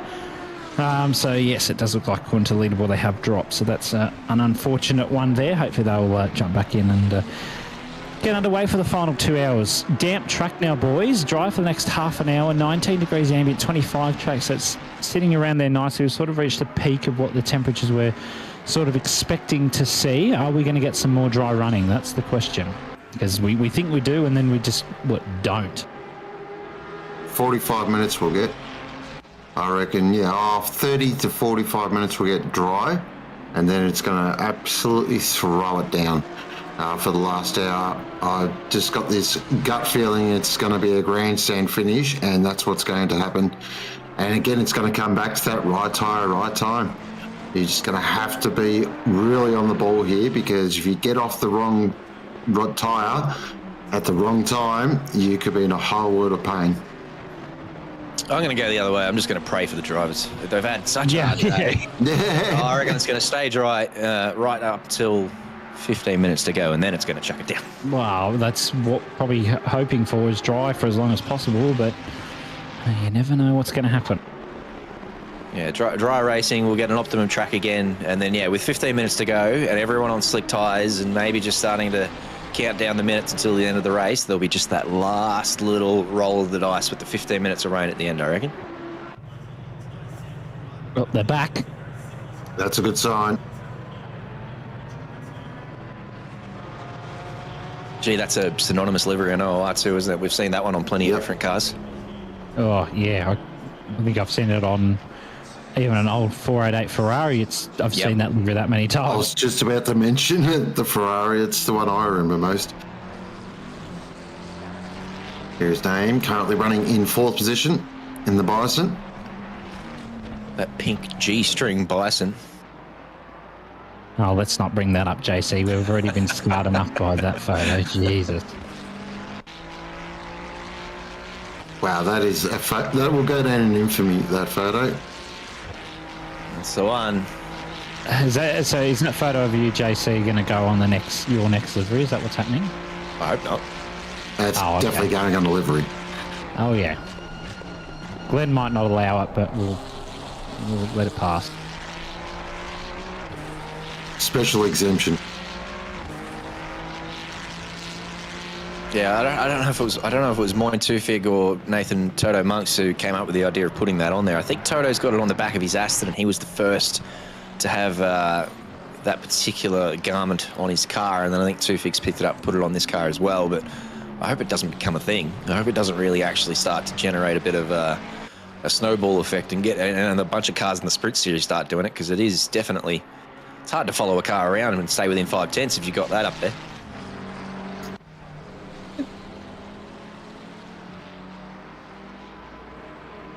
Wow. Glenn. Glenn. Oh, Jesus. You're actually lucky you got the angle that you did, because the missus took 2 photos. One of them was a front on. Oh, no. And it wasn't. That's much less pretty from the front. Even I was like, no, we can't do that. Tell you what else I did notice is that bloody bruise on the inside of my leg. That's where the hematoma was. So it's not actually a shadow. The missus is like, that's a shadow. She's like, no, it's not a shadow. It's the hematoma's gone and settled down. It's just a giant football-sized bruise. And I was like, I can't see it, obviously. So that's the first time I've seen it on that photo. Oh, are you not flexible enough? Not at the moment. I'm not. No, I can hardly turn around at the moment. That's just it. I've been lucky enough to just be sitting down and kicking back and watching this all day. These guys have been out there racing around and staying focused for 12 hours out there on track. So, and we were talking about, obviously, that's, Neale's been spending 20 years of his life struggling like this. So everyone's like, oh, this is a hard day. God, this is very hard. No, it's not as hard as what Neale's been dealing with. I'll give you the tip. Definitely not. And what this is, what Neale's going through every day, it's, no words really can explain it. And it's, every small part that we can help out means so much to everyone. So, again, a huge thank you. And we are at 15K, but target 16K now. Let's go. Let's put the foot to the firewall, throw it into 6th gear. And we are looking at Emil Neming at the moment in the Bison, already a fan favourite. And there's the Kovacs Purple entry just behind there. Probably using the 711 as a bit of a tow and just seeing if they can make up as many spots as possible on the big recovery drive as per. But it is Lucas Keys leading the way. He's completed 279 laps from Joshua Holmes and Lukey Johnson there in third position in the Rockets Evolved GTR. They are top three at the moment.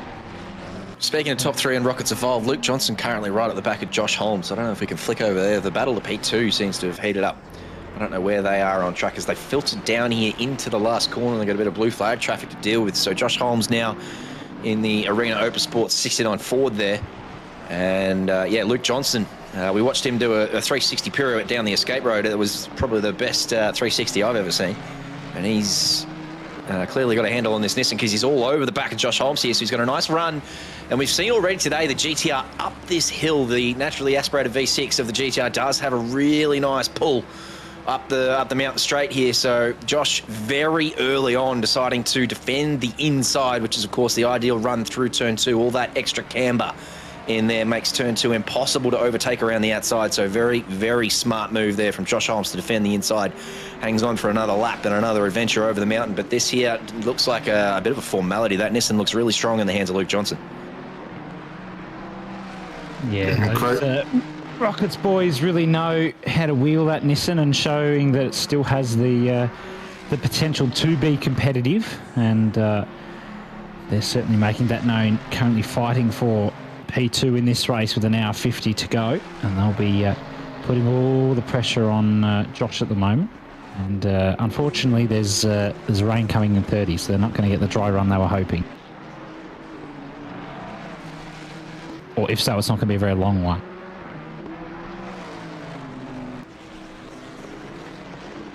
We're about 25 minutes away from the rain, so with the track like that, still damp, it's not going to be, certainly not going to be enough to get on the slick tyres. Is it the sun just poking its head out now? Oh, look at this, this is a good run here. Shawnee Mullock, talk us down into Mull's manoeuvre here.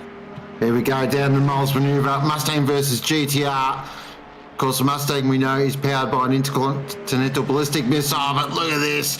Lukey Johnson, you know he's going to have a big sniff, but that Mustang of Josh Holmes is just so strong through the chase complex. But look at this. Lukey Johnson now is going to run. Is he going to try and show the nose here at Murray's? It'll be a brave man to do it. Josh Holmes on the full defensive, not giving an inch. And look at it, Luke Johnson. He's going to try the switchback. Oh, just couldn't get the traction down the GTR. That would have been interesting considering that the GTR does have absolutely giga acceleration. As they head up now towards Mountain Straight, but this battle is really starting to spice up, and this is super important for the race as well. Just looking at the attitude of both cars, 100% Johnson is got a pace advantage, but he's got to get past that Mustang, and we've seen this many times today. That Mustang is literally impossible to pass on a straight line. Up through Griffin's now. That's right, Griffin's Bend. Bloody quarry bend, I don't know how you blokes are on a bit. Heading down into the... Oh, Johnson, wowee! That was a look into the cutting. Make no mistake about that. That wasn't a move to the left or right. That was a genuine, hey, I'm going to have a go here. Wow, this is getting willing now. Down through Metal Grate. And then up over the rise towards McPhillips. Oh, Johnson again, right out sideways in the GTR. But as we've heard, that's standard operating procedure for the big GTR.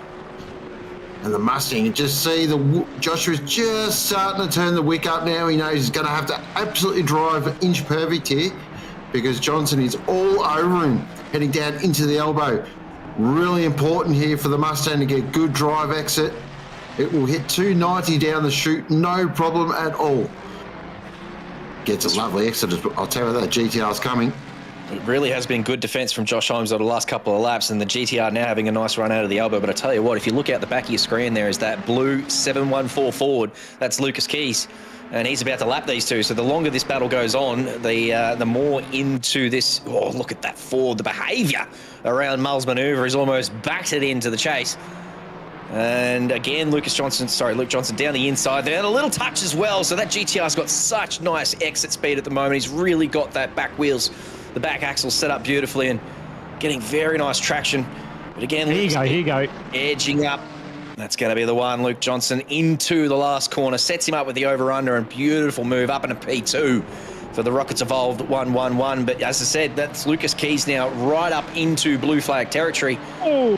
Ferrari out there having a little adventure and just probably getting out of the way of all this mess, that's for sure. That got a little bit willing there.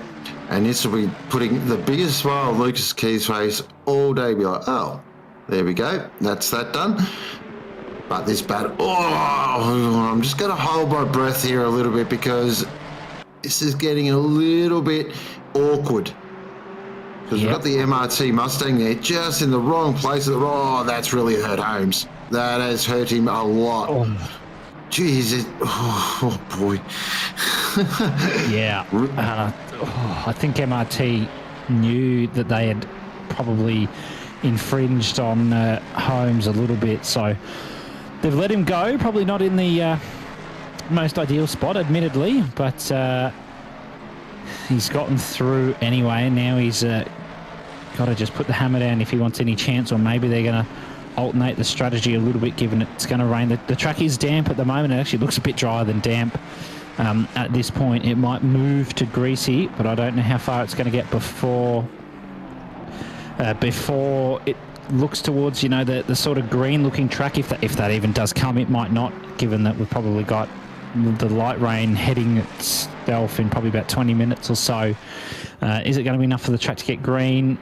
History tells us early in the race, probably not. But anything is possible with these hotter temperatures. They're still saying the same with the 19-degree ambient and 25 track temp. So we will see as Chris Taylor gets a 10-second penalty for ignoring blue flags. That's actually been a big thing, JC. I know I didn't cover that earlier, but that's a big thing that's probably been highlighted. There you go. Josh Holmes coming into the pits. There's actually been quite a number of blue flag penalties throughout the day, which has been quite interesting to see. Just some of the drivers possibly not quite getting out of the way when they're being blue flagged by the game. So that's certainly going to have hurt, and is going to hurt possibly further into this race some of the other blue flag cars. So just get out of the way when you can. There is, of course, the sporting code that tells you what the recommended timing is, but of course Bathurst does have that little bit of a caveat that you can't overtake over the top, obviously. So you're allowed to just let the fast car behind, just hold them behind you. Then when it's safe to do so, let them past you, because we've seen a couple of potentially dangerous blue flag attempts in the stewards box. So just keep that in mind, and you'll be totally fine. So yeah, penalties galore today, JC, I can tell you that. That's real salt in the wound for those 695 boys too. That Honda started off the front row of the grid, and Chris Taylor was the one who got the penalty from race control, and he's just said in chat he's been drinking for an hour now. He's already hung up the gloves, so it's just real salt in the wound type stuff for the Honda boys. But just while we're talking about that GTR of Luke Johnson really threatening Lucas Keys on the way up Mount Straight there. He's been lapped, but he's not actually sort of giving up on that. I know he's dropped over a second to Lucas Keys over the mountain there. Oh no! Oh no! I was just saying he's looked really good in this bloody Nissan, Luke Johnson, and he was threatening the back of Lucas Keys and almost looking like he wanted to unlap himself. And if there was any car in the race who was going to have any chance left of beating the 714, it was going to be them. Wow. Until then, that very second, where he put it in the wall for what seemed like very innocuous sort of incident there too from Luke Johnson, considering how fast and how in control he's looked of that GTR all day long, and especially over the last sort of 15-20 minutes, he's just kind of put it into the wall there on the inside of the elbow. Yeah, and he's time for him to come into the pits, and I would dare say he'll have to repair that damage. And, yeah, it doesn't look too bad, but it is ACC, and he did hit the wall quite hard, so I'd say it's probably about 10 seconds of damage there at least for him. So I'd say he'll have to repair that for whoever he's decided to pop in the car next. Ben Hignett decided to jump in to the 69 car as Nathan Henderson gets a 10-second penalty for ignoring blue flags. Stop ignoring blue flags, people. Nathan Henderson is another one who's a very experienced driver too. So we're talking about blue flag penalties for. Usually you see them coming for the AM class drivers at the back of the field, but those last two are very experienced teams. So the stewards have, at the end of the 12 hours here, just enough is enough, guys. Let's just get out of the way. You're going to start copping it by the sound of it. Oh, now I said not even an hour ago, around 90 minutes to go, this race always gets a bit of weirdness. And it is starting to happen. We're starting to see weird blue flag penalties. We saw an incident there from the Rockets Evolved entry. The reason I'm not too stressed about it, yes, there is going to be damage, but just look at an hour and 42 to go. That's not bad for a stint timer in terms of your last stop. So it's definitely not over there. We'll keep an eye on that, but it is, of course, the 714 leading the way and looking quite comfortable at the moment. But this battle for second in overall is going to go right down to the wire. Absolutely keen as to see how this unfolds. Yeah, so I didn't know sort of where the pit stops would shake out either. I didn't know how much fuel was left in the tank when I sat down, but now we have a much better idea. So Brady Atherton now in the car. Lucas Keys has put him into the lead of the race in the 714, and he's sort of 5 seconds up the road here. So this is actually a lot closer than I thought it was. I know we were talking about Lucas Keys lapping the 69 Arena Sports entry and the 111 Rockets Evolved entry. That's happened, that's come, that's gone. But now that that's all happened, Brady Atherton in the lead, Ben Hignett now in the car for the 69 fellas, and Sam Misson. Goodness gracious, we've talked about his pace all day, and I remember the last time I sat down, they were 2 minutes behind. And then the next time I looked, they were 1 minute and 30 behind, and now it's 8 seconds the gap. So this is actually a three-way battle. It really is a three-way battle to the end of this race now, and aren't we absolutely spoiled, boys?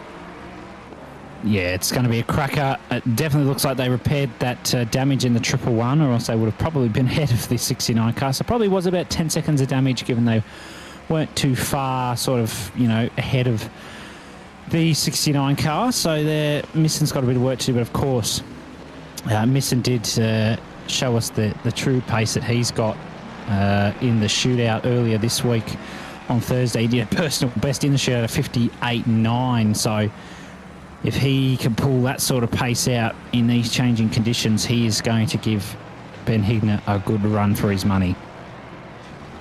100%. This Rockets Evolved GTR is absolutely flying at the moment. Just watching these deltas and these lap times, and we've seen, as you're saying, Misson in the Nissan, red hot form all weekend. Benjamin Hignett just really leaning on the Arena Open Mustang now. It's go time. That's it. The gloves are off, and they've probably seen that weather radar as well and thinking, okay, we know what's coming. We've seen it before. But again, ACC does ACC things, so you can't always 100% predict this. What a cracking finish this is going to be. And I was just having a look, that 6th and 7th there, that looks like the Wittner and Bartlett entry there for the silver class top on. Let's having a quick look at the gaps there. That's not over as well. That's still a bit to go there and play out. So keen to see if they can hold on to Kingsley. They've been the benchmark performance all day. But what a cracking finish. Oh, now I'm excited. Now I'm pumped up. Here we go. Yeah, me too. I sort of just winding down for the last 2 hours thinking that Lucas Keys and Brady Atherton had this done. But as I said, I didn't know where the pit stops were. And now that they've sort of shaken themselves out and everyone's on the same strategy here, and the gap between the top three is only 8 seconds. Goodness gracious, I've got a little bit of movement going on, and I've just sat up straight in the chair, that's for sure. And this weather is really going to chuck a spanner in it, because it's going to come sooner than a full tank of fuel or a stint timer. 65 minutes is obviously the maximum that any driver is allowed to go in a single stint. So that's the 75-minute mark, or the 1 hour and 05 minutes. We're not going to make it. We're not going to get there before this starts to rain again. So you assume that these guys have come out on dry tyres, Atherton, Hignett, Misson, and that they're just going to try and run, this next sort of 20 minutes, we think, before the rain comes, or probably only 10 to 15 now. Already back to a greasy track, but as soon as it starts raining, as we've seen all day, it's going to go very quickly back to wet conditions. So they are surely out there on slick tyres at the moment, but that won't last long, and then they're just going to have to... Are they going to have to pit twice? They're not surely not going to drive on these slicks up to the 65-minute mark, guys. Well, that's what you think, and I guess the big thing will be to see what Atherton does, because they're actually a lap ahead of P2 and 3. So whether that changes the strategy at all, I'm not sure. They can probably, relax a little bit for now. Track is green, so you'd have to be on the dry tyres. I didn't know when that rain was going to come in, so if they're not on dries, yeah, they're going to be in a bit of trouble. But I reckon if they can just push it long enough, what I would be doing is you're going to have to do 2 more stops. But in that second stop, you don't have to stop for tyres. That's my thinking. So if you just came in for fuel for enough Sorry. Yeah, no, I was clenching while speaking there. Yeah, do you do a splash and dash, say, so the rain probably comes about 12 minutes or something like that. We should see the 10-minute one update very soon.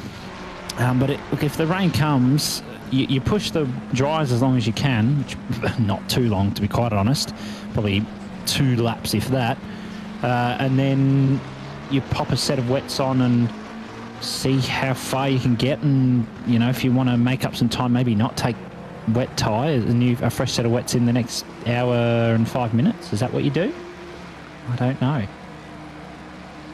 It's get a couple of dice and roll them. Call. Yeah, it's a bold call, but I think if you're a team that's sort of in contention, this is just generally, not of course necessarily relating to the top 5, but just if you're in contention for something and you want to roll the dice at the end, you could look to not take fuel, because you can probably make the wet tyres last an hour and a half on one set. It'll be tough, but you might be able to do it, because you might only need to fill up, it's at half an hour, so 60 litres of fuel. You could save 12 seconds or something, but the question is are you going to make that up on a fresh set of tyres? That's the big question that I don't have the answer to. No, neither do I. And I'm just watching his track evolution as well. We're going to fast. This track's evolving very quickly now. So we are going to, I reckon, get some optimum running. So we will see 59. That is the Hollywood number that we all want to see in a race lap. And this is our chance. Who's going to do it? That's the big question. I'm going to put money on the 111. I think Misson might just pull something out of the baggie. And it could be a very special number that we see. But what this also does, it's going to extend that rain stint. So that rain stint coming in 30, you do some rough maths. So let's do some rough maths quickly. That's 65 minutes to go. Bang on. Yep. Oh, that is going to be very interesting to see what all our drivers do. And it's the next phase afterwards. Is it just going to be a quick shower, or is it going to be a long, drawn-out bath fest?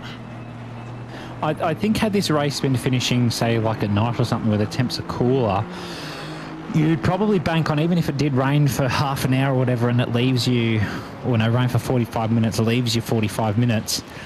We saw earlier in the day, like 8 a.m. in game, the track really didn't get too damp at all, or not even greasy, for a good chunk of those stints. So it's a tough call, given that the hotter temps compared to the morning. It's going to be one where you sort of, as you say, you're going to have to roll the dice and try and just see what's going to be best. I mean, that light shower should be popping up on the radar probably in the next 2 to 3 minutes, I'd reckon. It could be even the next minute, to be honest. It's been sitting there for a little while. So, yeah, it's going to be interesting to see what strategies the drivers go with. Or as Hignett touched the grass coming into turn 1 on the braking point. But, look, it might be worth taking that gamble of not, taking a fresh set of tyres throughout, if once you pit in that. Now, there you go, there's the light rain there in 10 minutes. So that leaves you an hour and 25 left. As you say, that's a 65-minute stint. That's, what, 20 to 25 minutes left? Do you just take fuel? It depends if it dries up in that time. So if there's a little shower, as you say, and it dries up enough that it grains the wets, that's when it all comes into play. If your wets start to get hot and grain, I think you've got to take a fresh set. That's just what I think. Just another little caveat. We've seen the wind sit on 0 the whole day pretty much. Yeah. It's only 2 degrees. It's only 2 kilometres, but it's something. So again, wow, this next phase is super critical. There'll be some big time number crunching. Brad Gosling hang on. Round. Whoa. The trees. Yeah. Whoa. Oh no, not the Aston. Get her around, Brad. He'll get it turned around. This Aston Martin V12 and facing backwards at the elbow, name a more synonymous duo. These guys have just been looking up that hill all day long. This is, I think, the 3rd time I've seen them facing backwards. All in different parts of the elbow. Look at all the traffic he's got to wait for here. Oh, no, It's all just going to shit here because they've seen the yellows, and I think some of them were obeying the yellows and just came off the throttle probably a little bit too hard there, almost dangerously. And a couple of the cars coming through weren't aware that they were slowing up so significantly, and then they ended up hitting each other. Goodness gracious. Oh dear. But that just opened the door for Brad Gosling to get his work done, and he turned it around and kept on going straight. Tell you what, that's Brad Cook in the background there too. I think that's battle for position with Jacob Maggs, and they are going to lap this Ferrari here. So Jacob Maggs in the white and blue Ferrari there on the left, Brad Cook in the smokestack Honda.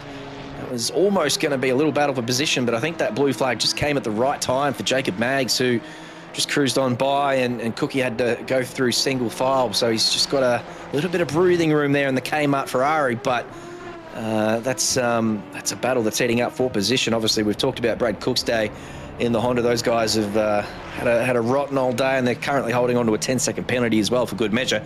But they have their fastest driver in the car. He was a 58.6, I believe, on the classification server, which is just otherworldly type pace. And so, yeah, for the last hour or so, they've put Brad back behind the wheel, and now he's got the bit between the teeth because here he goes again. The VTEC pulling up the hill, the mountain straight, the big, it's going to get it done. He's got the inside line into turn 2. That's where all the camber is. You would think that this is basically a formality. Jacob Maggs very smartly, I think, just opening the door and the taps there a little bit and letting Brad Cook through. So up into P21 for Brad Cook. Yeah, that was a very good one there. I do have some insider information for you, though, regarding the 695, and I'd be interested to see how they play it out. Very early on in this race, so about 3 or 4 hours into the race, they had actually used half of Brad Cook's driving time. And I think I've seen him at least in for probably one more stint after that. So I'd have to say this will be Brad's last stint. So they might have to throw someone in for the final little bit of time of this race. Whether that affects, their position later on, they've got that 10-second penalty which they'll have to serve, which will put them back behind the 623. But it will be interesting to see how this one plays out for them. But as you said, yes, Brad's pace in qualifying was just unbelievable. He did that 58.6 and did put it on pole for this event, but they've unfortunately had quite a number of strikes of bad luck, and are currently sitting P21, trying to aim for a top 20 finish, but unfortunately for them, it's looking pretty difficult at this point. It's been one of those days you just put in the learning experience basket. Oh, that's a bad word. We don't talk about learnings. Is that the 91 Kovacs car almost having a spin behind in the Mustang? Yeah. No? It was? Yeah, 19, yeah, but you're right. 19, You're right. so, It's the Kovacs blue entry that's green today for some reason. I don't know what the deal is there. All right. I don't know. Well said by you. Colorblind? The number 19, currently driven by Scott Rockford, who we were talking about before. He's had a very good little season, and he's put together in the wet. I don't know if he's driven the Ford before today, but he was in a very good battle earlier on today and was going side by side and defending very nicely. And it's going along nicely here in P31. Kind of out of contention for any sort of Pro-Am victory or anything, but they'll obviously still trying to be sneaking into the top 30. Which is not out of reach, I don't think. 31, they're about a minute behind P30, so it might be, but obviously still some pit stops to shake out too, so yeah, everyone's still circulating around nicely.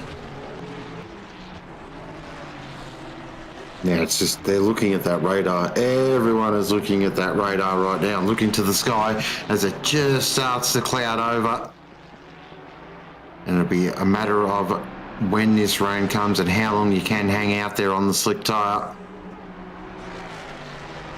Kovacs, they've just trucked along. It's just been a really, as I like to call it, a trucking day. They've had a couple of moments, a couple of incidents that unfortunately has paid to their Pro-Am victory honours, but they're still circulating, still popping really nice times as well. So they definitely have put in a shift, as we like to say. Yep, absolutely. Now, it will be interesting to see, Muller, what happens with the weather, because I know you weren't here for this, JC. I think you were, Muller. Yes. We were absolutely pissing ourselves. So I'll picture this, JC. I'm keen. The track was optimum at the time, yeah? Mm-hmm. And it started raining. Now, how long would you expect it to go from optimum to say damp, how long would you expect? Well, you would expect probably 4 or 5 laps, maybe, of light rain. Yep. Tell me how long it was. It was 20 seconds. Oh, yeah, right. Okay. Yeah. So it started raining pretty lightly. It did obviously bring it down a little bit more, but yeah, I hope that doesn't happen now because that'll ruin everybody on the dry tyres pretty quickly, I'd say. But yeah, 20 seconds. I think that's a new record, JC, 20 seconds. That's quite incredible, isn't it? Yeah, it must have been absolutely chucking it down. Was it light rain or was it heavy rain? Or just Well, it started as light. Light took it down to green within about 5 to 10 seconds, and then the medium did the rest of the work for the next, 10, maybe even 15, at most 20 seconds down to damp. So, that's if that happens again, that's going to pose a interesting outcome for some of the drivers that are on the dries and are only just per se starting a lap when it starts raining. We'll keep an eye on that then, because this rain not far away now, probably under 5 minutes before it starts chucking it down, and we are still only a fast track state, so it never actually got to optimum, I don't think, and I don't think it will. So it could be something similar here, where all these guys out here nice and comfortable at the moment, battling side by side as they come up through Reed Park here, Scott Rockford and the Ferrari. I don't know if that's a blue flag, but there's all sorts of... it looks like it. I think it is. There's all sorts of posturing happening here. That's the Speedy Mike Mercedes coming through as well. So these guys are all very comfortable just being side by side through these sort of single file sections, but they won't be doing that when the rain comes down, that's for sure. Definitely not. It is. This track does turn into very much one line when it does throw it down. Just having a look here, and it's that rain there. So 10 minutes. Is that light rain? I always get that's medium rain. Oh, and then you've got medium rain decreasing. Somebody's getting a drive through there. Car 81. I just misread that because I was doing some other infos, looking at other information about Michael the race. Was that the one getting the penalty, but we've seen the race control bot's a little bit drunk at the moment, so it might not be Michael Logan who has caused that. No, it's Alan McIver, but that's okay. Well, Alan McIver's in the car. Doesn't mean that he was in the car when this didn't happen, but that's just the current driver in the car. So they're getting a drive-through for that. So, that one, Sean, is medium rain. Okay. The light rain is... it's got 3 lines for the rain and just a little cloud, and then the heavy rain is similar to medium, except the lines are straight and they are solid lines rather than dotted. There you go. The things you learn. Thank you there, Hobbsy. Well, now that I know that's medium rain, this track evolution is going to do its track evolution thing. 100%. So now the drivers are going to have to be Johnny on the spot, because look at the timer. It is 1 hour and 24 minutes remaining. If someone could pull a bit of a master stroke here and absolutely nail this at 65 minutes to go and be comfortable, knowing they can make the wet tyre last and roll the dice, that's the play. Because especially if you're in that position, maybe fourth, I think car running in fourth, that is maybe an option they can think about. Nothing to lose, may as well go for it. That's what I'll be doing.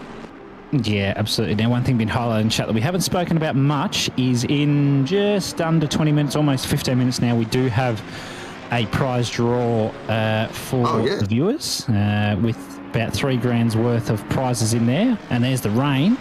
And prize for everybody, the rain. But we'll be drawing that at 9 p.m. So keep in mind that will be in 17 minutes or so. So get keen for that one, people.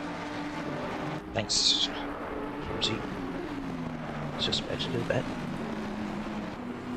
And what a magnificent prize it is. So we've got rain coming down. And it's still at fast. Wow, that's taken a lot. Yeah. Okay. Kudos. Yeah, exactly. Well, it's making me look like an absolute dickhead. So 29 seconds. There's green. Yep. There's greasy. Greasy. Seconds to greasy. Greasy. Yep. So 3 seconds, and I'd say it won't go damp till the medium rain comes down. So people will probably do another lap, I'd say, on the dries before they look to jump onto the wets, because the general rule is greasy, sort of the transition period, more edging on the side of damp. So once you get into damp, you sort of need to either be on the wets or be pitting to jump onto the wets. So we'll see how that goes. Geez, with an hour and 22 minutes range, that is very suboptimal timing. That pretty much locks all these cars in. They're going to have to do 2 stops here. Yeah, but Hobbsy was all over it before. I think you chuck a full tank of fuel in here, you put the wet tyres on, and then obviously you can't see into the future, and if it does dry up, then everyone's got to stop again anyway. But if it doesn't, and then you get to sort of stay on those wet tyres for 65 minutes, you don't change the tyres, you go for a splash dash of fuel at the end, you keep the same driver in. And a lot of drivers can really pick up some valuable delta time here on drivers who aren't quite aware of that and go for a driver change at the end or even a tyre change at the end. There is still some real time to pick up here if you're on top of it like Hobbsy is. That's why Hobbsy gets paid the big bucks. Getting paid? No. I was going to say, that just unfortunately shows that I've probably played this game for a little bit too long. Oh, we got rain plus. We've got some proper good old medium. So we're at the medium now, and that's the Rockets Evolved team.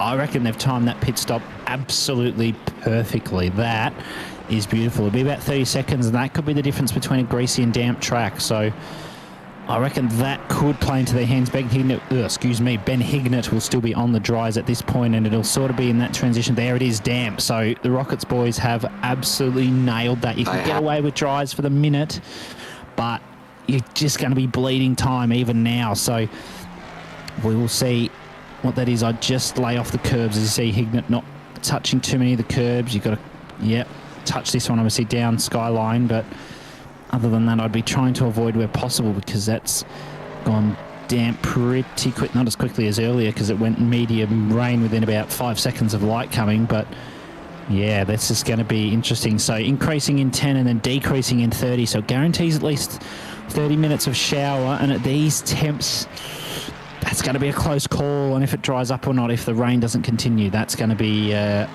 going to have our eyes wide open and peeled and focused in on how that emphasises the strategy of some of the drivers.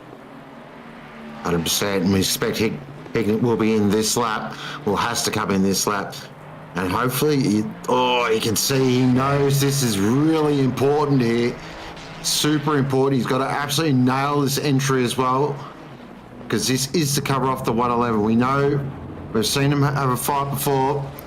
So, and you can see Hignett, just the attitude of the pit entry as well. You know, any little tenth he can save is crucial. This stop is massive here. Now, Stevie Ty, I'll just keep one eye. Stevie Ty's coming over the top of the mountain. He's about to plunge over Skyline. So it's going to be extremely close. Hignett's still rolling in the pit lane. They must have got a nice pit box there. Oh, look at this. No, look at that. Sweat sitting on the server, never. There is Stevie Ty coming down. Conrad now. That always makes you nervous, doesn't it? Comes over the rise, the big GTR. Turbos spooling, big V8, absolutely singing. You've got to break it super deep into the chase here. And carry as much speed as he can. Stevie Ty, wowee. Yeah, I was going to say, I didn't think it was going to be super close. The Rockets boys have got a little bit of work to do. It'll be interesting to see if Hignett has stayed in the car. It wasn't a full stint. So I will be interested to see what decision they've made. And the track is now wet, so that went damp to wet pretty bloody quickly. So let's see once the 69 car comes across the sector line. Thank you, ACC leaderboard. If he has stayed in the car, because I'd say a lot of people will have changed driver, because what you'll find is whoever will take it to the end of the race. So I'd say there'll be a swap as they come across the sector line. There's a car off at turn 2. What's happened there? Don't know how that's happened. It looked like, I think, looked like a Merc, I think. It was very quick. So waiting for the gap just to normalise there, and then I can have a bit of a quick look. Anytime today, leaderboard. I think it's about right, about 13.5 seconds. 13, yeah. Thereabouts, yep. Ben Hignett's still in the car, so he's going again. Stevie Ty now in the Rockets Evolved entry, and the leaders have swapped back to Lucas Keys, so they put their fastest driver back in the car in these conditions. He's been super strong in the wet all day, Lucas Keys. So with 1:17 to go in this race, Lucas Keys P1, a lap up on Hignett in the Arena Open Sport 69, and Stevie Ty in this beautiful blue Calsonic Nissan, trying to reel in Hignett over the next hour or so. And of course, as we've been discussing, probably one more stop to go for everyone, and what happens in that stop is going to be what will probably decide P2. And of course, fatigue is now very much a factor. Coming to that 11 hours of drive time, so it's been a long old day. And it's been a huge effort from everyone here, from the people in chat, from the drivers, from the people behind the scenes. Everyone that's even just shared the stream or shared the link, whatever you've done, it's been huge. So we've still got time though. There's still plenty to play out in this race. I don't think it's going to be a fait accompli. I've been wanting to say that word all day. Nice, snuck it in there. Battle for P6, please. Yes. I've just seen an overtake on the track map there, so I don't know if we might have just missed it, but the battle for P6 is the silver class. Ricciuti and Carpenter going at it somewhere on track. I think it's around about the last corner that they are. No, they are coming up through Reed and Sulman here. Oh, GTR. Wow. Wow, that's very tight down in Metal Grey. They're still side by side here. This is incredible stuff. No, oh, there's a little touch of McPhillippi. That's at nearly 200 kilometres an hour. That's wild as it gets. Wow, Austin Carpenter, you absolute crazy man. What an... Oh, that is speed. Oh, look at that. Oh, unbelievable stuff. Wow. Ricciuti doing Ricciuti things. Unbelievable. Can he get a nice drive off the elbow, though? Down Conrod Straight. We do know the GTR's a bit of a rocket ship in a straight line. That Aston's going to have to get very defensive. Up through the gearboxes. I'll both hit sits gear to probably 280, 285 kilometres an hour. Even in the wet. These are very quick motor vehicles. Oh, here we go through Mul's manoeuvre. Nearly side by side. Who's later on the brakes? GTR just pulls back in behind through the chase complex now, and they can catches a little bit of curb there. Well, Stefano. He is driving the wheels off that thing, but what an incredible exchange there. And this is not over. Keep an eye on this battle. Silver class is going to go right to the wire. Yeah, that was that's some very good driving. Oh, there we go. I've just seen it in the bottom right. Unfortunately, car 421 has been disqualified by race control. So there you go, DQ'd for penalty accumulation. Just taking the words right out of my mouth is what I suspected. So that is a rough one for them to take. But there is a sort of a... Okay, what's the way I can put it? A threshold, yes, that's what I'm looking for. Thank you, Glenn, by the stewards that, you accumulate a certain number of penalties, and unfortunately that has led to them being disqualified from this race. It is very unfortunate, and that's the thing, we do maintain a very high sense of driver standards, so we do run a very tight ship here, and a big thank you does go to all our amazing stewards who have done an incredible job today. I did see a stat up there up the top, 148 incidents. Oh, that's a Ferrari in the wall. That's secondhand very quickly. 148 incidents total have been adjudicated today. So a huge effort by our stewards. They are amazing, and it is a very unheralded job, but can't go racing without them. So big hats off to all of them. This race has just turned on its head again. And I think Stefano is probably just going to take a little breath and just get his thoughts back, and then he'll have another crack. Well, while he takes a breath, I know I'm asking a lot of you, Glenn. You're doing, Glenn Germain, ladies and gentlemen, doing a very good job in the broadcast. The Pro-Am battle also heating up. So down there for P14, 15, you've got the Mercedes of Byrne and the Ford of Anderson. So if we can get a little camera 2 happening action, or I don't know if you want to get an inset or just move it straight over there while Ricciuti has a breath here, but look at that. This is heating up all up and down the field. Yeah, absolutely. And it's good to see People who have been in OOR for a number of years now will know the name Ryan Anderson, better known as Dog Ryan. He used to race ACC in OOR many years ago, probably Sprint Series 6, 7, something like that, and took an extended break, did F1 as well for a little while, and has now come back, and it's great to see him back on the track here in the endurance races. So he's currently in battle with the 174 car Burn at the wheel of that Merc at the moment, only 8 tenths behind, and this is a cracking little battle going on for the Pro-Am victory. Still an hour 12 to go, which means, boys, it's only 5 minutes till the prize draw. Get excited. Excited. And of course, 2 fantastic prizes and a Tech Invicta Formula steering wheel. Yep. And that was, of course, given to us by our wonderful friends at Boosted Media. And big thank you to Will for his help this morning as well. He jumped in the box for a bit of comms, which was awesome. It was a lot of fun. And that's Tech Sim Sports for providing it. We're $2,500, if you don't mind, as well. So just a very pretty looking bit of kit. It is. Yeah, it looks fantastic. And you'll see our lovely friends at Sim Magic are always fantastic people there from Simrigs. Derek, thank you for your ongoing support. They've provided one of 2 options as well, so you get to pick between a Sim Magic GT Neo wheel and a Sim Magic Sim Link or something like that. I believe Magic Link, I believe it's called, something along those lines, or a little Sim Magic hub. I can't remember the word off the top of my head, and a Magic Link as well. So you'll get to pick out of those 2. So we'll be drawing that in about 4 minutes' time. Yeah, get your entries in now, people. Do it. Do it now. We're even entered, boys. Can you believe that? I know. How did we swing that? No idea. We can all thank Glenn. It's all Glenn. It is all Glenn. Oh, Marl in the chat shouting out Will.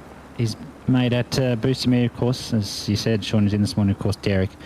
Their ongoing support in OOR. They're very big supporters here at OOR. It's great to have them aboard, of course. Po Mobile as well. We had Arthur in earlier, who you would have seen in that OOR X Po Mobile video late last year, who did a fantastic job in conveying the message with the collaboration between OOR and Po Mobile. So we look forward to the ongoing support with them.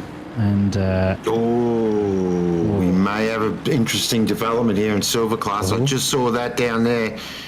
So that is the leader coming up to blue flags, and they pretty much went up mountain straight. I don't want to preempt anything, but I'm not too sure about that. No. That will be looked at. Yeah, it might do. I think that the general rule is no more than 4 corners, but of course, as I said earlier, Bathurst is the exception to that, where you can't really let them over the top because it's quite a dangerous spot to let a blue flag go past. So you'll see Lucas Keys just has to sit behind Carpenter at this point in time, unless Carpenter decides there is a little safe spot to let him go past. He'll have to wait till Conrod straight on the exit of Forest Elbow to get anything done there. So the stewards might have a look, but we will see if anything comes of that.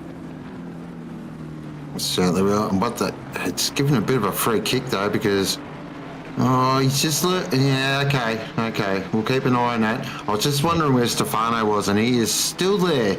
Now, this Aston's going to have to roll out of the throttle, and this GTR is going to get a really good run, and this could just spice it up again. Round 5 is about to get underway. And just look at that, Austin Carpenter tucks right into the Mustang in front, trying to get every bit of kilometre. And that will back here, looking very good as well. He done that really well. Geez, he nailed that. Yeah, he's not mucking around here. He wants that silver win, and we can see bottom right screen in camera numero 2 that the battle for Pro-Am is on with Ryan Anderson and Byrne there in the Merc. We're just getting out of the way some blue flagged cars. Byrne in the Merc. Pop them over. Ooh, Byrne in the Merc. And we'll see that is the 777 car. They just need to let past that. Scott Fisher at the wheel at the moment. You can see. Oh, no! That's going to be a hit. Oh. No. See that coming from a mile away too. Yeah. I don't know why. Oh, that rejoin as well is also that's a quite bad nasty. rejoin. That's a nasty rejoin. The stewards will be shaking their heads at that one. Oh, there dear. goes your Pro-Am victory, Byrne. Goodness gracious. His teammates would be in his ear just trying to... Calm Wow. Yeah, that was... So not only did they hit the Aston Martin of I think they're a lap in front. As you said, Fisher in the car at the moment in P10.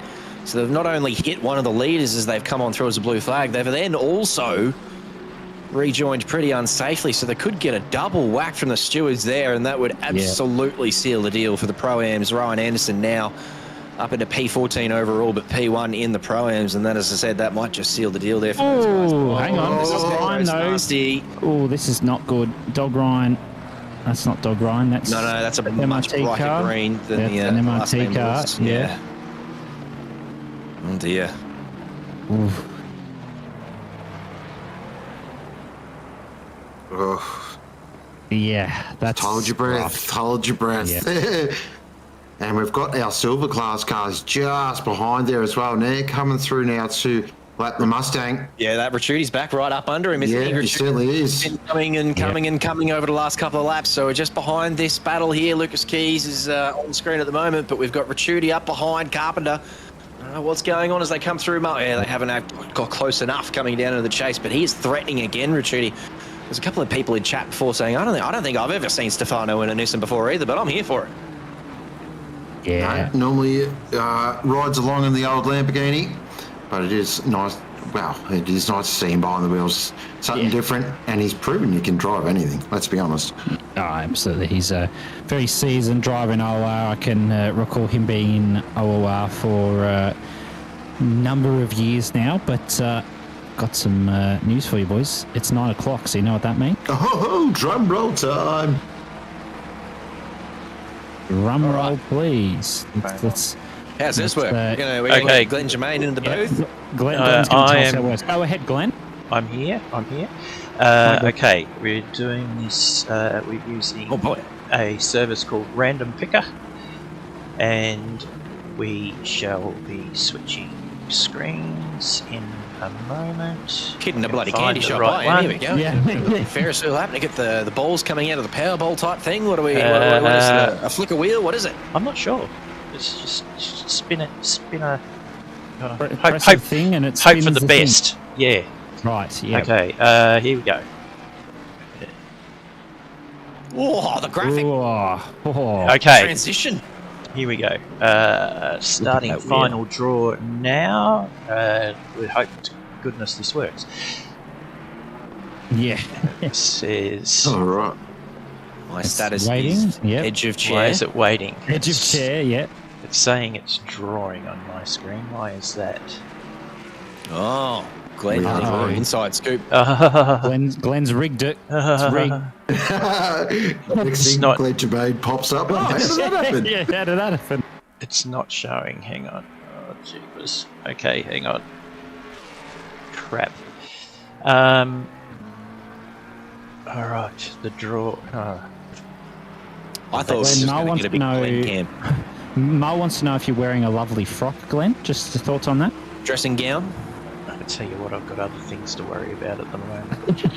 He was putting out fires there today. He was going around putting fans in front of all these CPUs. Was Glenn Germain? He's running 6 computers and a NASA desk all at the same time. Then? Just a second. I'm gonna carry on, guys. I've got the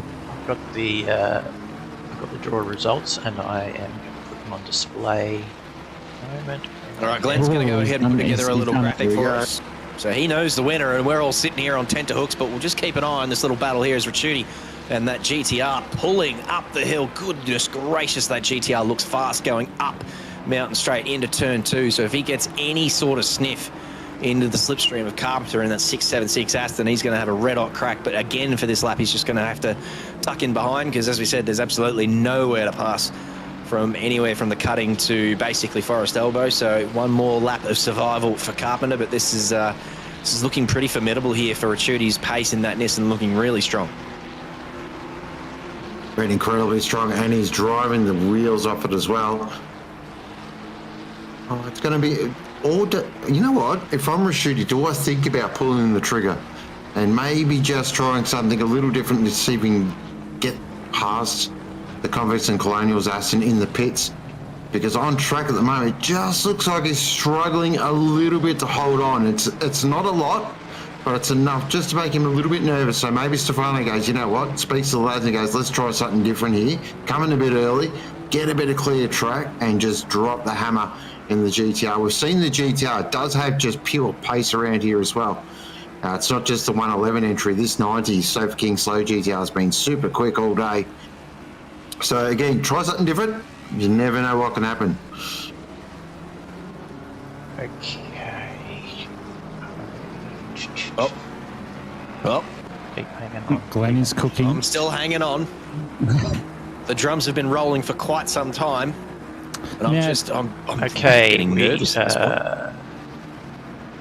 Okay, I'm gonna show this now. The draw for the main prize has been the email address is hidden, if you know what I mean. Right, yes. I was going to say, so, I don't recognise that username.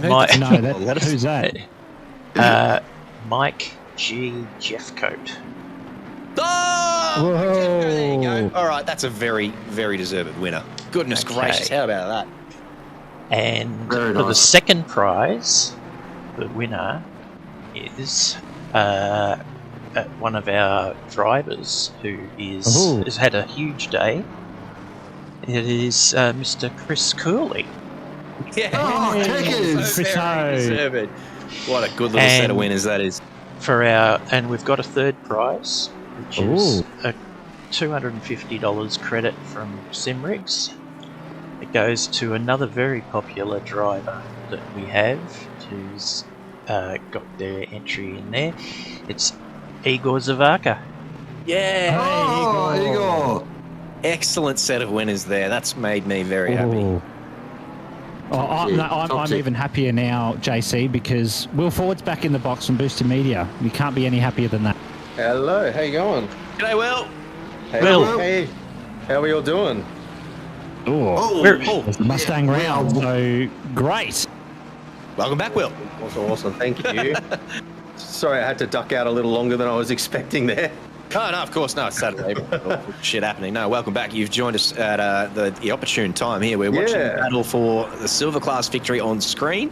Yeah. We think the battle up the top's probably still got a little bit of a spice left, and the Pro-Am victory was kind of decided as Burns in the pits now, so it's all been happening over the last 10 minutes, but with an hour to go, you've just joined us at the right time, really. Yeah, I figured I'd catch the last hour where all the excitement happens, but yeah, I was just catching up on a bit of the stream. I just quickly skimmed through when I got home to make sure I didn't make a complete uninformed idiot of myself, which I'll probably do anyway.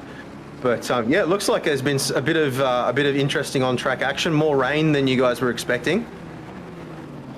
Yeah. Yeah, there was a lot of rain, and it's really been quite bizarre because as I've explained, the weather is it rains, then it stops raining, and it dries out a little bit, but then not enough, and then it rains again, but then it dried out a lot and got optimum running, but then it rained again after 10 minutes, and then it almost dried out again, and then it rained, and it dried out, and now we're raining again. Completely completely screwed everybody's driver swap and pit strategies as well then. Yeah, I think it certainly has mixed up some of the driver strategies. Some of them just sort of pushed through on the wet tyres, and others, yes, definitely had to make some strategic changes. Has there been any spicy crashes? We've had a couple. We have had plenty of crashes, but a couple of really good saves, actually. Yes, actually, yeah. I don't know if you saw the 360 no scope, but that for me is I did. I was still around. I was still around for that one. Been some epic moves as well. Lucas Keys up there pulled one of the best moves I've ever seen around the outside of the chase, if you don't mind, in the wet. Was that a blue flag pass, or was that for position? That was for position. Legit pass. Awesome. And just quietly as well, I see that we have cracked the 15,000 threshold for the donations as well, which is pretty darn awesome. Amazing, absolutely amazing. A huge thank you does go to this amazing community, to everyone that's tuned in, to everyone that's shared the stream, shared the GoFundMe, shared everything. Huge thank you, and truly it's going to do a world of difference and make a world of difference to Neale and Nat's life, and that's the main thing. That's why we're all here. And quite simply, we wouldn't be here doing what we do and what we love without Neale. So let's keep going. Let's get the foot still flat. Yeah, let's go to 16K. Come on. I don't know how much you guys have shared about what the money is actually going to do for them, but you know, his partner, who is absolutely, for those of you out there watching this that don't know, his partner is absolutely amazing in supporting him, but she is going to have to take some significant time off to help with his recovery. So a large part of this money will go towards taking the pressure off her in supporting him while he's recovering, which is going to be vitally important. So yeah, that 15 grand is going to have a massive impact on both of them. It's going to reduce a lot of stress for her as well. I was lucky enough to meet up with both of them, had dinner with them a couple of months back. And they're just the nicest people who you would never wish this kind of thing upon. So, yeah, I'm really stoked to see that the community's come together and done such an amazing job. But, yeah, we can keep pushing, that's for sure. 100%. Couldn't agree more. And, yeah, let's get the foot down. We've still got an hour to go in this race. And I thought Stefano was sort of dropping back there, but he's got a third wind now. And he's going to have another crack at Austin Carpenter here. And it's great to see two sort of stalwart teams as well of OOR Enduros actually throwing down for this silver class win. So, who's your money on, you feel, Hobbsy? You got a pick? Oh. GTR colour! Yeah. That's my pick. If I was going off experience, they're pretty close in experience, but I reckon Stefano's just got that extra experience. And he's going to have another crack at Austin Carpenter here, and it's great to see two. We're running an echo, are we? Is that just... We're running an echo. Yeah, I just heard that too. All good. Maybe Glenn's still trying to put out fires in the background, I think. So. Nathalie McGowan's joined us in the box from Permable. Hello, Nathalie.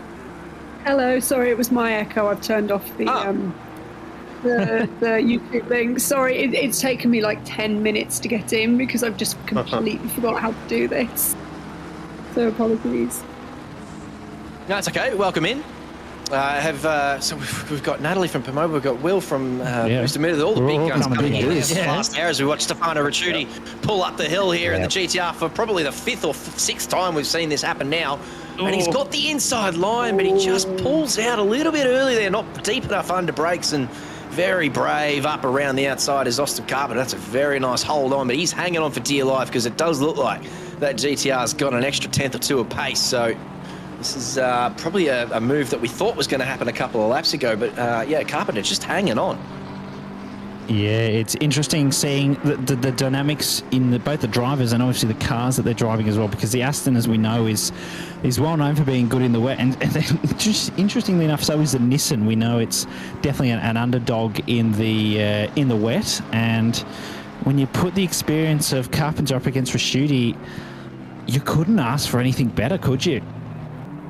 No, as you said, these two teams, long-time OOR teams, and these two drivers in particular, plenty of experience behind these two sets of wheels and fighting their way through blue flag traffic here as well. So the skill issue race in McLaren, they'll just jump out the way, and then they've got the Kovacs purple McLaren behind them. It's a battle sandwich here at the moment with McLaren bread. Oh, wow, very good pulling out the metaphors there. So again, the GTR coming out of the elbow. Nice straight line speed on this Nissan and up the hill. Now we're just going to go down in a Mulls manoeuvre here, and I think again he's just got to tuck in there and kind of. Oh, I didn't think he was going to have a dive down the inside. That would have been a very big look, but no, it's just threatening in the mirrors. But this is coming. It is coming. The GTR's got that attitude of I want to get past. But we've seen Austin Carpenter do some things up the top of the mountain that really shouldn't be able to do it in Aston. So this is, and we've still got to stop. Everyone owes us a pit stop as well. So it's still plenty to play out. We've got rain stopping in 30 now. You just took the words out of my mouth. I'm very, very keen to see how that plays out, because you'll find that they will push the wets as long as they can, but that half an hour-ish, that's going to be around their pit stop time. I think we worked as around half an hour, 25 minutes left, possibly even 20 minutes for some of them. So that, is it going to be wet for that last 20, 25 minutes the whole time to stay on wets? Given the temperatures, I can't really tell you for certain it's going to be wet the whole time. Just while we've got a little breather here, obviously the Nissan's not going to make any moves over the top of the mountain. Natalie, can you tell the new driver, we were talking before how we've got a couple of new drivers in this event today, and there might not be some people out there who know what Permobile do, and can you tell us a bit about yourself and Permobile and your relationship with Mull and OOR? Yeah, of course. So Permobile are a mobility aid company, so they produce wheelchairs and different assistive devices for kind of moving around for people who are disabled. And I'm actually a racing driver myself, but I also have a disability. So I am the first and only female tetraplegic racing driver in the world, and I race a Porsche Cayman S. And just for those that don't know, because tetraplegic is definitely something that unless you kind of have experience with spinal injuries, you kind of think that tetraplegic would probably mean Christopher Reeve, kind of like paralysed from the neck down. But tetraplegic just means someone who's broken a bone in their neck, who has paralysis that affects all four limbs. So my paralysis affects my fine finger dexterity, as well as anything from the chest down. So just a brief little education on kind of spinal injury terminology. But yeah, so Permobile actually sponsor my racing in real life. I've been part of this community last year, did a few commentary sessions, and I'm also a novice. I can actually say a novice sim racer now, whereas before I was just a tester. But still trying to get out the dreaded rookie license on iRacing in the awful MX-5s. So, yeah. Awful MX-5s is absolutely spot on. I haven't done a great deal at iRacing myself, but when I have, it has been in the MX-5s, and goodness gracious, it's a minefield trying to get yourself out of rookies, Natalie. So, yeah, I'm feeling that. People just crash into you all the time. It's like, I'll start a clean race, and then you just get taken out on the start line 2 seconds in. It's like, what is the point?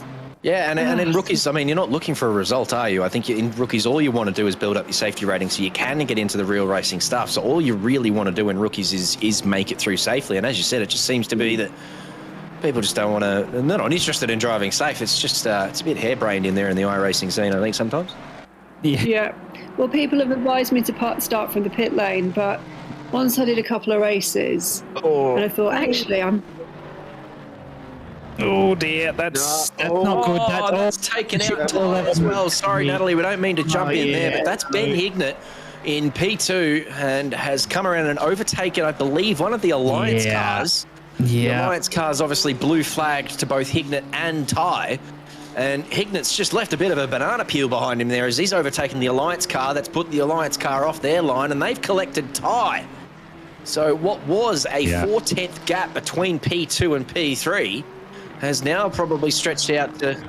Oh, yes, side by side down in the chase. Oh, that's Carpenter. That is... Wall Carpenter. Oh, he's done it's all happening, Hobbsy. Yeah, that was very, very close. That's definitely opened up those gaps now, which gives me a minute. It's been very good, and I know Jay Senshin will agree to have Natalie, Arta, Will in on the commentary today, especially for those that are newer to OOR in the last 6 to 12 months, even 18 months, because you guys probably might not necessarily know, obviously, about Natalie and Arta and Will, who I don't think you've have you commentated in the past with this? Well, I know you have definitely raced with OR in the past, because the last time I saw you was racing when I raced against you in season 3 of OR ACC, which was the last time. No, you destroyed me, don't you? I was only new. I was only new at that point. Yeah, no. But they were the good old days. They were the good old days. Yes, absolutely. Back in season 3, but no, I haven't commentated before actually. Yeah, so it's fantastic that you guys come aboard, and obviously, myself, JC, Sean, we've all commentated with Natalie and Arta, in the last 12 months. But a lot of the community obviously haven't necessarily heard them on comms or know about what they do. So it's really great to have you guys in here with us. Arta was obviously in earlier, and we've got you, Natalie, and Will in with us for the last hour. So I think it's been fantastic to have you guys here, telling us your connection with Mullock, of course, who we're doing all this for, because, if he wasn't the one who started this all, we wouldn't be here right now, of course. Exactly. Sorry, guys, just had to mute you there because my dog was barking. No, Doggo's also always welcome on the screen. He was just not saying, mine. he was just saying thank you to you, but you missed it, and he's not going to repeat it now. So I heard some of it. Sorry, I was angrily shouting at my husband to come and retrieve my dog. So I did. Thank you. It's really kind of you to say such kind words. I love being part of this community, and I know that Art does as well. Art, I call him Art, and Permaville have just loved being part of your guys' scene with all the really competitive racing, and the racing has inspired me to actually start taking my sim career seriously. So I've been having proper instruction remotely with my racing coach, who's also my racing coach IRL, and I'm chipping away at my times and getting quite into it. Yeah, I mean, boosted media wouldn't exist if it wasn't for OOR either, to be honest with you guys. I remember early on, it was October 2018. I can put a date on it. I remember I said to my brother Tom, who now works for Boosted Media full time as well, should I buy a mountain bike or should I upgrade my sim gear? Because I just had a Logitech G27 at the time, and he said, "I'll definitely get the mountain bike," and I ended up getting both. But that was at a time when I had a little 2-year-old and a very freshly newborn, and I had a little window of opportunity every evening where my wife was either feeding the baby or sleeping, and the kids were already asleep. So I had a couple of hours every evening that I could just do whatever the hell I felt like. And I got into the OOR scene and used to organise practice sessions with the guys every second night, I think it was. And that was really what sort of sparked my deeper passion for the more competitive side of sim racing, and really got me more involved. So if it wasn't for that community early on, I probably wouldn't have pursued it to the extent that I have now. So it's definitely played a big part for me as well. Yeah, absolutely. It was great. Obviously, people who haven't, as I said, who haven't been to OOR as long wouldn't have known that both you and actually Tom competed in OOR very early on in the F1 and ACC scenes only. I forgot, Tom competed in the first AC series, didn't he? Yeah, I forgot about that. He did. I think you guys did. The only reason I know you're in season 3, both of you are in season 3. Yeah, that's right. So I know that, but it's great that to hear that the community that is so big now with many thousands of members is been able to help you with your journey through Boosted Media, which is, as a lot of us would see watching your videos, has taken off, which is fantastic to see that you're where you are now, and of course you're here helping us with this event and to support Mullock. Of course, that's what we're all here for. Well, thanks, mate. But there's probably countless other stories similar to mine as well within the community of people that have, found a deeper sense of community and meaning through, because sim racing is such a fantastic, not only, outlet for frustration and things like that. You can take out the frustration that you might otherwise be taking out in a real car, which is obviously dangerous, but even just as a creative outlet, look at the quality of some of the liveries that we were looking at this morning. And, it's such a great way to, to build a community and express yourself as well. And, it's such a positive influence on people in general, I think. So, it's always great to hear other people's stories as well. I'm loving the liveries, like the purple livery. I can't quite make it. I'm watching the screen on my phone. With the purple livery on one of the cars, from afar, it looks like my race car livery. So I know how much kind of joy I got from kind of designing or help designing my race car livery. So I'm going to try and put that onto my my virtual car as well once I've got all that sorted. But I was thinking the liveries here are brilliant. Ooh, that was a Ferrari in the wall. Ferrari in the wall. You don't want to see that. Yeah, definitely don't want to see that, especially with F1 coming up. Had to. Going to see that plenty this year with Lewis Hamilton. Hang on a minute. We saw the last red Ferrari in the wall was actually Lando Norris, wasn't it? Oh wow! in his F40. Oh, very true. Yeah, very good shout. Yeah. JC's a big Lando fanboy. I used to be, but he was a bit of a baby this year. I've sort of dropped off the Lando train. I was going to say you can't be on his train after the way he acted last year, JC. Come on, I can't stand him. A little bit petulant. Yeah, I've jumped right over to the Oscar. Oh boy, we've opened a can of worms here, haven't we? My driver's better than yours. Yeah, I mean the weather is certainly opening a can of worms here. I reckon it's going to go dry in about 15 to 20 minutes, and the temperatures are cooling down. 17 ambient, 21 on track. That's definitely decreased a lot. In the last 2 hours, it was around at the maximum about 26 degrees or something. The wind's at 3 k's an hour. Easterly way if you're facing up Mountain Straight, which give you that tailwind up the start-finish straight. So whether that has an effect on the weather, I'm not quite sure. But decreasing. Whoa, that's the GTR of the races Nismo. They've had a day on the wheel of that one at the moment. Yeah, GTR. They've had a couple of little up and downs. It's actually Wicho who's behind the wheel of that one at the moment. So he's been facing backwards a little bit today, and again there on the entry up to the cutting. That's Pixel Races Nissan facing backwards, so he'll recover that and they'll keep on going. There is still only the 2 cars that are not circulating anymore. Both of them disqualified by the stewards, so every team still going around at the best of their ability, even now after this really, really arduous race. Great to see all the teams still sticking it out. And speaking of sticking it out, the donation's still coming through. Just watching the ticker tape down there. Sean Muller, you legend. Yeah. Oh, Thank you very much. He's gone, and Sam O'Brien with $21, and I've just gone and searched for some coins under the couch and put some in there too. So everyone still really just trying to keep that ticking up towards the end of the race. Really 16k, let's go. Come on. Chop, everyone. I know we can do it. How long's the link going to be open for the donations? Is it going to continue kind of after the race and beyond, so that people can donate kind of as Neale's treatment starts and that challenge begins? Excellent.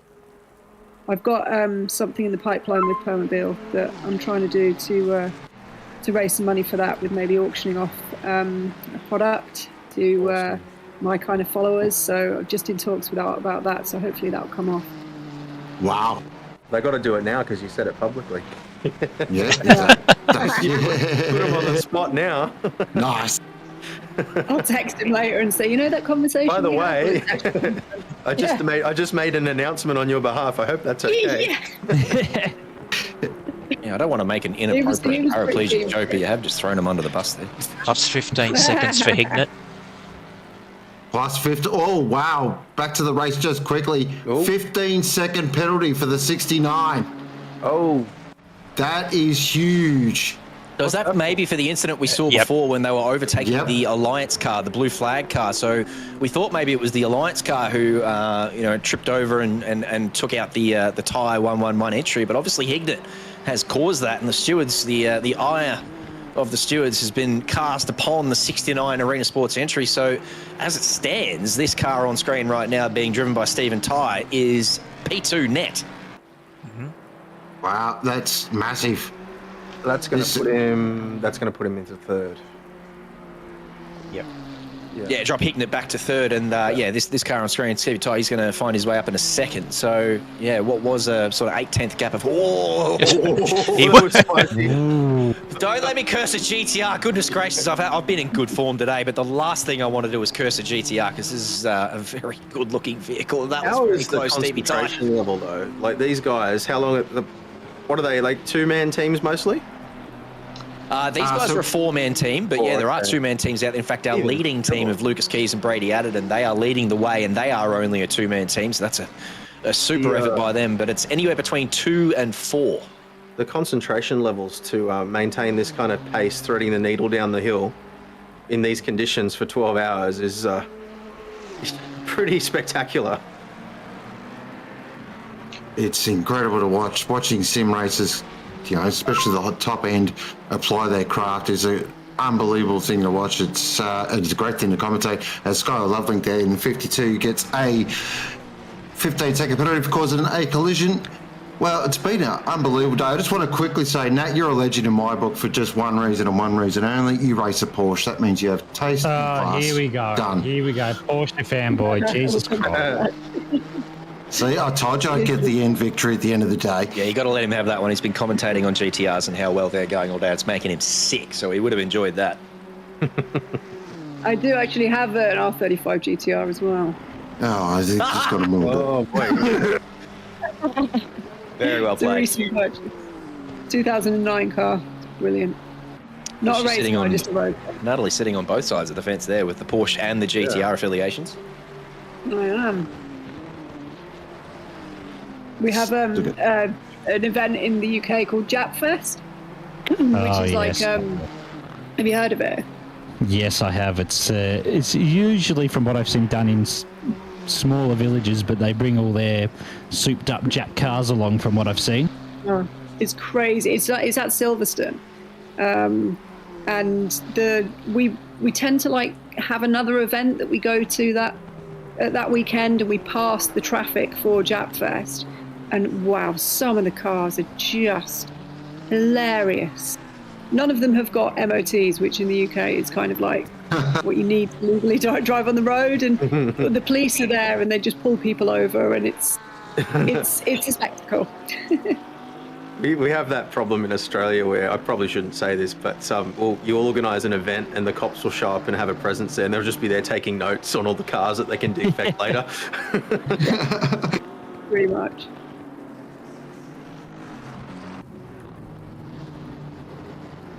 Is Austin Carpenter currently in 7th position. And for those who just may have tuned in there, you are watching the Boosted Media Bathurst 12-hour, brought to you by OOR. And of course, this is the race for Mullock. We are at 15,762. We are close to target 16. Let's go. Let's bring it home. A huge thank you does go to this amazing community and everyone that's just been a part of this glorious event. It's been a wonderful day. Huge thank you does go to Boosted Media and Wilf Ford, who is joining us in the box, and of course Natalie and Arthur from Permobile, and of course we can't forget simrigs.com, legends at simrigs.com, for providing also the amazing prizes. Big congratulations does go to all our prize winners. I hope you enjoy your bit of kit there.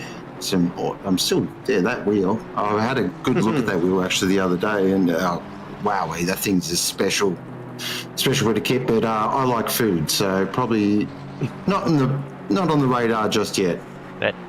That wheel can actually make you coffee in the morning. I understand it does everything. Wow.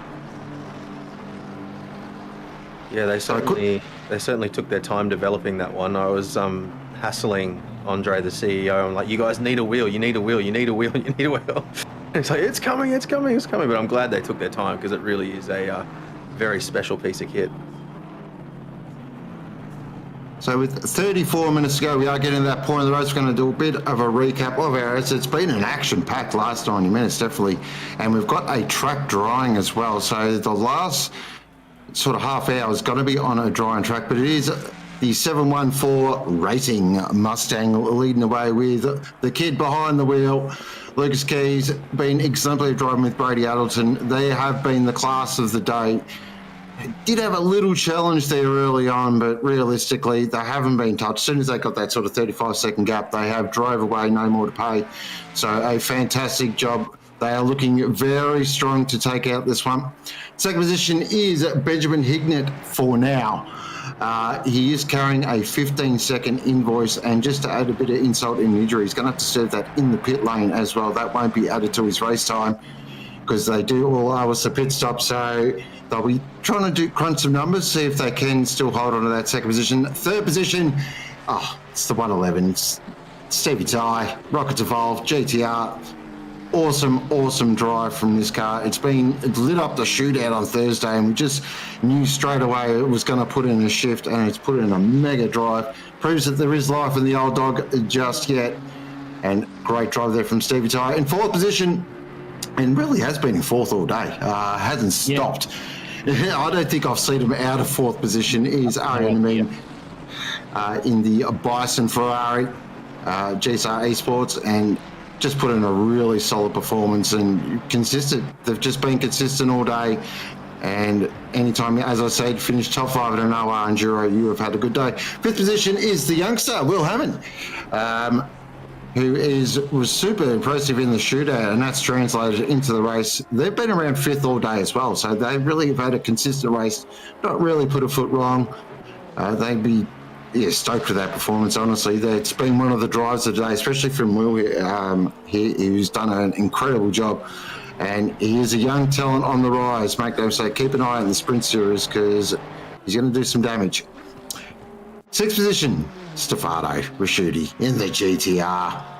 Sofa King Slow have really pulled a number here. They were challenged there with Austin Carpenter, but they've come through that challenge. They are looking very good now to get the silver class victory. It's been a fascinating battle all day, but the GTR is going to get a class victory by the looks of it, unless something monumental happens in the pit stop. Fingers crossed it does not. And then Austin Carpenter running there in seventh in the 676 Convicts and Colonials. Another stalwart of OOR, had a really solid run. And Austin, look, the gap's only 8 or so seconds. It's not a lot there, so it won't take much for that to close back up again. So we won't write him off just yet, but even second in silver class, top 10 overall, great drive. And in 8th position is Alice Breno, Octane Racing. They have had, well, I like to say a day. They've definitely had a few things not go their way, just been caught up in a couple of little tricky incidents as well, and it's just take them off that sort of 5th, 4th position where they were looking at strong early on. And then in the 150, number 9, it's Luke D. Get around the 150. It is great to see the 150 back. The Macca Special, and it is running up the mountain in 9th position. Unbelievable drive from all 3 of these drivers. Rondinella, Saxon Hayes and Joshua Struick. What a drive. Super proud, super pumped to be part of the Skill Issue Racing family, and really awesome drive. Super excited. And rounding out the 10 is the 777. It is Jai Fisher behind the wheel at the moment, and it's been a fantastic drive from this car. Of course, we did say put together at the last minute. And it is at 4th position as well, as Nick De Silva just goes, I'll be having some of that action, thank you, in the Speedy White Merc, and he'll move now into 10th position and get that job done. But still, the 777 will finish probably around that 11th, 12th mark. You never know. At Bathurst, something strange can happen. And that is your 10. And then just quickly rounding out the class battles, it is Curran leading the way in Pro-Am, the 174. They have they've been in a bit of ups and downs and a bit of drama, but they've been solid all day. They've stayed strong, and it looks like they're going to run away with this Pro-Am victory. And that it is Peter Papanau in the number 2, and the team, that was a bit interesting there, Liam. In the team last name Mustang, consistent. That is probably the best way to describe their race. Just trucked along beautifully all day. And then it is Monksy Toto. Oh, he has blessed the reins down in Africa. So he'll be finishing there in 3rd in the Kexus Lexus. Lexus is always good, and they have been very strong all day in the overpriced Camry. And then rounding out the AM class, it is Brad Gosling in the big V12 Aston Martin. Unbelievable performance, and it's great to see the V12 still got some life in it. And there you go. If you want to win AM class, get an Aston. And then Stevie Lewis in the Rudimotor Spin McLaren, and then Madden there in the 114 Ferrari. And that is your race update. We've got 29 minutes to go in the Boosted Media Bathurst 12-hour brought to you by OOR, and we've just ticked over $15,000. Let's go for 16 grand and let's bring it home. Well, interestingly for you, Sean, the current total hasn't actually updated correctly. If you could see the actual value, you'd probably fall out of your chair. Let's. Oh boy. Hang on. Here we go. Well, I just had it up, but I can tell you it's over 17 now. What? Ooh, yeah. No way. Yeah. 17. Just have a look. 17. Yeah, there you go. Wow. So I'd say the numbers down there are having a bit of a... because I was getting confused because I donated and I wondered why it wasn't coming up. So I had a look and I was like, holy shit, $17,000. What the heck? Well, that one down there is just a manual graphic that's being updated by Paul Cranich. And I think in the last sort of half an hour or so, everyone's just been donating. There you go. There. And he's really struggling to keep up. So there you go. Have a look at that. Yeah. Goodness gracious. There you go. I told you. 17,000. Wow. We just laughed in the face of 16,000 then. There was a $1,000 donation by Bianca 5 minutes ago. So thank you very much for that, Bianca. That's amazing. That is huge. Incredible. Thank you so much there, Bianca. That is going to make such a difference to an amazing person's life, and speechless. Hobbsy, take over. I'm getting emotional. Okay, yeah. So Stefano Rasciuti currently holding on with the silver class overall win, 8 seconds ahead of, almost 9 now, ahead of Austin Carpenter in that 676 entry, which we've seen in OOR for, it's not even races, it's years now. We've seen the 676 entry. Same with these lads in the 90 car. They have possibly changed name once or twice, but it's still the same crew over there, of course, with Stefano Rasciuti, Kane Phipps, and a couple of their other fellow friends who've been OOR for a very long time now. Just looking at the overall up in the top 5, actually, Stephen Ty is only 1.3, basically 1.4 off Ben Hignett, so he's not letting that 15-second penalty phase him. He wants that overall P2 on track, and he is giving it a red-hot shot. Now, interesting to note, I think we'll continue on the wet tyres because it's the light rain was appearing at half an hour at about 29 minutes, half an hour left in the race. So there's going to be a little period of dry, but I think it will stay wet enough for the drivers to stay on the wet tyre. So I would dare say, oh, Benny boy, what are you doing there? Holy moly, that was close. I dare say, I reckon we'll see some drivers just go for a splash and dash and not change tyres. That's just what I think. And if you're not doing that, that would be... Yeah, you can still see rain, so it should dry up. I reckon in about 5 to 10 minutes or so it should dry up.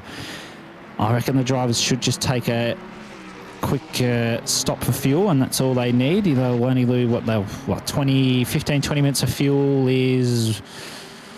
well, about 50 litres, 60 to be safe, something like that. So that's only about, it's 3/10 for every couple of litres. I can never remember the exact calculation. So shouldn't be a 30-second pit stop like they're normally used to. It might only be about a 15-second stop, something like that. You can easily gain time through that. So we'll be interesting to see how that plans out, especially if these two here for P2 and 3, if Ty decides to go for tyres and Hignett doesn't, that could be all the difference between the car 69 getting P2 and the 111 getting P2. So that will be interesting to see how that goes, unless Stevie Ty can get something done here. I know Stevie very well, and he is not going to be holding back here. He isn't the most fond of the Nissan, I must admit, but he is putting on a show here for us today. All the drivers in the 111 car, Sam Misson and Luke Johnson as well in that car, and Brian Kong, the 4 drivers making up that team. Oh no! Oh no! Benjamin Hignett just going a little bit wide there at turn 2. That's big. Which invited Stevie Ty up the inside, and he just got right in the chute of the camber there at turn 2. It must have got such a good run that they came out the other side by side. And then in these wet, tricky conditions, they just couldn't stay out of each other's way. So I think you're right, Hobbsy. Ty not looking to wait for the 15-second penalty to have. He just wanted to get that done. He was 8 seconds back only a couple of laps ago, and it just closed up to the back of Ben Hignett. And then, up coming through turn 2 there, that has all come unstuck. Yeah, that's rough. And you know what's this changes everything. I think, and I could be wrong, I reckon Ty might get a penalty there. Oh, wow. That's just what I think. I don't think he was sufficiently alongside with Hignett to warrant him hitting him. I know it looked like Hignett turned into him, but if Ty was there, not sufficiently alongside, that's going to be a tough one for the 111 boys to take if they get a pen, or even if they don't get a pen, they're still 15 seconds behind, and they might have. Hignett's got damage to repair, so it's I don't envy the stewards right now. Hignett surely on his way into the pits now. He'll serve that 15-second penalty. He'll repair that car because that's a very beaten-up looking Mustang now who's just going to get swallowed up there by a team last name as they unlap themselves. Oh, he took a big chunk of that curb, and that could have ended up pretty nasty as well.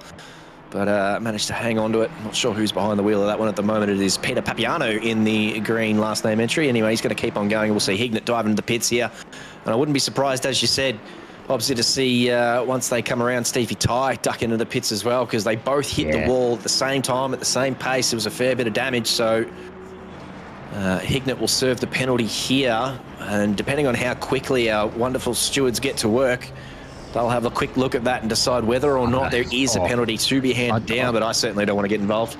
No, I don't think, JC, from your words, I don't think it's going to be a quick look. I think they're really going to have to dive into that one. We will get a quick replay shot of that, and we'll see what is seen from a spectating point of view as we have a look now. So that's Stephen Ty in the Celsonic Nissan, all over him. Let's have a look and see. So Hignett went wide. Ty went to the inside line. Ooh. Yeah. I think the stewards might pop a penalty in for Ty there. I could be wrong, but just from that camera alone, doesn't look good. That's the key, though. That camera alone is what we've got access to. The stewards have every single camera angle available to them. They'll jump behind the driver's seat. Oh, so do we. We've got them all. It's all right. Let's have a look. I'll be interested to see this. Yeah, this might be better. That's what helicopter cam. This is what we want. Yeah. So let's have a look again. One, I think as we go past turn 2, this one's going to get stuck behind the trees. So this might not be. It might. Yep. So, Hignett went wide like I thought. Does the must. Oh, yeah. That didn't look good. Not getting involved. No, not touching it. No, that didn't look good either way. So the stewards will be analysing that in depth. I know being in the stewards box earlier and hearing them sort of analysing the incidents, they'll probably have everyone on that work dissecting every part of that before they give out their verdict. But that could change everything. That's why I like sitting up here in the commentary booth with my pants off, because I don't like sitting in the steward's box pulling my hair out. Thank you very much. I'm very happy sitting up here. That's a very tough decision for the stewards to pour over for that one. And as you said, that might not be a quick decision. No, I'd say there will be a lot of deliberating. And Stephen Ty, I could be wrong, but I didn't see him pit. I don't know if anyone else saw or not. But if he did, he is ahead of Hignett regardless, and we'll see when Hignett comes across the line how far he's behind to give us a bit of an indication if Ty did actually pit or not. That would have been hefty damage for both. The 7-11 is back in the game. They've got to really pull something out here, but it certainly has put them back in with a small chance of something here. So we'll have to, I think. Let's have a look. 111's crossed the line, so I don't think they have pitted yet. Yes, they have. They're coming up to turn 2. So Stevie Ty hasn't pitted as of yet. So he pits. Let's have a look where he is. Turn 2, halfway. That's going to be really close. Track is damp at the moment, though. And it's dry for another 10. I don't think it'll get to greasy with the temps we've got. It might stay. Yeah, that was a quick one. There you go. So the stewards. Well, that answers that question. So that is unfortunately the 111 car out of contention for P2 with a drive-through, and they still have a pit stop to serve. So that is going to unfortunately ruin their day for that P2 fight. But stewards. Oh no! No! It's just got a target on the back of that Mustang at the moment. That's is it like those stereotypical high school things where he has on those piece of paper on the back that says "kick me," but instead it says "kill me"? Is that what it is? Is that what's happened here? Far out. It's commentator's curse, isn't it? Wow. Fatigue really starting to set in for a couple of these drivers potentially, because with only 20 minutes to go, there's just been a few lapses in concentration, and Benjamin Hignett just wearing the brunt of all of these different instances, just hoping to make it to the end at this point is Benjamin. So name in the pits, we're talking about 7-Eleven and how they may potentially have a shot at the podium now with that drive-through for Stephen Ty. They are well and truly in the hunt, but they're going to pit now with 20 minutes to go. Rashudi also in the pits for the 90 Nissan. And Hammond's still circulating. I don't know whether they're going to pit again. And how many more pit stops are to come? Whether Ben's going to have... No, Ben's pitted, hasn't he? So he's done all his. He's going to finish off his last 18 minutes. Now, one thing I do want to note, because unfortunately I'm a victim of this myself, I don't know if it's different with given drive-throughs from race control, but if you're given a drive-through by the game and you serve the drive-through, and this could have been a glitch that I had, but your driver time doesn't stop. So I'd be interested to know how that's going to work, or either it does and they might not have enough to go another lap, so they could cop a lot here if they're not careful. Yeah, that'd be proper salt in the wounds there if they serve their drive-through and it actually hasn't cleared. They've come out of the pit lane and there's still a drive-through sitting there, Hobbsy. Ooh. Oh, no. But, no. That could be what I'm talking Resetting, about. yeah, exactly. Resetting the driver's stint time, as you said. Driver's stint time. Yeah, that could be what that is. So they have 3 laps that they have under their belt to serve the drive-through that's been handed down by the stewards. And Hobbsy, as you rightly pointed out, they're probably coming towards the end of their stint timer, so very smartly getting into the pits immediately, resetting the stint timer so that they don't get an additional penalty. And now, coming around on this lap, they'll go for that drive-through. So, yeah, no, well pointed out by you, very sharp. That's why they pay you the big bucks. Pay me what? You get paid? Roblox. Oh, Robux, right, yes, in Robux on Robux, of course. But, yeah, if that's a double drive-through for Stevie, that's rough, because he's still got 2 pit. So that is going to be a tough one for him to take, and the team after do they? Such a great day. Well, that's in terms of fuel, obviously you don't have to pit for tyres, but do they in terms of fuel for the next 16 minutes? Do they have enough fuel to get through the next 16 minutes? Because if they do, then they don't need a pit again, and it is just going to be a drive-through, and a drive-through doesn't cost 38 seconds, which is the gap to Ben Hignett, so they may just hang on here. It doesn't, but that will be the big question. It is the fuel there for them, because as people know who have driven the Nissan, it's got a 130-litre fuel tank, and it can go a long way. I don't know if it has that at Bathurst, though. I think it it's might not. It might have 120 or 125. Yeah, I'm not quite sure, but it is reasonable on fuel anyway. So yep, Stephen's having to go in again. So I reckon that might be what I was talking about, that second drive-through for that stint limit exceeding because of the other drive-through. So just a world of pain from the both. But as you said, JC, is a drive-through 38 seconds? I don't think it is. I think it's about 20-something here, if I recall correctly. So they still will come out ahead, but then will they need to pit? Because if they need to pit, that could even bring 7-Eleven into the mix.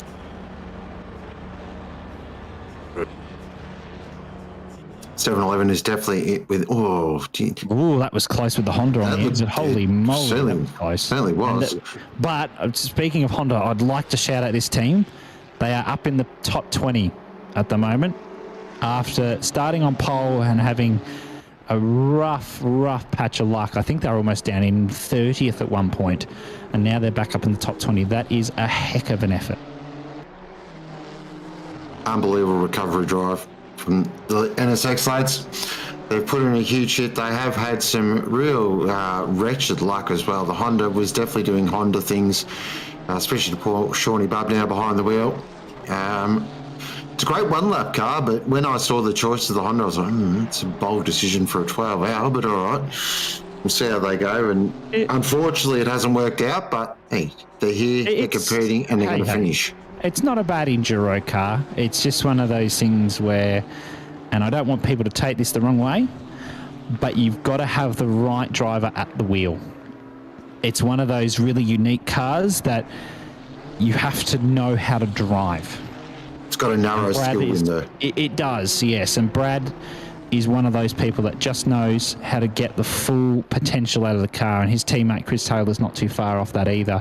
They've got Sean Bubnow and Liam Hamilton on board, who are less familiar with the Honda, and they've still had very good pace, so they've gotten to grips with it over the last 2 weeks or whatever. Oh, that's not good. A stop go 10. Loverink, that's the Bricks Racing car. Oh, that's going to hurt with 13 minutes left. That's going to be a tough one to swallow. That's another car. They've just had issues and just things not go their way. But again, still circulating. They are going to finish the race, and that's the main thing. But the Smokestack Racing, they'll bounce back for the next one, make no mistake. They'll rejig a few things, and I'll come back stronger than ever in the next Enduro. I have no doubt about that. And I've always been a big Brad Cook fan. Love the way he goes about it. Yeah, I don't know if they'll bounce back in the Honda, though. Probably not. I'm thinking the Honda will be put in the bin and set fire to, definitely.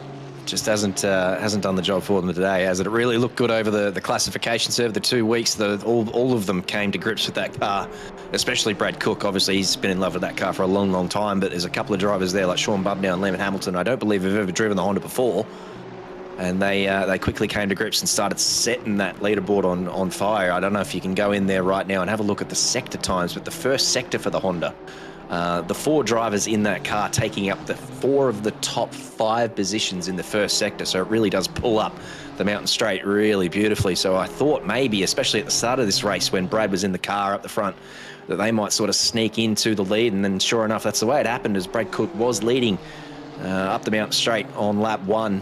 But then, yeah, it's all just sort of going backwards since then. And yeah, the Honda's race pace is pretty strong if you can keep it going forward. But that's the hard part, and especially in these conditions, it's just not been a day for them, unfortunately. So yeah, I think they put the Honda on the back burner for the next event and get back into something a little bit more stable.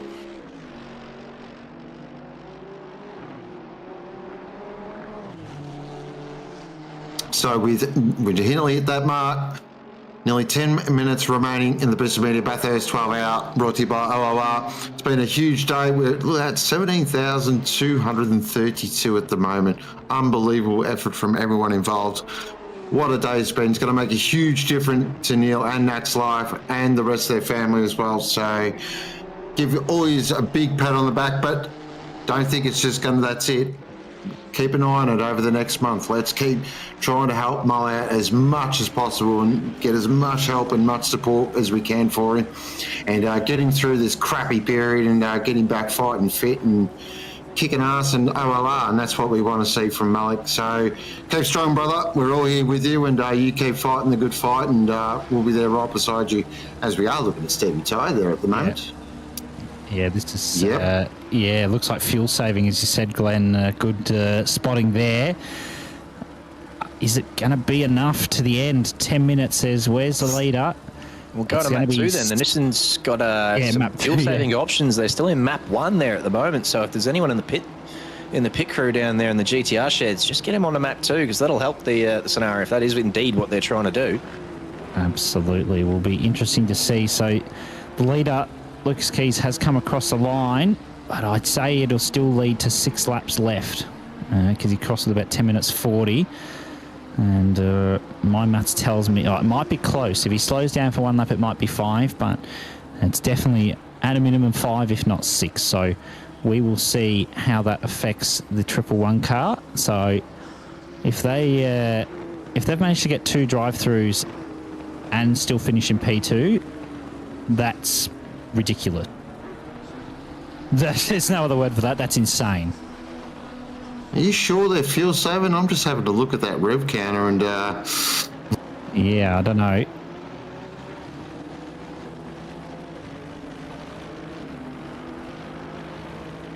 He does look like he's short shifting a little bit.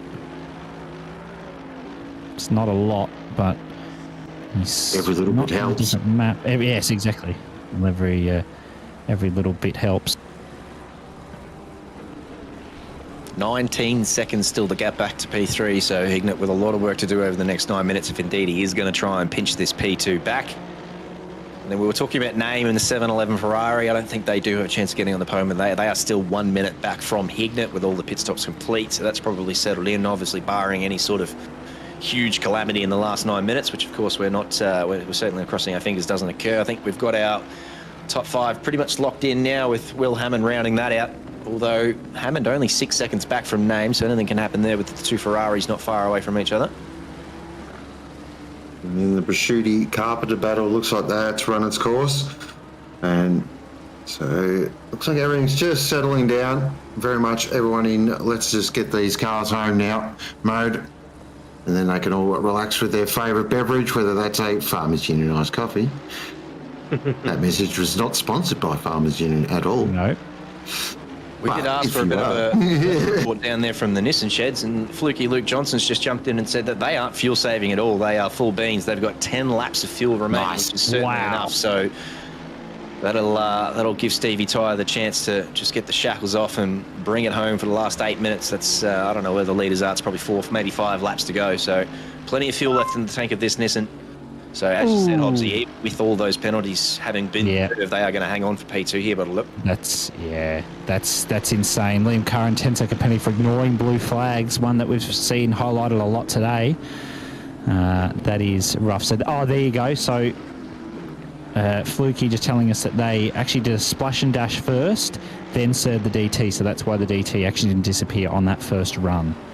So my stint timer theory was wrong, because it would have been reset when they did the stop for fuel. So that is a fantastic effort from them, even with that penalty for hitting Hignett. They have prevailed and going to finish this race hopefully in P2. It is, of course, dry at this point in time. We're just tapping into the rain a little bit now. Only 7 minutes left with the leader just coming down to Forest Elbow, so I'd say there will be 3 to 4 more laps here for the 714 car. They are 1 lap ahead of the top 5 at least, if not 2 laps. They have had a mostly clean race. They were involved in a couple of incidents. Most of them, from what I saw, if not all, were not at their fault of their own. So they have combated that well with the damage that they would have received from those incidents. So you can see it's actually just gone to greasy on track, but there is rain coming in 10. I'd say the drivers will just sit this one out on the wets. No need to worry about dries. The drivers just trying to get on the wet line though to cool those wets down where possible, because we are on that greasy track and they'll certainly be getting a little bit toasty, so the drivers might just need to hold back a little bit with their pace just while they finish off this race. So 6 minutes remaining.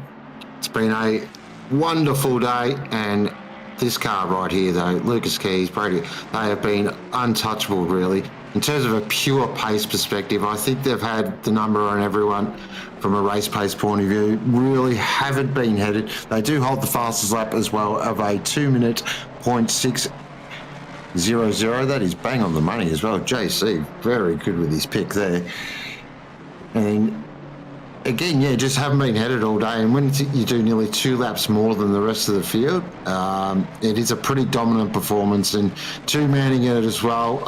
This is one of the best drivers I think I've seen in OOR for a long time. Yeah, a very impressive performance. I think we sort of expected that from Lucas Keys, but I want to point out that Brady Adderton, the other driver in that car, as I said earlier this afternoon, is sort of only a public lobby driver up until today. He's done a little bit of sprint series lately with OOR. And I don't know if he's done any other endurance. No, I believe he did the Nordschleife for 12 hour with the Red Rebel Racing crew. Oh, please, for the love of God, Lucas, find your way through here nice and safely with 6 minutes to go. There's an Alliance car there and an Aston Martin as well, and a few other bits and pieces. I think he's just going to pick his way calmly through that. Is Lucas Keys just developing a very nice resume as Lucas now. Split red champion. Holds some of the fastest laps that I've ever seen across all the leaderboards in all the tracks on this game. But as I said, Brady Adderton as well. I've never seen him in the wet as strong as he has been today. And he just had a few issues at the Nordschleife where he came a cropper, and in the sprint series as well. Just has taken him a little while to come to grips with league racing, Brady Atherton, but has really displayed his wares today. And as you said, Sean, this two-man team led by Lucas Keys, but yeah, it had to be a very strong performance from Brady Atherton today too, and it was. So the two of them are really dominant up the front here now. And as you said, there was a few issues at the start for them. They got hit by the disqualified Mercedes and sort of put them back in the pack a little bit, but they're just so strong together. Both of these guys doing 58s on the classification server and deep into the 58s too, not just scraping in there. So both of them very fast, but it was always going to be a case of attrition for these guys. They had Fadley Rackmat as their third driver, but he was a late pull out. So yeah, just to take it back to 2 and add Fatigue as the third driver was just set the rest of the field alight. I thought, they might be a target now with only 2 drivers. We might be able to just reel them in over the course of the 12 hours. But that hasn't been the case. Just such a strong performance from Lucas Keys and Brady Atherton. So with 3 minutes to go, we'll probably welcome them over the line with the checkered flag, I think. Dominant, ruthless. I'm trying my best. No, don't try and curse them. But yellow flags just out the exit of Forest Elbow. Claims another victim. Forest Elbow, I think, is always a corner that people tend to underestimate in terms of the damage it can do to your race. Sure, you can lock it up and go deep, but there's a difference between locking it up and going deep and locking it up and putting it in the wall. That is Damiano Thurcolini. Thurks, the man who loves his Porsche very much. It's looking a bit worse for wear after that little incident down at Forest Elbow. I'd say he's taken the wall barrier on a bit of a date there, and it's gotten a bit of damage on his car. So it's only 1 or 2 more laps to go for him, so I don't think he will be too concerned about pitting unless it's completely interfering with the way that he's driving, and he's just going to continue on. He's got the speedy Mercedes behind with Sean Jacobs at the wheel, I believe, and he's just doing nice, just lets them straight past in this situation. So you can see Michael Logan gets a drive through for a collision on lap 300. That's car 81. They've unfortunately had a number of penalties today as well.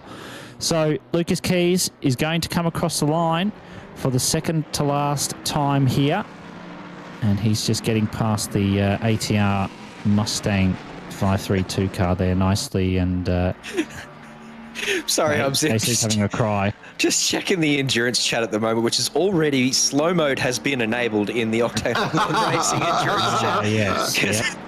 Whilst it's pretty civilized at the moment, there's some very good content then there already. The collision between Hignett and Ty has become an Albon cover.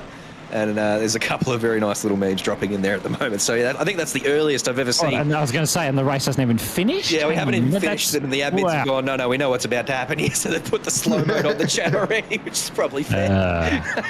Yeah, but yes, as you said, JC, Keys and Atherton have been a force to reckon with this whole race, and they have shown that they are ones to watch out for in the future Enduros, which I'm sure there'll be another one announced very soon for the oncoming months here in OOR in ACC. Coming over Skyline now for the final time, and just down on the grass, using a nice bit of the curb there through the dipper. And that just as the rain starts again with a whole 45 seconds to go. So that will help them out. The track will go probably back to damp from greasy momentarily, and then just coming up to the Kovacs blue car, which is green. That makes total sense to me. Down Conrod Straight, the final time. They've been dominant this whole race. They have lapped all of the field, including P2 and 3, and they are a lap ahead of everybody. They've been in their own league for a good chunk of this race. Obviously, as you said, had those incidents with a couple of the cars, that 620 Mercedes that was disqualified, and they have been a dominant team throughout today as they come across the Liquimolly sign for the final time down to the final corner. Lucas Keys and Brady Atherton in the 714 Mustang are going to take the win here for the Bathurst 12-hour in aid of Mullock. What a fantastic performance. Well done to them. That is more than deserved. That is just fantastic from them. Doing the drifts already, celebrating. They'll do the donuts, and that is... what a performance. Everybody else getting involved in the donuts, hitting each other. Don't recommend that because you might injure other people, but what a performance from them. Stephen Ty is not too far down the road in this case, just coming over the mountain for the final time. You can see P8's already crossed the line. This team, it's been an up and down day for them. They've had incidents, they've had a drive-through, they got their strategy right in the end. The drive-through didn't faze them too much after that incident with Ben Hignett, who had to pit and chuck some more fuel on, repair the car and all that sort of stuff, so they will come across the line in P2. Hignett's actually not that far behind. He's only 10 seconds behind now, so he's caught up 9 seconds in the last sort of 25 minutes, and what a drive from them. And of course the 69 car behind them as well. They have had a very up and down day as well, been involved in a small few incidents, but they have had another cracking day for them, another podium for those guys, very experienced drivers. So what a day, guys, what a day. It's been an amazing day. It's just still speechless, really. Everything is sort of just really flowed beautifully, and most importantly, we've raised, now that, I don't know how up to date that total is, but we're at $17,500. $17,500. And I think we started at about 10 this morning. We did, around 10. That is huge. As Stevie Ty crosses the line, very well deserved second position there. And here is Benjamin Hignett, who will be the last car across the line. Almost. Oh, no, it'll be the 500 Porsche, of course it is. Yeah. Is it the 500 or is it the 109? Because I said it's a 109. Well, the 500, I think. Oh, no, they've already passed. Yep, it's the 500. There we go. That is it. That is the Boosted Media Bathurst 12-hour for 2025. Run and done. What a day. Wow, where do we start? Yeah, that was fantastic. I don't really have Reset the lobby in 10 minutes. Go again? Yes, go again, yeah. I mean, I wouldn't mind getting a drive. I'm still a bit sad, but no, what a day. Incredible. Well done. Righto. Pro class led by Lucas Keys and Brady Adden, and congratulations, Bathurst 12-hour winners in the 714 Racing Mustang. Ty, Johnson, Misson and Kong on the second step in the Rockets Evolved 111 Nissan, and Hignett, Hind and Holmes for the Arena Open Sports 69 Ford entry. Nice work to the overall podium finishes in the Boosted Media Bathurst 12-hour. Over in the silver class, we watched an interesting battle develop a few times. Oh, hang on, Glenn's having a bit of hard. That's all right, I'll keep going with Ricciuti, Phipps, Vintner and King leading the way there in the GTR, winning the silver class. There'll be a few GTR fans out there very happy to see a GTR in the Pro Class P2 and a silver class victory. Carpenter, Bartlett and Brook. Very nicely done in the Aston and another Aston Martin. We were talking about their performance coming from P40 to finish around about, I don't know where it was overall, but it's P3 in silver for Fisher, Cooley, Albert and Cheritos. That is a mega effort from those guys in the back of the field, and a very late entry too. That is a scrap together team. They just put that together with about 4 or 5 days to go. They did, so that's a great effort from them. Over in Pro-Am, Curran, Henderson and Byrne. Very fast team there, picking up the Pro-Am victory by a fair margin over Papiano, Anderson, Curtis and Sandu, a long-time stalwart team in OOR, those guys, and Monks and Gobby, the two-man team as well, and the Lexus, if you don't mind. That's a very good effort from them to pick up a podium in Pro-Am. And then in the AM class, Gosling, Brickley and Jensen winning the AM class here today for the V12, ladies and gentlemen, the Aston Martin V12, the only non-bopped old gen car in the field, leading us home for the AM class. That's a great effort from them, because that car is not particularly easy to drive, but Jesus, it sounds good. Brooker, Lewis, Wood and Dale, P2 in the McLaren, and Madden, Stevenson and Lewis in the Ferrari, P3 in AM class. Congratulations to them as well. Newcomers to OOR having a great old day up there in Sydney. So there your podiums overall in all classes. Congratulations to everyone, and chat is absolutely popping up in the endurance chat, so I'm glad that's on slow mode. Goodness gracious, everyone's getting the GGs out. It's been a great day, and I know he's not going to take too much credit for it, but Sean Muller, thank you very much to you, mate, for leading the commentary team today. You put all this together and really spent a lot of your hard work this week putting it all together, inviting everyone in, getting the schedules together, and Hobbsy, you alongside him have done a very good job as well. Thank you to... Ever so kind, sir. Thank you to Natalie for popping in here from Mobile and Archer as well. Late on in the day and early on at the day, Will Ford from Boosted Media. Thank you to you for sponsoring this, jumping in at the start and at the end. Absolute pleasure. Thanks for having me, guys.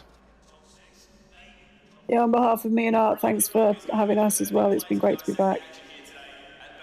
Thanks to, of course, Glenn Germain as well, broadcasting 12 hours straight to your airwaves today on YouTube and on Twitch. He's been putting out fires and setting fans around his room and just trying to keep it all going. He's done a bloody good job, Glenn Germain. So we always thank him, the GOAT. To our stewards, our race directors, everyone involved, Matt Powell and everyone else in the stewards team. They, as you said today, they are unsung. They don't really get the sing out that they deserve, but they should. And of course, finally, to the great and legendary Neale Alexander. You, sir, this is all for you, mate. I'm speechless. I'm really blown away by the support that you've generated, the community that you've built, and it's all so deserved, mate. So I'm glad that we could do this for you. I personally am looking forward to having you back in the booth. I hope this all goes well. I really do hope that this is a great success, because the number one thing that I miss, it feels like we're getting back to a bit of normality after COVID, but it's not going to be fully normal until I hear your voice up here in this commentary box again, mate, because for mine, some of the greatest moments that have come out of OOR, the thing that you built, some of the greatest moments, it's your voice. It's you up here in this commentary box, and that for me is what we all miss the most. So as a final note before we sign off, to you, Neale, as I said, we hope this double lung transplant, Jesus, it's not over yet. There's still a long way to go, but I hope it goes well, mate, because we miss you. So that's about it. If there's any final words from you, Sean, who've led us today, please take us away and sign us off. Completely echo those thoughts in terms of thanking everyone. As I said, big thank you to Art and Nat from Permobil. Big thank you to Will for joining us from Boosted Media as well. That was definitely a bucket list item for me personally as a fan. So thank you, Will. It was no problem, absolute enjoyed this. A lot of fun. Hobbsy, love you, buddy. It's been a lot of fun, and we'll get ready to get all depressed when Essendon start playing footy again. Yeah. And JC as well, a fellow Essendon tragic. It's gonna be a long season, but we'll be right. But thank you, JC, as well. You've been a rock here in the box all day. Glenn, I don't know how you do it.